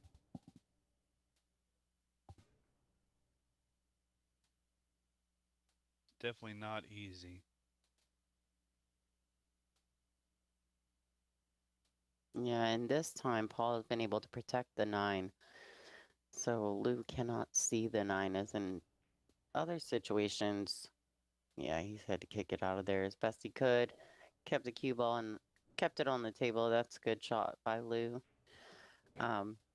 Yeah, in those other situations where Paul has left Lou kind of in that same zone, Lou's been able to see clearly Paul's ball in the pocket, so he's been able to move it easily, but this one was a little trickier than that.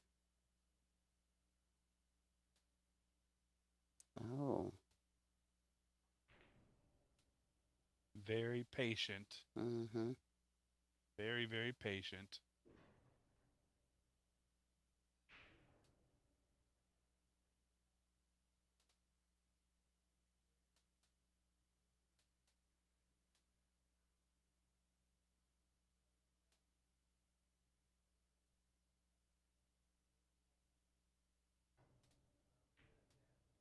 Oh.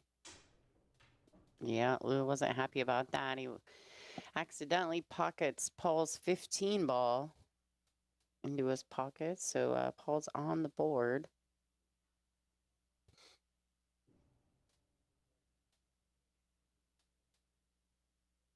And with a good solid starting look.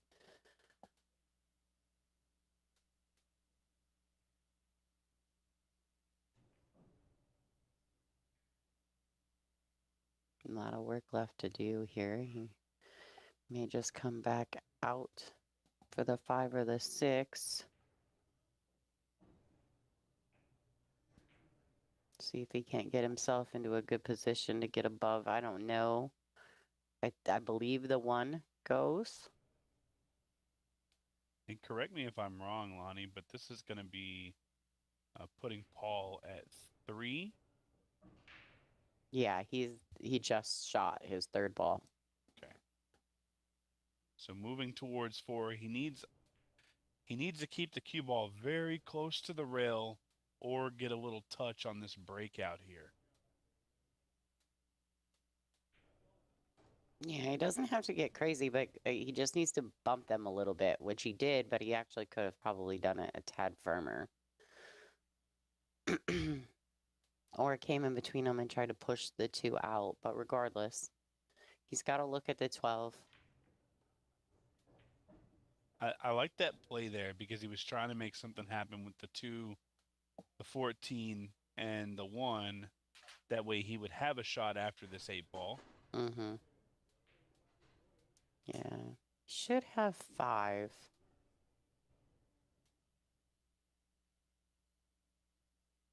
Yep, and just playing for 3. The problem is the 1 and the 2 just, I don't think either one of them go independently. So is he going to try to dip around 3 rails and get on top of the 14? Oh, no, he's just pocketing. He's going to make Yeah. sure he makes the ball. That's a smart shot. Yeah, make the ball, control the rack the same way you were before. Now, he may be looking at a bank on the 11. If he can control the cue ball, that's a really good opportunity for him to get on the hill for the game. As long as if he misses, he doesn't give up a shot to Lou.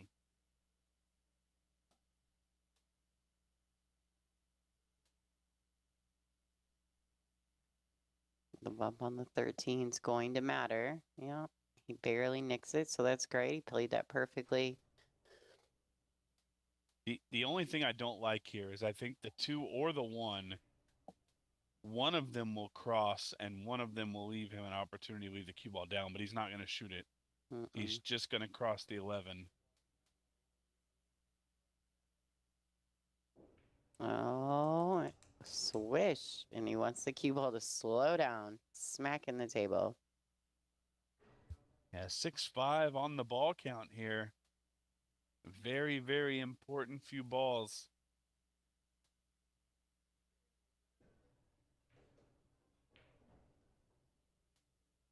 Yeah, this is risky. Like, if you miss this ball, you're moving the 2. It's probably going to come hit the rail and come out. The 14 will be available. Or he'll knock the 14 in, which would spot it, which almost happened. But he does get the 1 close to his pocket. I'm sure Paul's just going to kick it out of there. I like the play there by Lou. It looked very, very testy, Mhm. but it actually worked out very well. He knew what he was doing. Well, yeah, because I think that if the intention was to knock the 14, and if he'd have made the 1 ball bank, the 14 would spot, correct? Correct. And then he had a straight in shot. Well, so it wouldn't spot until after his inning. Oh, yeah, that's right. So I'm just kidding. But at the very least, it would keep the ball away from Paul's pocket. Mm-hmm. Which, with what he was faced with, it wasn't a huge guarantee that he'd be able to control the balls the way he did.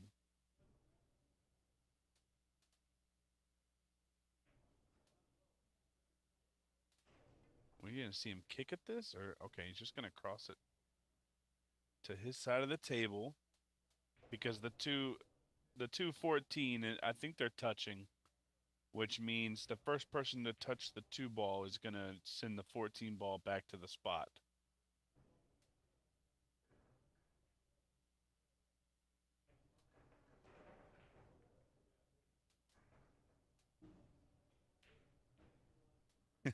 One Pocket Kid on YouTube said, "You're just testing your co-commentator's knowledge."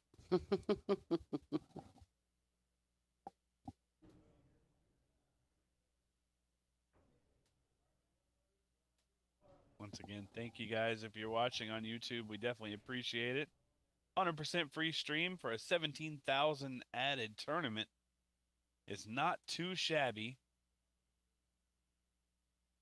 As a pool fan, this is what I want all day long. Big money added, free to watch.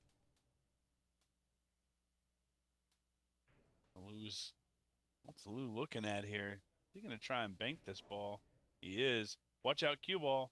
Oh, And he's left a return bank. But all the balls on the table sit in a weird spot. This is actually really good for Paul because he makes this ball, gets to the hill. He can put a ton of pressure on Lou.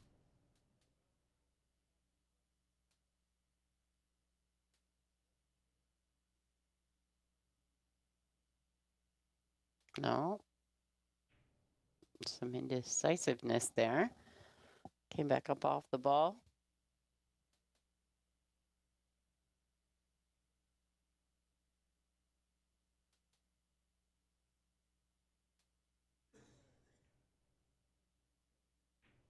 Needs to watch the cue ball here. He is crossing over the blue.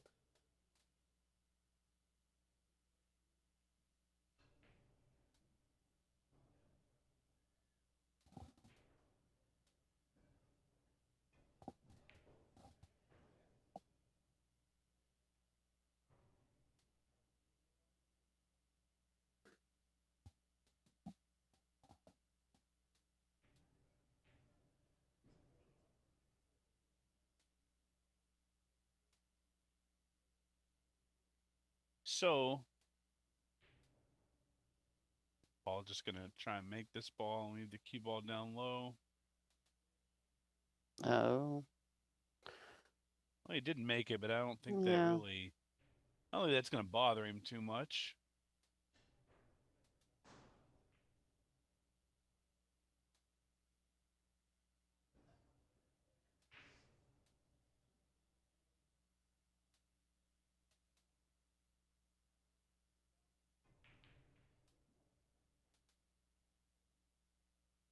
Lou went for a No. little bit of a kind of a big shot there. Not sure if he's left anything that's, just really nice to look at, but he can definitely move the 2 towards his pocket.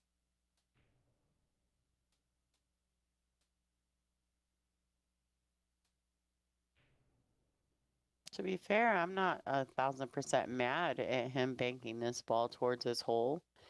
If by some chance he gets it there at the right pace, he can hold the cue ball close and have a good look at the 13. Yeah? Not saying that's what he should do. I'm just saying that's what I see right now. No, I mean, like, that's not a bad look, to be honest. you just play it at pocket speed, right? Did he get the Yes. 13 to block? I don't know about that. It's definitely possible, though.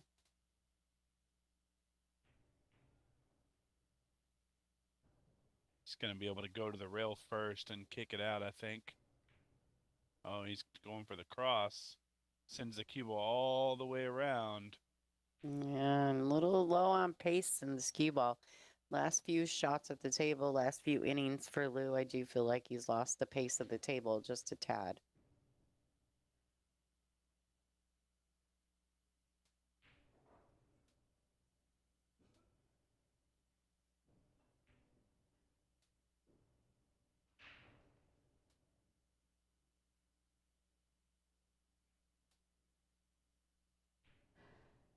All right, so what's the move here, Steven?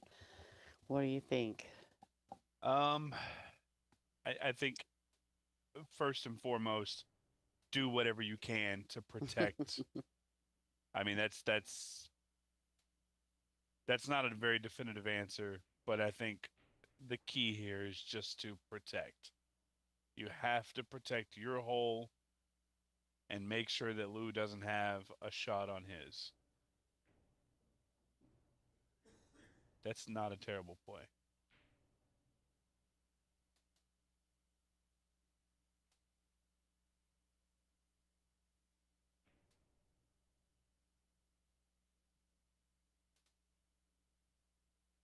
Hmm. What is the move here?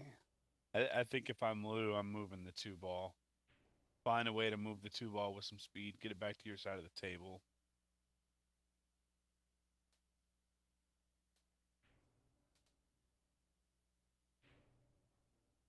Yeah, I don't mind that.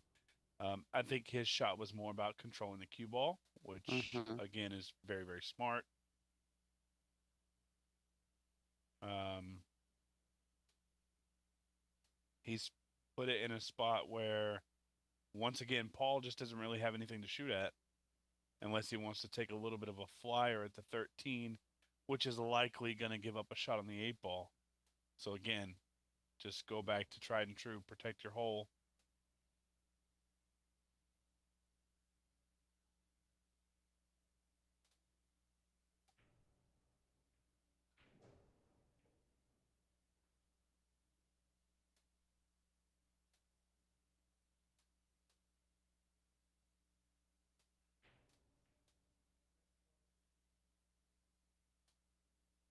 This rack number one has been quite the thinking game between Louis DeMarco and Paul Age.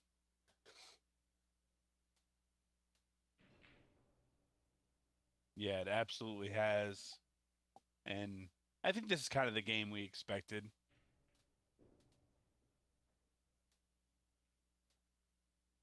Yeah, I would agree with that. I mean, I'm not familiar with Paul, but I've watched Louis play lots of times over the last 20 years. So,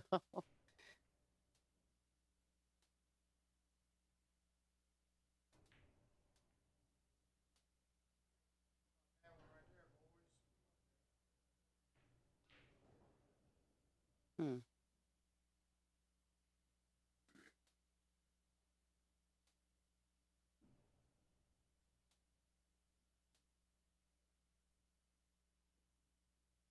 I like these games that make me have to think, to look at what's there. You know, a lot of the elite one pocket players, which, I think lose pretty close to that, to be honest. But you look at the Tonys and the Scott Frost. Absolutely. Those guys, they think very quickly, and they make their decisions very quickly. Sometimes faster than I can process, and I feel like I'm a pretty quick thinker when it comes to pool. But those guys, they have a different level of thinking and figuring out what to do, the problem solving aspect of it all. Well, and I would say too that their expertise is typically in this discipline, right? So when you say the elite players from this, I think about those elite players from this particular discipline, and they probably like I get up here and watch One Pocket, and I do commentary for 8 ball, 9 ball, 10 ball, bank pool, whatever. I'm seeing 7,000 shots because my brain isn't, really, really focused on one discipline. When you play One Pocket at the level that Scott and Tony and even Orcolo and some of them did on a daily basis, really, um, it's probably very natural for them to see that and then 3 moves past that. Yeah. And that's where I think the elite separate themselves, is that they're saying, okay, if I do this now, this is gonna in 3 shots from now, I'm gonna be here. My brain doesn't quite process it that way, although I enjoy the game, right? And so I think there's something to be said about someone that got that type of elite talent. Yeah, They should be able to get up and, see things instantly. I 100% agree with you there. But I'm amazed by their knowledge of seeing something, 3 shots away. And I'm like, what? What do you mean if I do this in 3 shots, this will happen? And then, of course, it does. And then I'm like, oh, my life. Yeah, it's pretty wild It's seeing crazy the some way of the they can things see that it. these guys can see. Yeah, it's crazy the way they can see it. It's amazing, and I love just being in the presence of that. So you can learn so much from those players. Yeah, All 100%. right, so Lou got a little fortunate there. Yeah, got a bad kiss off the blue, coming back up off the rail. And really, it could have been disastrous for him in this wreck. He could have easily let Paul out, but he may have gotten away with it. We'll see. Paul's looking at that 14.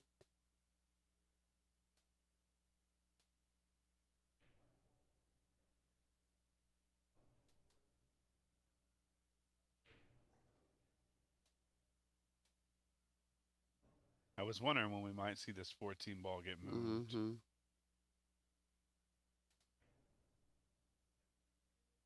Wow. I'll tell you that right there was a very good shot. Yeah, the To speed on that was very well done. to keep that ball from scratching and to keep it uh close to his hole. I mean, there was a lot of things that could have gone very bad there that just didn't. Yeah, and there's a real good opportunity right here for Paul.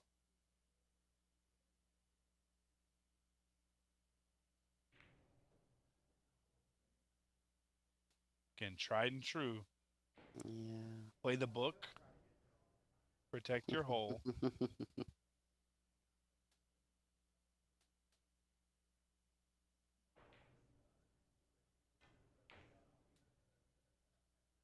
It's all right. So Lou's getting some weird double kisses. He's done that a few times now. Yeah. Yeah. Which, anytime you're banking balls in this way, I mean, one pocket's one of those games where you tend to bank and kick with a lot of English. Mm-hmm. Whereas, playing anything else, we might not bank or kick with English the way they do in one pocket. Well, and two, a lot of times, you don't bank with speed. In one pocket, you really just bank it towards your pocket all the time. I actually watched a really crazy cool match in Nashville once. It was a doubles action match. Two people against one person in some bank pool, and one of the guys in the doubles pair was a great one pocket road player, and the other guy was a fantastic bank player, like legitimate bank player. And they got into this bank action. And if I said all three names, you would know all three people. But um, I'm not going to tell their secrets. But anyway, you could tell when they got into doubles, they were struggling because the one pocket player kept banking to lay the balls in the hole. And in bank pool, you don't want to do that. If you want to hit them with enough pace that if they don't go in the pocket, they come up and get on a rail somewhere, right? Get away from the pocket so you can bank it. And the one pocket player kept laying the balls in the pocket, and the bank pool player was just on the struggle bus the whole time in this bank match. And he's like, dude, hit him with some pace, you know? Like his partner was a one pocket player, and he was, never shooting the ball with any real pace. And it's crazy the difference, even though you'd think the two games would be similar. Me and Sean are kind of the same way. I'm definitely not a one pocket player, but when we play bank pool, I tend to hit the balls a little softer. I'm just trying to make the ball, whereas he's gonna. Oh wow, that ball didn't go. That's wild. All right, so this is this one of those moves where you make it and follow it in? No? Okay. Not one of Yes. those moves. So I think because the control of the table, the way it is, I think I think Lou just had to, kind of take his medicine. He made Yeah. his decision very quickly there. Um, and I think if he'd have looked at the two ball and realized that, Uh-oh. Well, Lou's going to get one back, so that's a bonus. If he chooses, I would assume he'll choose to make this ball and then work on the safety play coming to the next shot. Yeah, I mean, there might even be a play there to try and make the two ball and do the Z shot on one of these There you balls up there with the bank. I mean, go. oh Oh, no. that's not good. Yeah. Lou's not happy about that. So Paul's going to have an opportunity to bank this two ball for the win. Got to watch the double kiss here. Just because the angle that it's at, I feel like the double kiss is definitely in play. He may have enough angle where he can get away from it, but ooh, Ooh, he just misses it. yeah, and I I think with the way he missed the ball itself, I think he was definitely worried about it.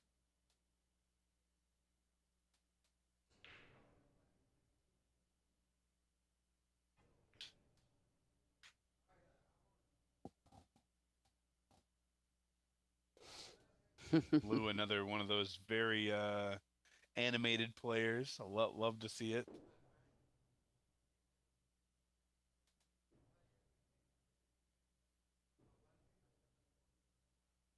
Yeah, if we were uncensored, I'd love to have him mic'd up. No, ladies and gentlemen, this show is not for children. Yeah, it cracks me up. If you watch Moscone, micing up some of our players is not the brightest idea they've ever had. I thought that as well. Talking about you, Skylar. I thought about that as well. As soon as I heard they were mic'd up and I could hear them, I was like, "Oh, that is not good for us." Well, me and my wife joked about turning it into a drinking game with how many times they had to put the "We apologize for any offensive language you may hear" text on the screen.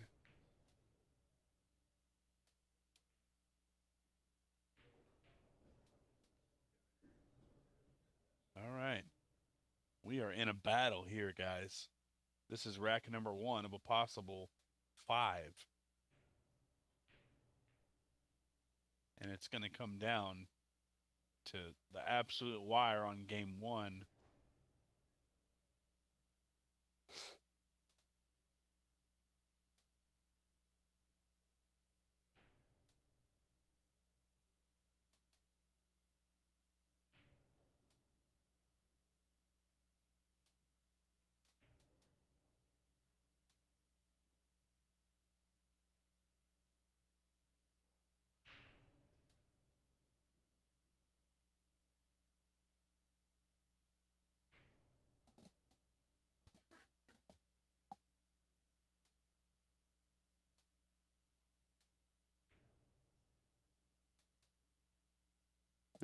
And I like that. He kicked that ball out.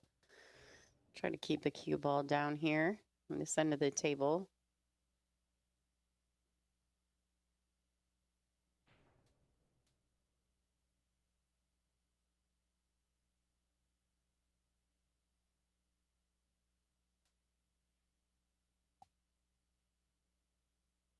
So those of you that are in the chat, thank you for tuning in. My name is Lonnie Fox Raymond. I'm the voice of the WPBA, and I've got Stephen Wyatt, my co-commentator for the matches tonight. Thank you for watching X-Pool. Special shout out to Jam Up Apparel, Railbird's Q Repair and Pro Shop, as well as Napa Pool Leagues and Lucasi Professional. A special extra thank you to Mr. Joe Long, attorney, and Michelle Griffin for their support of this event. Got a great matchup here between Louis DeMarco. He's a familiar face at Railyard. And of course, Paul Age as well. This is my first look at Paul, but I am familiar with his brother Earl. Yeah, I think this is actually my first look at him as well. But I mean, clearly, both these guys, both Paul and Earl, were brought up playing pool because they both play pretty well. They do. It's actually it's quite funny to me because Earl is a banker who plays with a lot of kind of like what we were talking about. You know, he plays with a lot of pace. He hits the ball firm. He moves the cue ball quite a bit. And maybe it's just because Paul's playing one pocket, but I mean, he hits the ball very smooth and soft and the complete opposite of Earl. Yeah, he's got a really nice smooth stroke. Stays down over the ball nicely. Good pace around the table. It's impressive. But Paul is based on his Fargo rate. I mean, he's not a slouch. He's a 657 Fargo. I mean, that's no slouch. The guy clearly can play a little. Well, there, look at there. I mean, Lou left himself pretty well. Yeah, he did.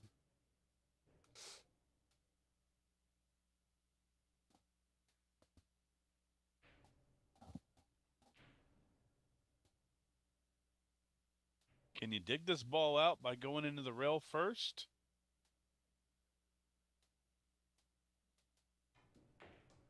Nope. Yeah, he's not even going to try. He's going to give Lou that ball, and looks like we've got a 6-7 matchup. Huh?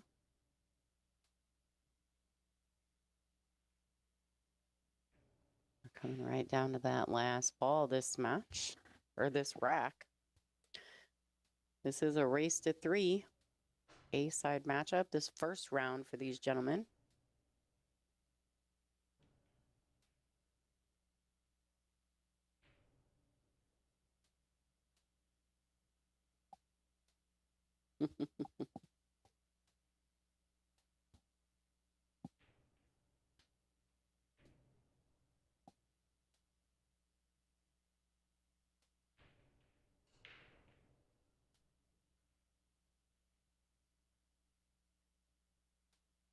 All right.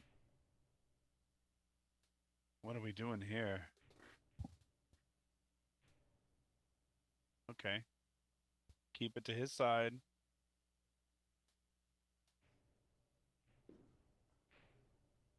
I don't mind that.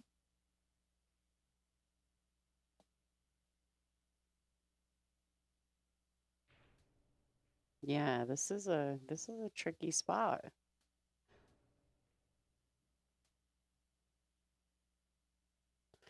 Now, do you try to cross this? Cross the 2, put it over in the left-hand top corner, bring the cue ball back down table to the middle diamond? I mean, what's the move here?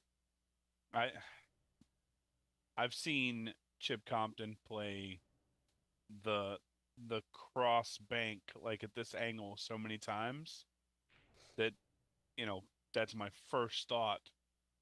I'd be willing to bet that that's probably the correct shot, what he just did. Okay, great shot though.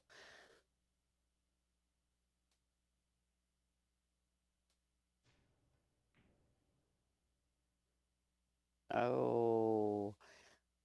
Oh, so close. Wow. Swish. Yeah, it was good effort.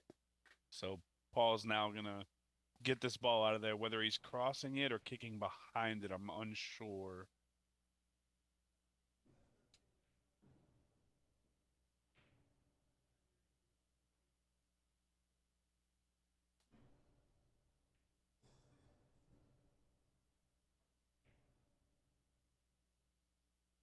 I'm wondering, like, can you play this cross with enough pace to get the cue ball back up table? I'm so creative when we get to this point in the racks. This is not, my brain's going, oh my gosh. Like, what can I do with this? It's not easy. No. Like, and this is where one pocket can be so disturbing for me as a player because my creative side wants to swing for the fences. I lose a little patience at this point in the rack. I think I like kicking behind it and try and control the kick and stick, but I'm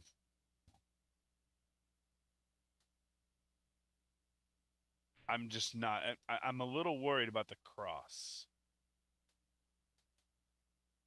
Right, and that's what I mean. Like, I think with any pace, the cross becomes way more difficult, like way more likely.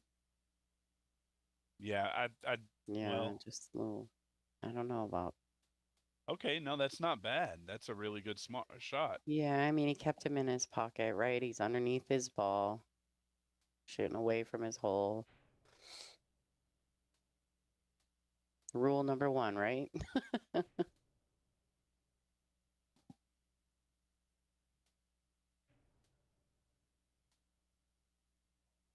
Now there's a shot here. Uh,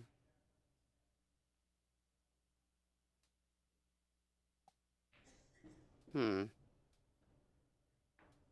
I'm not so sure about that one. Yeah, I think the 2 went a little further than he intended. I think he would have liked to have kept it on that top short rail. I mean, he played it at such a roll pace. It just caught it probably a little thinner than intended. Hmm.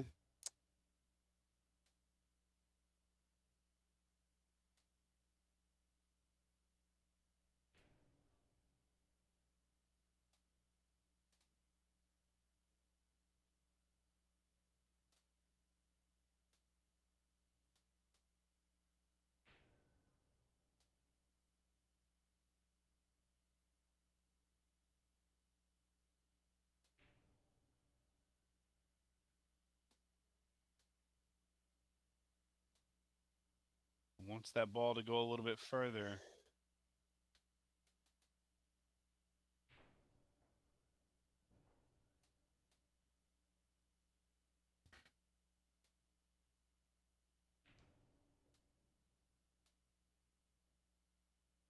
And this is interesting here.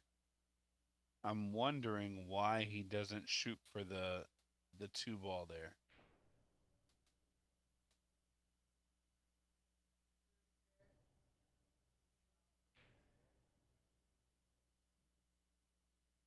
I feel like the 2 ball could have been played pretty safe. But he may know something that I don't.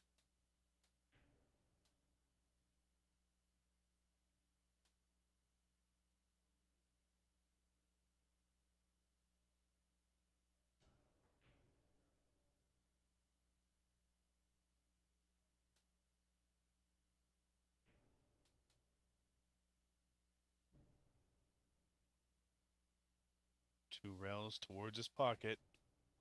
Oh, wow. Now that is very interesting.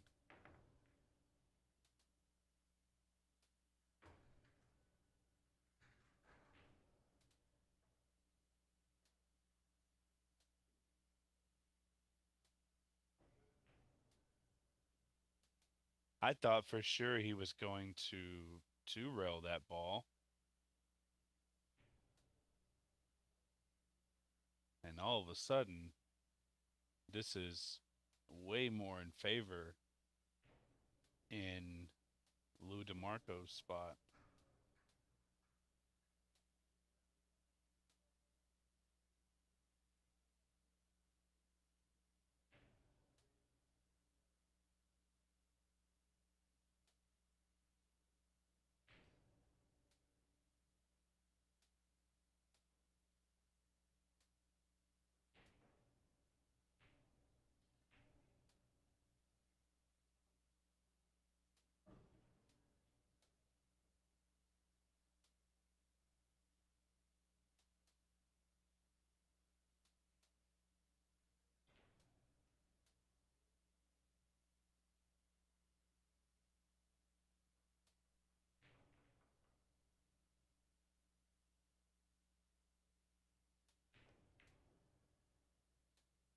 Oh, and he just got it under. It's going to leave it right in front of the pocket. And just like that, things have changed in this game very, very, very quickly. Lou is at 7, and Paul is at 6.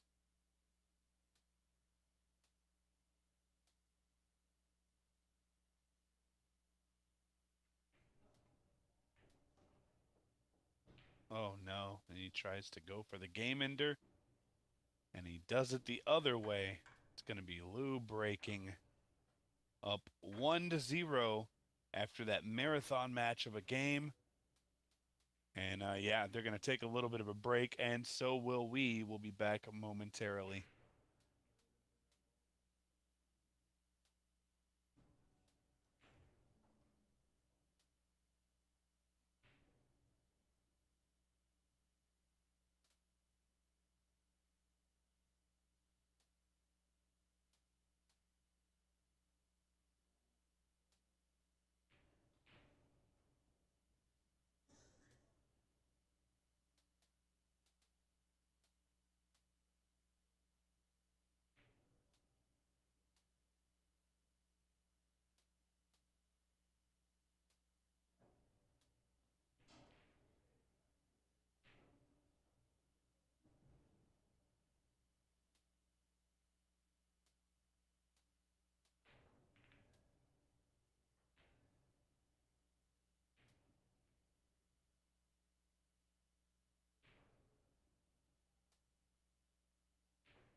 All right, guys, we are back.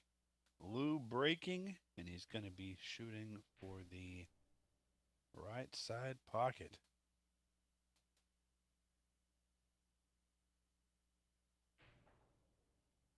Pretty good break there. Lots of spread. Cue ball stayed on the far side. You got a ball high, ball low. You even got a ball in the middle. This is going to be an interesting first shot if he can clip off the 12 and get on the right side of the 13 ball. There's a possibility for a pretty good off the break shot. Can he do that? Is the question. Maybe he can use the 14 for it.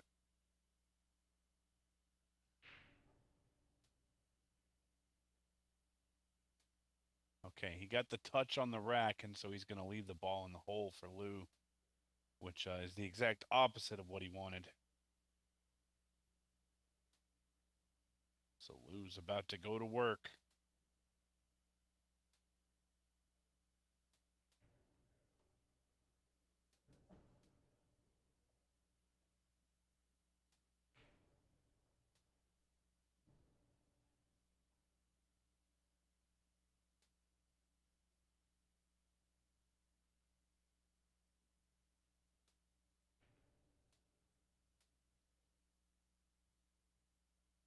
He's trying to see if that 11 ball slides past the 10-3, and I don't think it does. That's what he's looking at.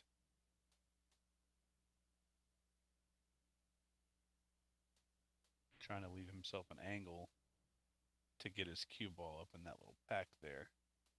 And he overrolled his angle, so he's going to be on the other side. So now, what can you do?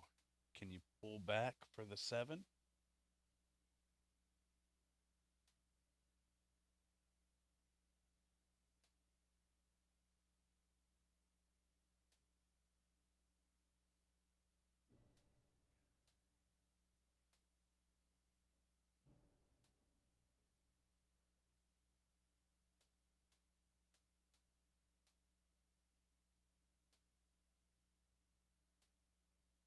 Going forward now.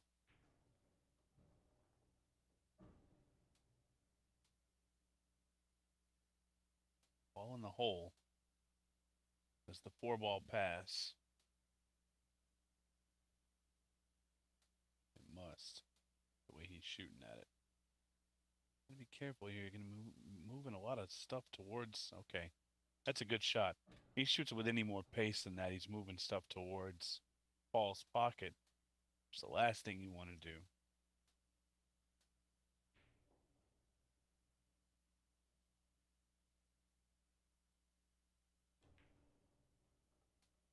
Good play there.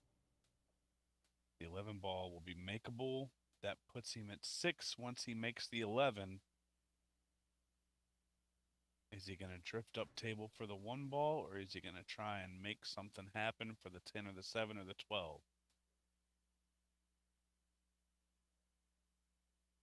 I personally like the 1 ball. Feel like I can control the draw a little better than I can this forward. But I'm also not Lou DeMarco. And he is 1 shot away from being on the hill to get on the hill.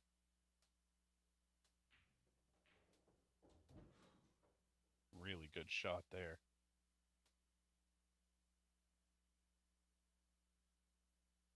And poor Lonnie's not going to know what happened here because Lou DeMarco's just gone 8 and out. He said that first game took way too long. We got to figure out how to quicken this matchup. I'm trying to go home early tonight.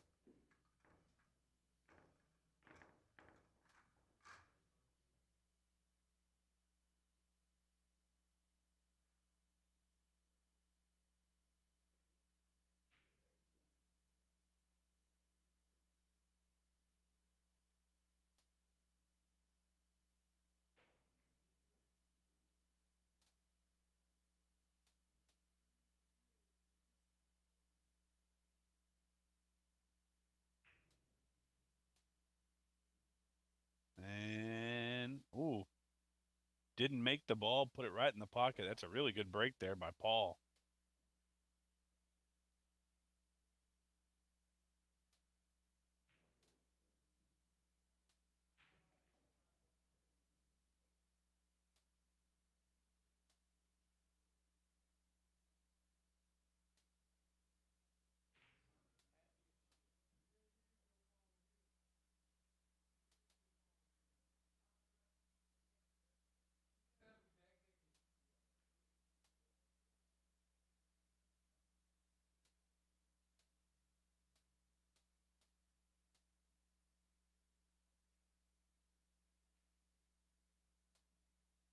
Lou trying to kiss off the 12 and make the 4? No, he went for the shot.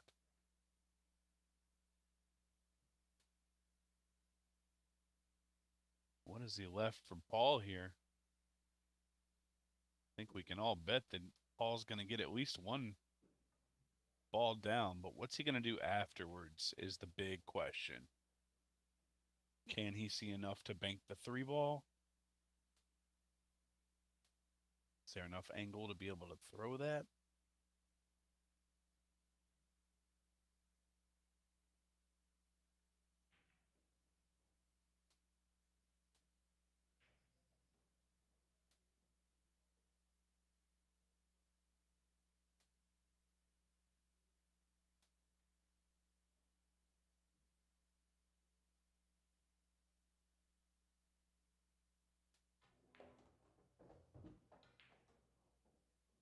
It must be. So Paul's going to take down that 4 ball and try and lead himself for either the 3 or the 2. I don't know if he ever took a look at this ball to see if for sure that it went, but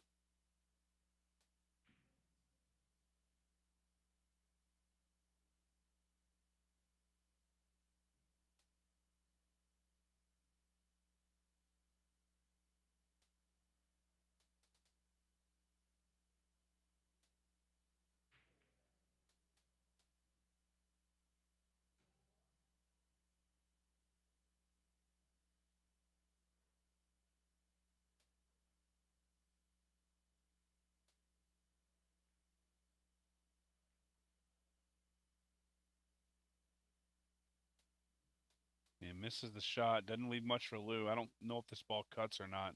Even if it does, it's a pretty risky shot.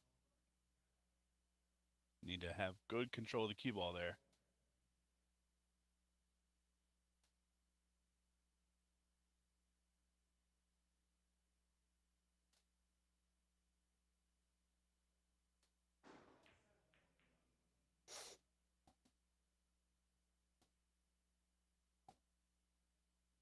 That's a pretty good shot there.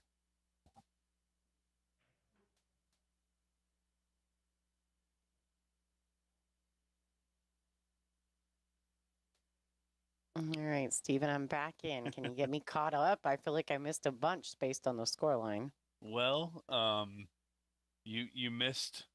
I don't even know how to say it. You missed a little bit, but you missed a lot.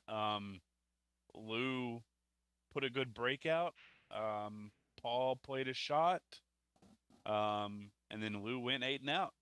Oh my goodness.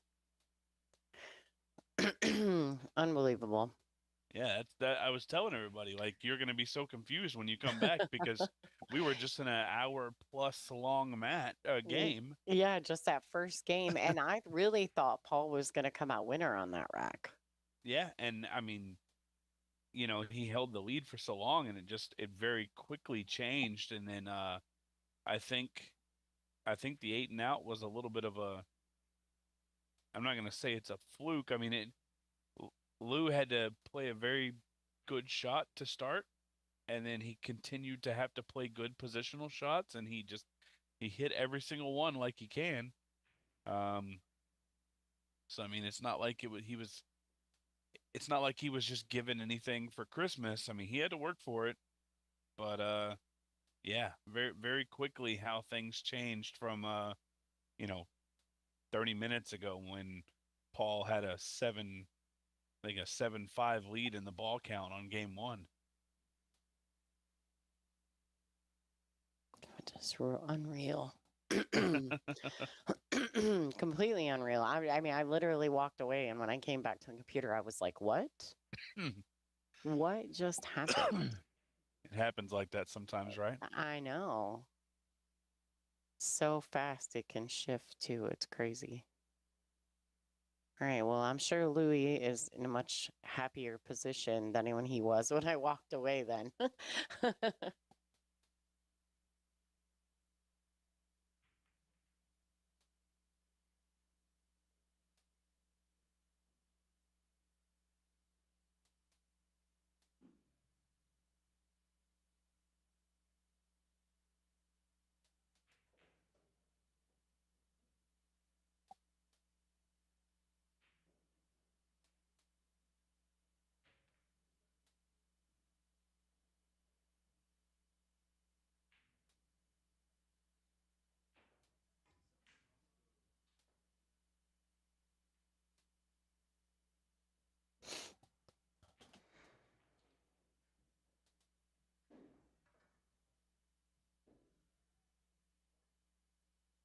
Now I feel like we're right back into game one. Very much so. Maybe I should step away again for you, Steve. Seems like they play faster if I go away. Yeah, I'm not sure if that's the reason they play faster, but yeah, I mean,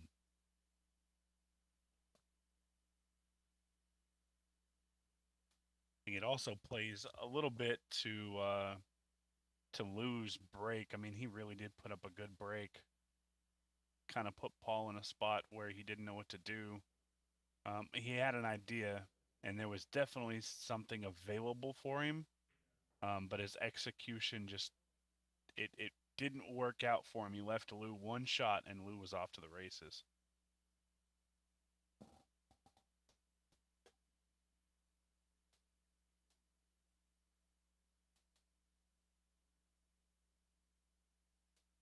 Well, we all know too, that even though Lou is up 2-0, that does not mean this match is over.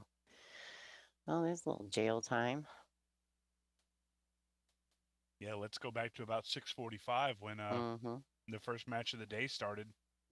Devin Poteet up 2-0 against Can Yeah. Salim, and that match ended with Can as a 3-2 winner. So definitely doesn't have to be the end. There's a possible 5 games, and we may get all 5.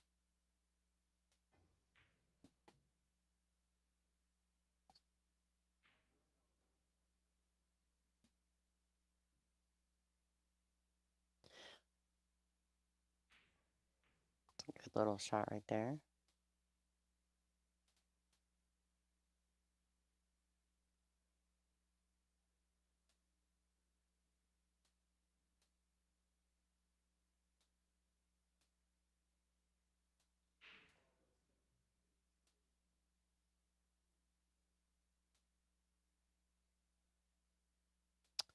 It looks as though the 2 may have blocked the bank on the 1, but Lou got to the table pretty quick.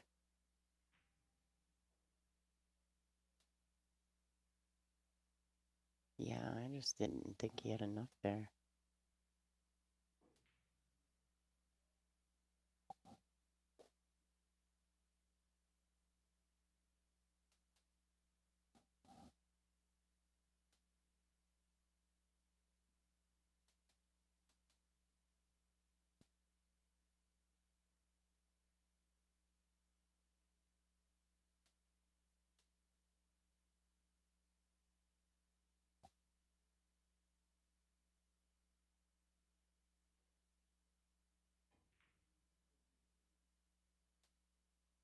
I like those shots. Yeah, there's something about just how smooth Paul hits those. He hits them in a really good pace. Pretty impressive the Yeah, way he hits those absolutely. balls. He's got a really nice touch at the table. Yeah, he does. Yeah.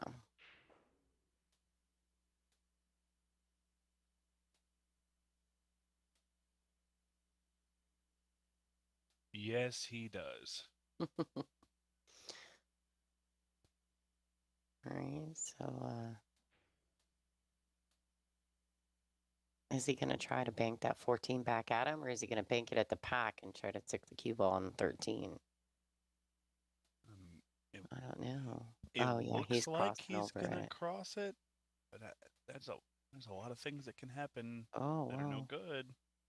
Yeah, that's probably one of the more aggressive shots I've actually seen him shoot. He's been very patient up until that shot right there, I feel as though. And still just sitting at a 1-0 lead on the ball count. And that's all due to the break that he put down. He was able to break and put a ball inside the jaws of his pocket. Just hasn't been able to do much else. Lou's been playing this very, very smart.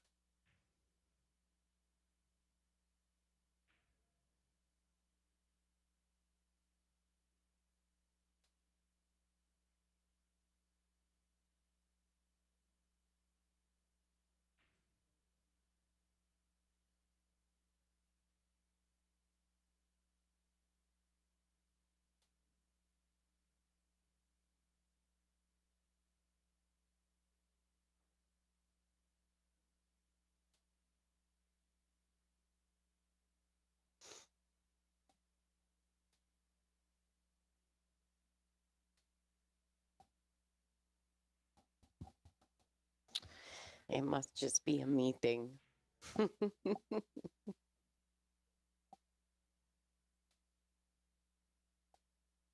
What's that? Oh, Like, yeah, I go away, Lou runs out. I come back, everything slows right back down. Michelle's never gonna let me commentate Lou's matches again if I go away.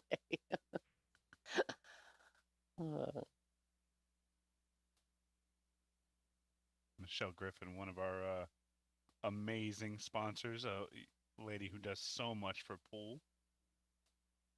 Not just for pool, but for anybody involved in the pool world. She really is amazing. Yeah, actually, I've been working with her now. She's on the board of directors for the WPBA now. So I'm working with her on a couple different platforms at this point, and I mean, she's great. She's great. She's easy to get along with. She's intelligent. She loves pool, which is fantastic, um, and just so supportive. And the first time I ever met Michelle, we had gone out for kind of I guess we'll call it a family dinner before the first Shane and Federer match. And I just got off the plane. I was hungry. I was irritable. I was wearing plain clothes, which, if you if you've ever traveled for work, you know what plain clothes are. They're the clothes that you wear on the plane because they're the most comfortable to go through security on. Um, and I think I had a particularly long travel day. It was annoying, but um, when I got there, I mean, she treated me like family. I think they had already ordered like appetizers, and she made sure that they had saved us some. Like, she really is just super, super nice. And anytime we're there, she's always quick to, you know, go supply us with sweets or treats or coffee or whatever it is we need. She's very quick to help out in any way that she can. So hats off to Michelle for really being one of those cool people that makes a huge difference. And this is interesting here. Lou's doubled up. Oh, my apologies, guys. Y'all didn't yell at me for not putting the indicators on or the breaker. I actually noticed the indicators, but I didn't want to say anything because I didn't know if it was a technical difficulty, so I didn't want to draw attention to it. But thanks for you recognizing that, I guess. It's a Steven difficulty, not a Yeah, it was a technical Steven difficulty. difficulty. Well, the last rack ended so quickly, I forgot to reset it. Ultra You're asking how many people are left. Well, the tournament just started today, so we got a few people in the losers bracket, but nobody will be eliminated today. Tomorrow at 10 a.m. Eastern Time, that's 9 a.m. Central, is when we will kick things off again. More action in the winner's side. And if I had to guess, I'd say our first match is probably going to be a doozy. Roberto Gomez winning his first match, and he's going to move on to take on Jordan Davis, another really good player. Should be a lot of fun to watch. Still have one match to get through tonight, and this is far from over, guys.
Uh-oh.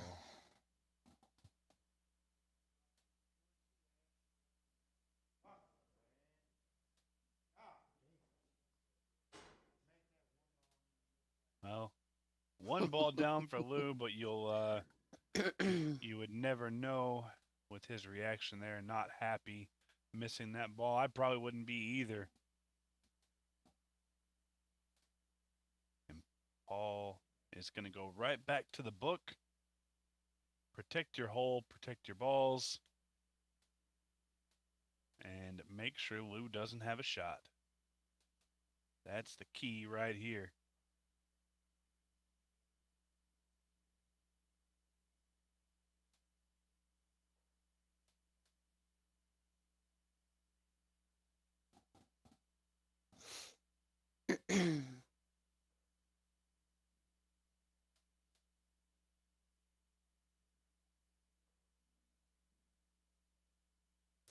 It's weird the way the balls are positioned on the table. It doesn't look like a game of one pocket. No, it really doesn't. It really doesn't.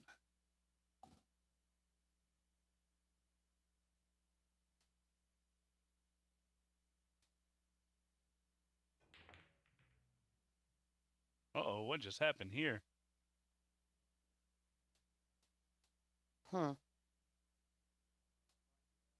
Lots of things happened right there. Yeah, I guess is the answer. Yeah, a whole lot of nothing good, really, though. All right, Paul's going to be happy about this. He comes to the table with a look.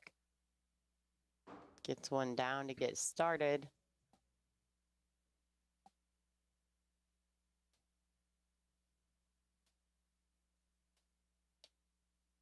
He's got a good look, good opportunity here, really. Yeah, absolutely. And this could be exactly what he needed to get back in this match.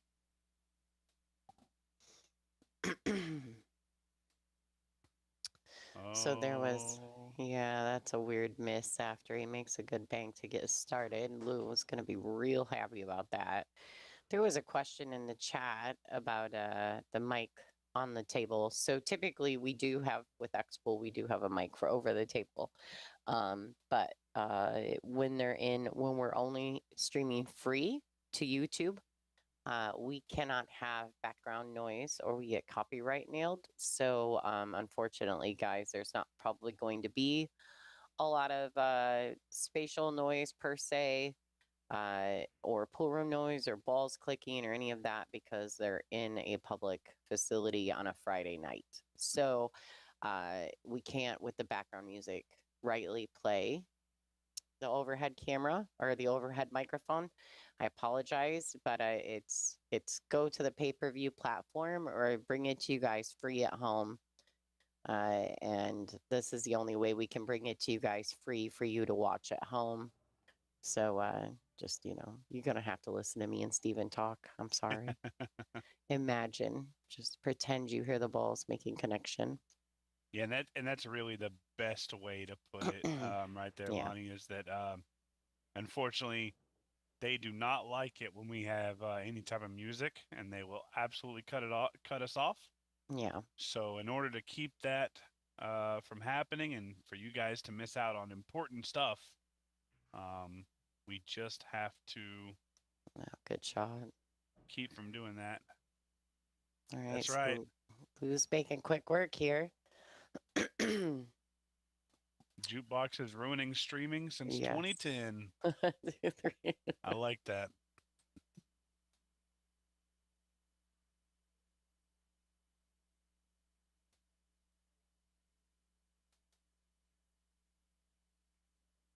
All right. He gets. Oh, I thought he got there. Just kidding. Oh, you can't do that, Louis. No bumping of the table. Yeah, it's 1,000% true, Johnny. I would agree with you on that. Like, unfortunately, if we want to bring it to you for free through YouTube, our YouTube platform, we cannot use the microphone over the table. I mean, we could, but we'd have to turn off the jukebox at the venue, and that's not really fair to the customers that are there outside of the pool players as well. So it's this, or we go to the pay-per-view platform and you guys pay us some money to watch. So I guess you have to figure it out. All right, so Lou's back at the table again. Now, I thought Paul had 2. He made the bank. He had 1, then he made the bank, right? And then he missed the very next shot. Yeah, so he does have 2. So it 3. looks like things aren't updating yet. Yeah, okay. All right, so I think Paul has made that blue too. That's a good shot on his part. Looking at 3. There we go. Now we're up to date. So Paul, Lou should have 5, I think. Yeah. There we go.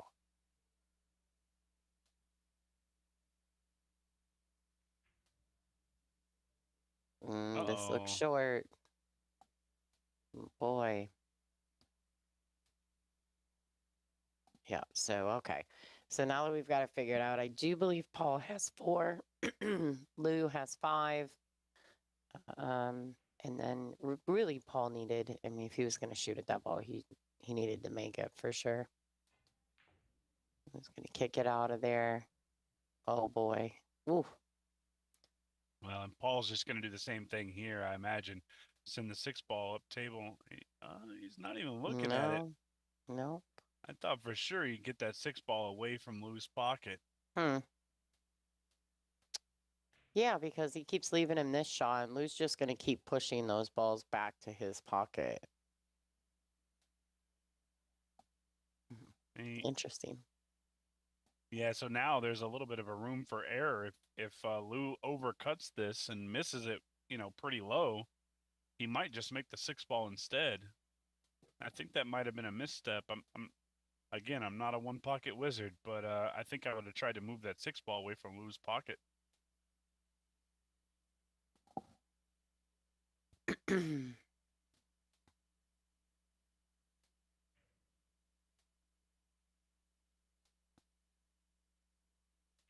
Well, that was a very unique shot.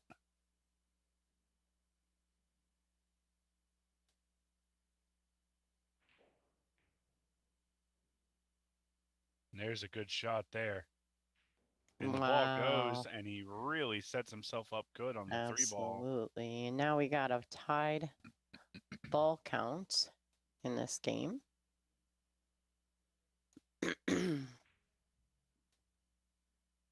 Oh, Well, those pockets just, they're he's not protected it nice. well. At the very least, he's protected it well. Absolutely. Pretty wild.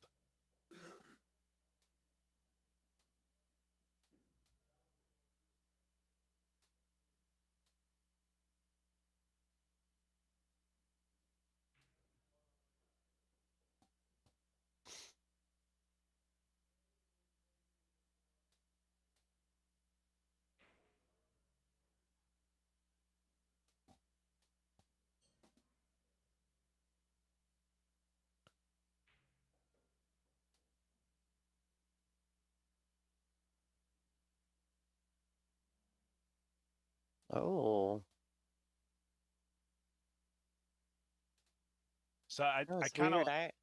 I didn't think he was going to hit the ball. I thought it was going to swerve away from it. yeah, I kind of like the play there. The intention was to leave ball as far away from that 3-ball as possible to try and get him to shoot at it. He's not going to do that.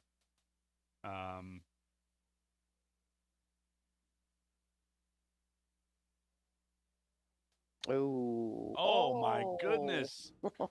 That is a huge, That was a huge very, mistake. very big mistake. The fortunate part is that he followed that ball in, so 2 balls coming up on the spot.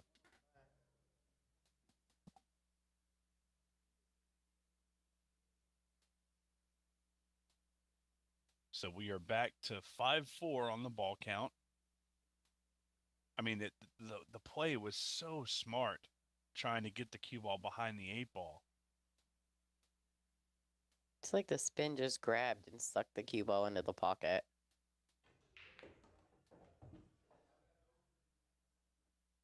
All right, so tie that back up. Go ahead and give him that point. I think that was about all he really had.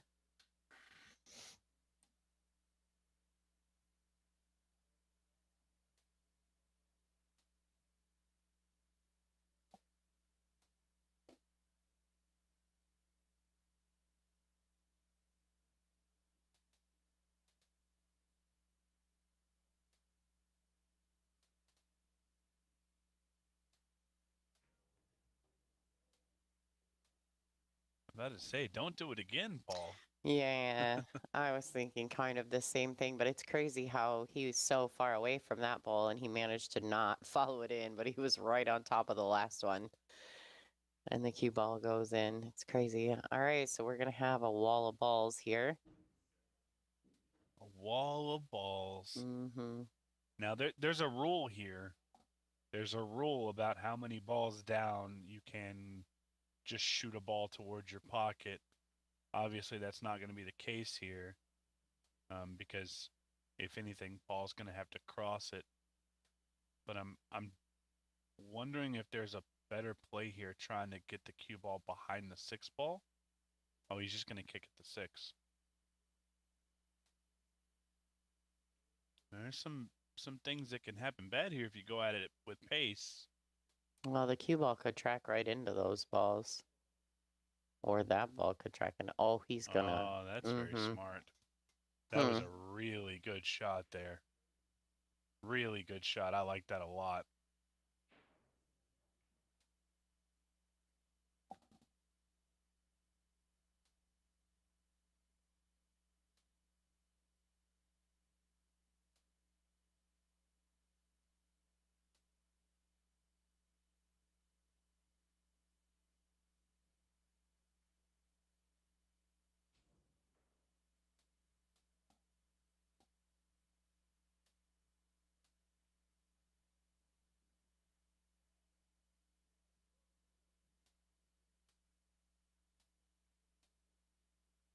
This is interesting.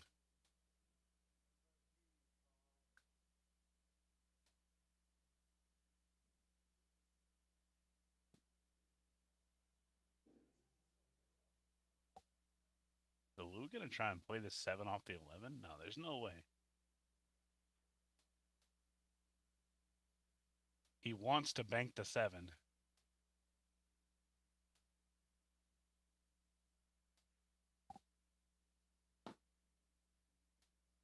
But he plays it by the book.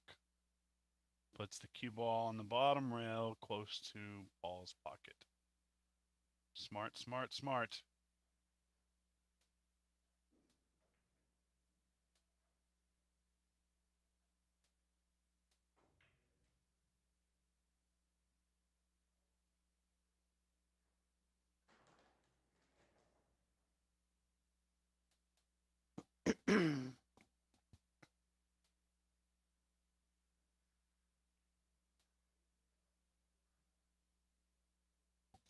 So looks like he might be spinning this with a little outside English, trying to bring the cue ball back. I thought he was trying to bring the cue ball back closer to the rail. Hmm.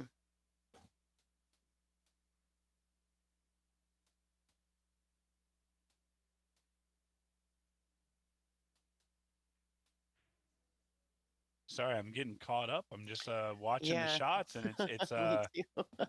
I mean, both these guys are playing so smart. It's a wonder how we got into the position we did with Paul, because he was making such smart shots left and right.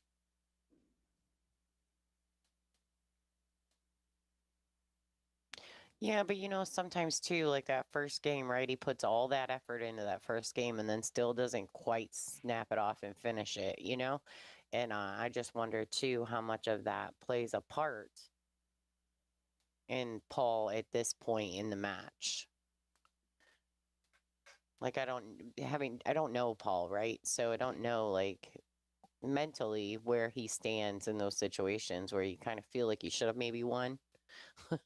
But you didn't, and then it plays a little mental havoc in your brain.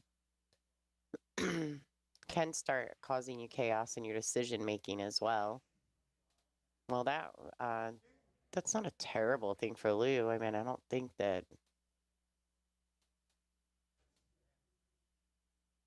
I mean, I don't think that Paul can do much with that. He can't kick it out of there, right? It's too deep.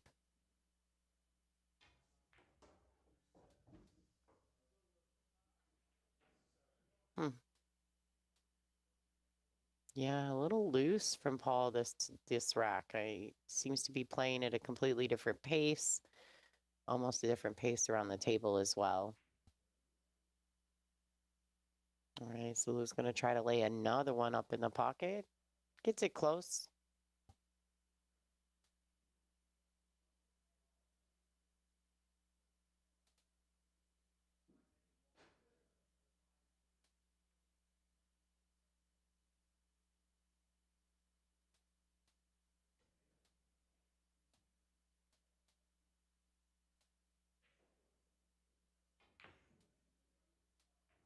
Oh, yeah.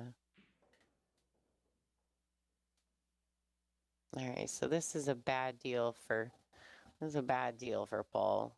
He's went ahead and went a little willy-nilly on the shot selection, and Lou has a good look at this 11. And I think that puts him on 7. I think he's got 1 to win.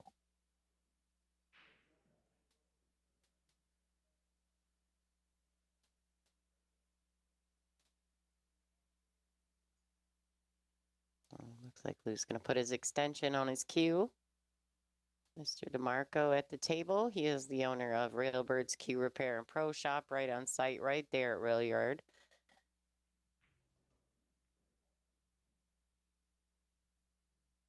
And Lou definitely didn't hit that well. He looks as though he caught that ball really, really weird.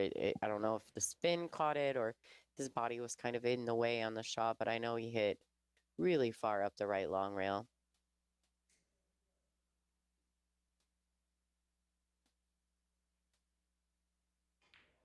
Good opportunity, though, for Paul. Take one back. He's in at 6. I think Louis got 7. So, Paul's shooting for 2. So sorry about that. So Mhm. Paul is at 6 Yep. and Lou's Paul at 7. Yep, that's exactly what the score is at the moment. Perfect. Yeah. Just got off the phone with the Ginger Wizard. Oh, Sean Dizzle. Yeah, he was checking in, seeing how things were going. I think he knew that he wasn't going to be able to make it up here or up there tonight. Oh no. Oh, disaster. Disaster has struck. 1 spots. He's back to 5. And Lou has ball in hand behind the head string to win the match. And there you have it, folks. Lou DeMarco winning 3-0 over Paul Age in first round matchup at the X-Pool Pro Series Railyard Open One Pocket event. $17,000 added. That is, I think, the end of our tournament stream. But I do believe that they intend to keep the stream up and live for a little while just in case some action pops off. Have you heard any of that yet, Steven? Not sure. Hey, I can I jump on haven't with you. heard. There we go. Oh, How's it What's going? up, Kyle? the voice. Y'all having fun tonight? Oh yeah. Good. Appreciate everybody hanging out with us tonight. I've been working in the background here, but yeah, that's gonna do it for tonight's tournament matches. I'll leave the stream up for a little while. I don't know if anything's gonna go on tonight. We're picking back up at 10 a.m. Eastern tomorrow. We've got Tony Chohan's gonna be jumping in to hang out with Steven and Lonnie as well. So definitely want to hang out for that. I'm not sure what our first match is going to be. We actually had to delay one of the matches that is technically a first round match. Has to go off first tomorrow, and that's going to be at 10 a.m. with some of the other second round matches. That one's with D. Atkins and James Flood. James is a good local player here in Louisville, so we might put that one up. Not entirely sure yet. I got to look at the schedule, but either way, it's going to be stacked all day long tomorrow, playing down to the final 8, and then championship Sunday. So stay tuned. We'll leave this up for a bit, see if anything comes up, and otherwise we'll see y'all tomorrow. Thank you to Lonnie and Steven. Appreciate you all hanging out with us tonight. Thank you. Absolutely. All right, guys, have a great night. Absolutely, and I'll stick around, see if any action pops off, and I will, if nothing else, I'll see you guys tomorrow morning. All right, Steven, have a great night. And everybody at home, thanks for tuning in. Make sure if you're not already a subscriber to X-Pool on YouTube that you take just a second to subscribe to the channel. It's very important. It helps us grow, and it lets us have information to take back to our sponsors. Speaking of that, a special thank you to Jam Up Apparel, of course, Railbird's Q Repair and Pro Shop, NAPA, the North American Pool Shooters Association, and Lucasi Professional. Extra special thank you to Michelle Griffin and Joe Long for their sponsorship of X-Pool and this specific event. And everybody have a great night. Steven, take care. We'll see you tomorrow.